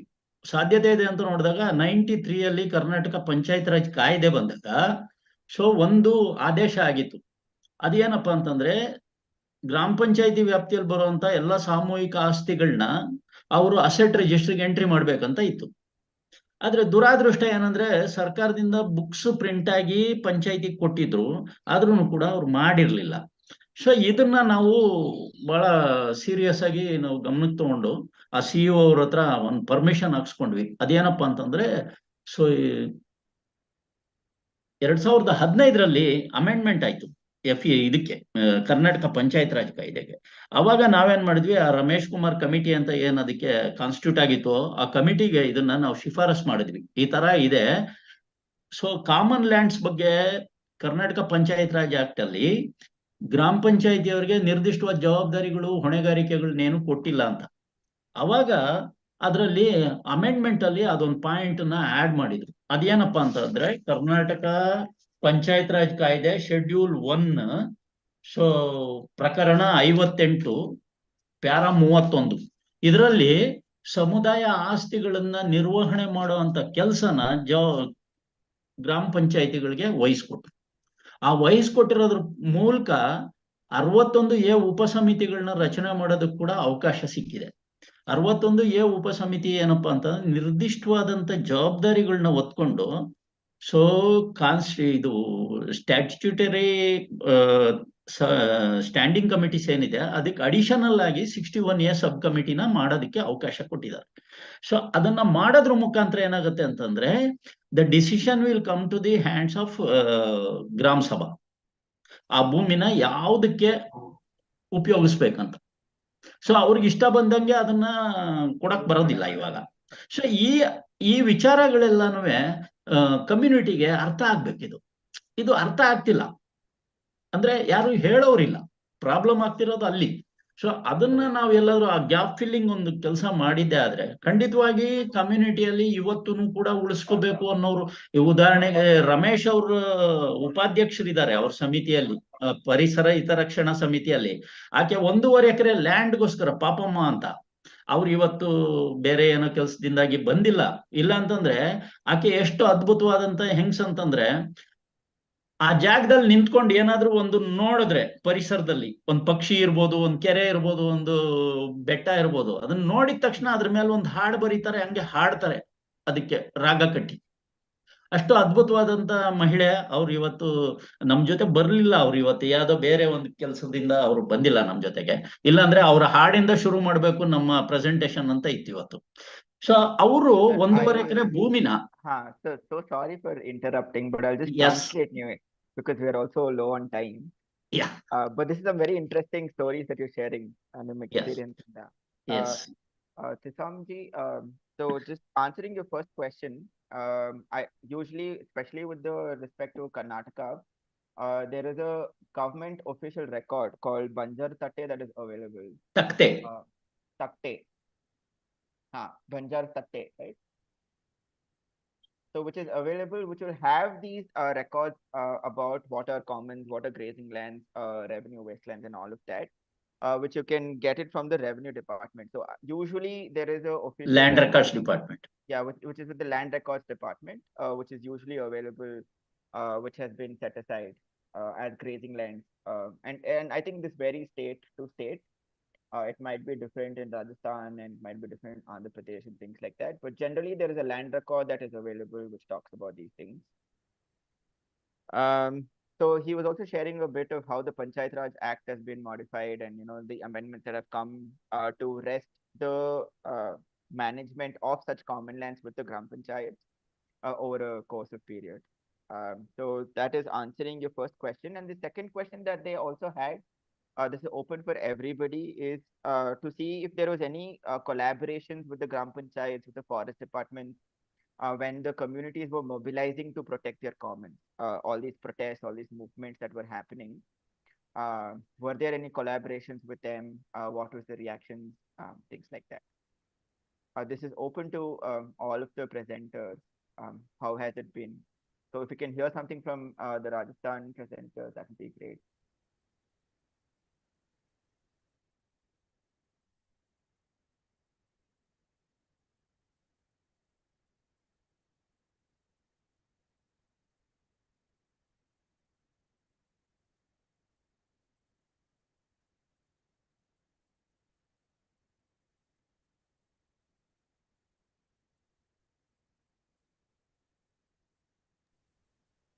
Okay. Do we have any responses for that? This is also open for anybody else who's also presented. So please do feel free to share your experience.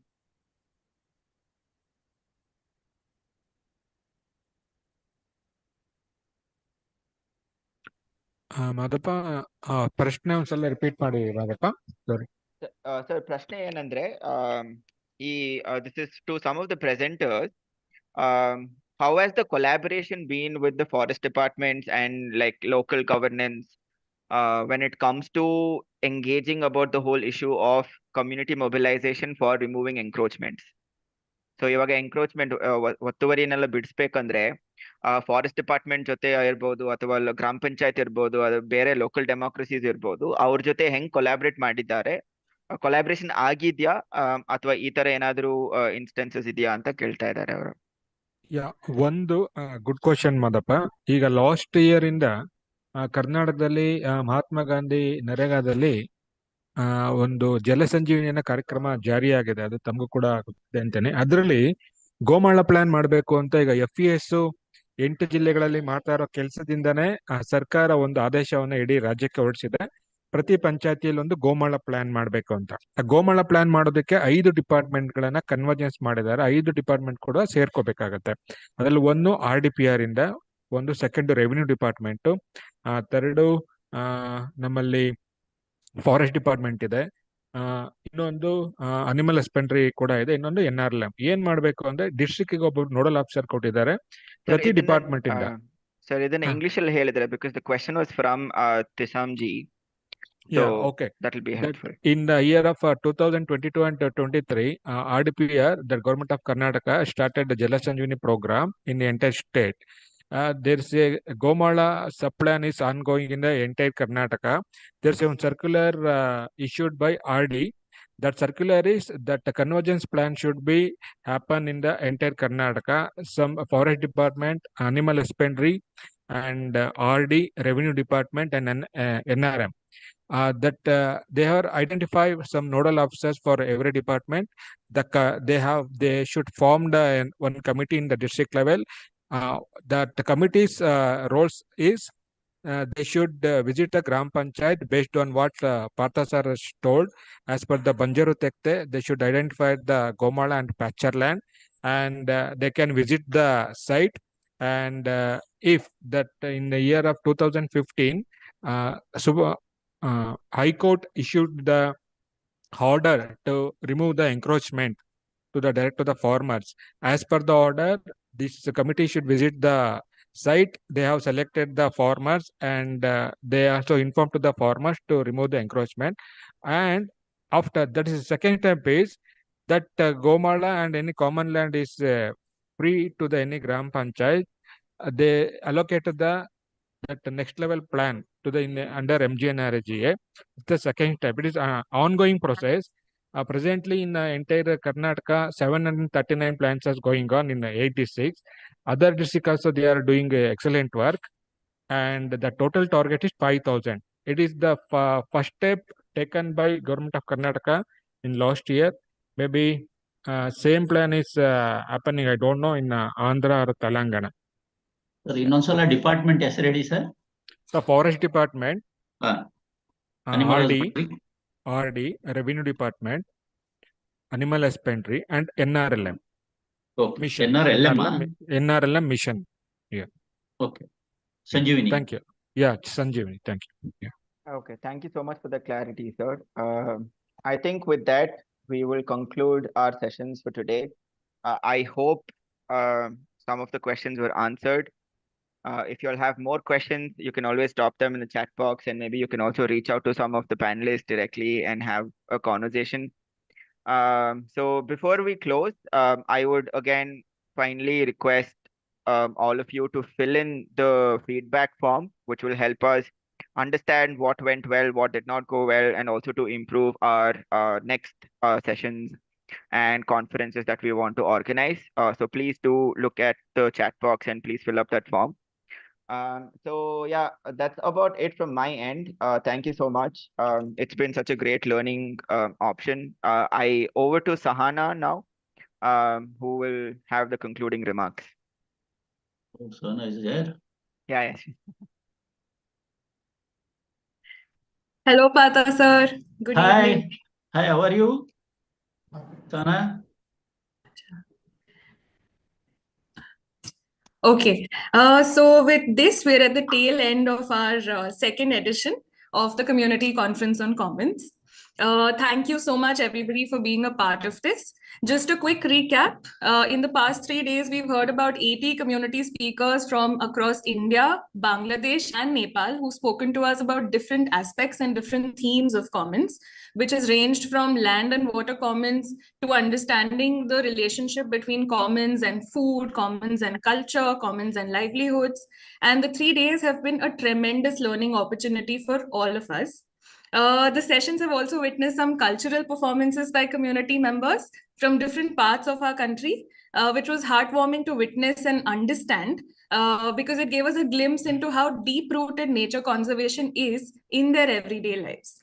We in fact had some of those performances in this very session itself.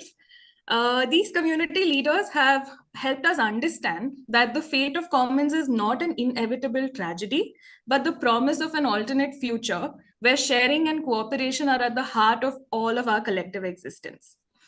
We've also envisioned this as a space for policymakers, elected representatives, media, academia, and several others to listen to and engage with the valuable insights that all of you have provided to us, and also be able to better adapt and deal with the unfolding climate crisis that is all around us. On behalf of the entire conference team, I thank all the community speakers as well as their facilitators for joining us and taking through the journeys that you've all been through. We also thank all our partners, donors, and supporters who've been part of this initiative from across the country and beyond. We extend our heartfelt gratitude to partners who've co-organized the conference, which include APARD from Andhra Pradesh, Jan Chetna Sansthan from Rajasthan, Kenono Foundation from Nagaland, FIA Foundation from Jharkhand, Seba Jagat from Odisha, as well as the Indian Commoner and the Rainfed Livestock Network. We also have a huge team in the background whose invisible hands ensured the smooth conduct of the event and made it a resounding success. I thank all of them from the bottom of my heart for helping put this together. Last but not the least, we thank all the attendees who've enriched our discussions by interacting with the community members, along with Mr. Dinesh Francis and Ms. Shika Garg, who are the cartoonists who've been helping us develop live illustrations of all the speakers across the channels. Your contribution is immense in making this a success. The World Commons Week is an initiative of the International Association for the Study of Commons, which celebrates research and practice around commons. And this conference was the Asia event within the annual World Commons Week. So we are deeply grateful for the IASC for helping us onboard our event and take it to an international platform. We will soon be back with the next edition of the conference and try our best to reach newer and wider geographies and more communities. Until then, goodbye, take care, and we wish you all the best in all your endeavors. Thank you. I will just quickly say the same thing in Kannada as well, since we have a lot of us who've joined us from Karnataka and Andhra. So ಈ session ಜೊತೆ ನಾವು ಈ ಸಮ್ಮೇಳನದ ಅಂತಿಮ ಕ್ಷಣಕ್ಕೆ ಬಂದಿದ್ದೀವಿ. 3 ದಿನದಲ್ಲಿ 80ರಷ್ಟು ಸಮುದಾಯದ ಜನರು ನಮ್ ಜೊತೆ ಸೇರಿ ಅವ್ರ ಅನುಭವಗಳನ್ನು ನಮ್ ಜೊತೆ ಶೇರ್ ಮಾಡಿದ್ದಾರೆ. ಬೇರೆ ಬೇರೆ ವಿಷಯದ ಮೇಲೆ, ಅದು ನೆಲ, ಜಲ, ಅರಣ್ಯ ಬಗ್ಗೆ ಆಗ್ಬೋದು, ಅಥವಾ ಅವ್ರ ಸಾಂಸ್ಕೃತಿಕ ಸಂಬಂಧ ಬಗ್ಗೆ ಆಗ್ಬೋದು, ಇಲ್ಲ ಈ ಕೆಲ್ಸನ ಮಾಡಕ್ಕೆ ಜನನ ಒಟ್ಟಿಗೆ ಕರ್ಕೊಂಡ್ ಬರೋದ್ರಲ್ಲಿ ಏನೇನ್ ಬೇರೆ ಬೇರೆ ಅಡೆತಡೆ ಇದ್ದಿದೆ ಅದ್ರ ಬಗ್ಗೆ ಶೇರ್ ಮಾಡೋದಾಗಿರ್ಬೋದು. ತುಂಬಾನೇ ಜಾಸ್ತಿ ಮಾಹಿತಿ ಕೊಟ್ಟು ನಮಗೆ ಎಲ್ಲರಿಗೂ ಸ್ವಲ್ಪ ಯೋಚನೆ ಮಾಡಕ್ಕೆ ತುಂಬಾ ಇನ್ಫಾರ್ಮೇಶನ್ ಶೇರ್ ಮಾಡಿದೀರಾ ನೀವೆಲ್ರು. ಮತ್ತೆ ಈ ಸಮ್ಮೇಳನ ನಿಮ್ ಜೊತೆ ತಗೊಂಬರಕ್ಕೆ ನಮ್ ಜೊತೆ ತುಂಬಾನೇ ಸಹಯೋಗಿ ಸಂಸ್ಥೆಗಳು ನಮ್ ಜೊತೆ ಒಟ್ಟಿಗೆ ಸೇರ್ಕೊಂಡು ಈ ಸಲ ಈ ಕಾನ್ಫರೆನ್ಸ್ ನ ಆರ್ಗನೈಸ್ ಮಾಡಿದ್ದಾರೆ. ಅವ್ರ ಎಲ್ಲರಿಗೂ ನಾವು ಹೃದಯದಿಂದ ಧನ್ಯವಾದಗಳನ್ನು ತಲುಪಿಸ್ತಾ ಇದೀವಿ. ಮತ್ತೆ ಇದ್ರ ಜೊತೆ ನಮ್ ಇಡೀ ಕಾನ್ಫರೆನ್ಸ್ ನ ಒಟ್ಟಿಗೆ ತಗೊಂಬರಕ್ಕೆ ಒಂದ್ ದೊಡ್ಡ ಕಾನ್ಫರೆನ್ಸ್ ಟೀಮ್ ಇದ್ದಿದೆ. ಇವರಿಗೂ ತುಂಬಾ ತುಂಬಾ ಧನ್ಯವಾದ ನಾನು ಹೇಳ್ತೀನಿ. ಇವ್ರ ಸಮರ್ಥನ ಇಲ್ದಿದ್ರೆ ಇದನ್ನೆಲ್ಲ ನಿಮ್ ಜೊತೆ ತಗೊಂಡ್ಬರಕ್ಕೆ, ನಿಮ್ ಹತ್ರ ತಗೊಂಡ್ಬರಕ್ಕೆ ಸಾರ್ಥಕ ಆಗ್ತಾ ಇರ್ಲಿಲ್ಲ. ಅದ್ರ ಜೊತೆ ವರ್ಲ್ಡ್ ಕಾಮನ್ಸ್ ವೀಕ್ ನಲ್ಲಿ ಈ ಸಮ್ಮೇಳನ ಆಚರಿಸಲು IASC ಕಡೆಯಿಂದ ತುಂಬಾ ಸಪೋರ್ಟ್ ಸಿಕ್ಕಿದೆ ನಮಗೆ. ಸೊ ಇವರಿಗೂ ನಾನು ಧನ್ಯವಾದಗಳನ್ನು ತಲುಪಿಸ್ತಾ ಇದ್ದೀನಿ. ಕೊನೆಯಲ್ಲಿ ನಿಮ್ ಎಲ್ಲರಿಗೂ 3 ದಿನ ನಮ್ ಜೊತೆ ಇದ್ದಿ ಈ ಸಮ್ಮೇಳನದಲ್ಲಿ ಬೇರೆ ಬೇರೆ ಚರ್ಚೆಯಲ್ಲಿ ಭಾಗವಹಿಸಿ ನಿಮ್ ಮಾಹಿತಿ ಮತ್ತೆ ನಿಮ್ ಕ್ವೆಶ್ಚನ್ಸ್ ನ ನಮ್ ಸಮುದಾಯದ ಜನರ ಮುಂದೆ ಇಟ್ಟು ನೀವ್ ಈ ಸಮ್ಮೇಳನನ ತುಂಬಾ ದೊಡ್ಡ ಸಕ್ಸಸ್ ಮಾಡಿದೀರಾ. ಸೊ ನಿಮ್ ಎಲ್ಲರಿಗೂ ಹೃದಯದಿಂದ ಧನ್ಯವಾದಗಳು. ಮತ್ತೆ ಮುಂದಿನ ವರ್ಷ ಸಿಕ್ಕಣ, ಮತ್ತೆ ಚರ್ಚೆ ಮಾಡೋಣ, ಇನ್ನೂ ಪ್ರಯೋಜನ ಬಗ್ಗೆ, ಪ್ರಯಾಸ ಬಗ್ಗೆ ಕೇಳಿಸ್ಕೊಳ್ಳೋಣ ಅಂತ ಹೇಳ್ತಾ ಈ ಸೆಷನ್ ನಾನು ಮುಗಿಸ್ತಾ ಇದ್ದೀನಿ. ನಮಸ್ಕಾರ.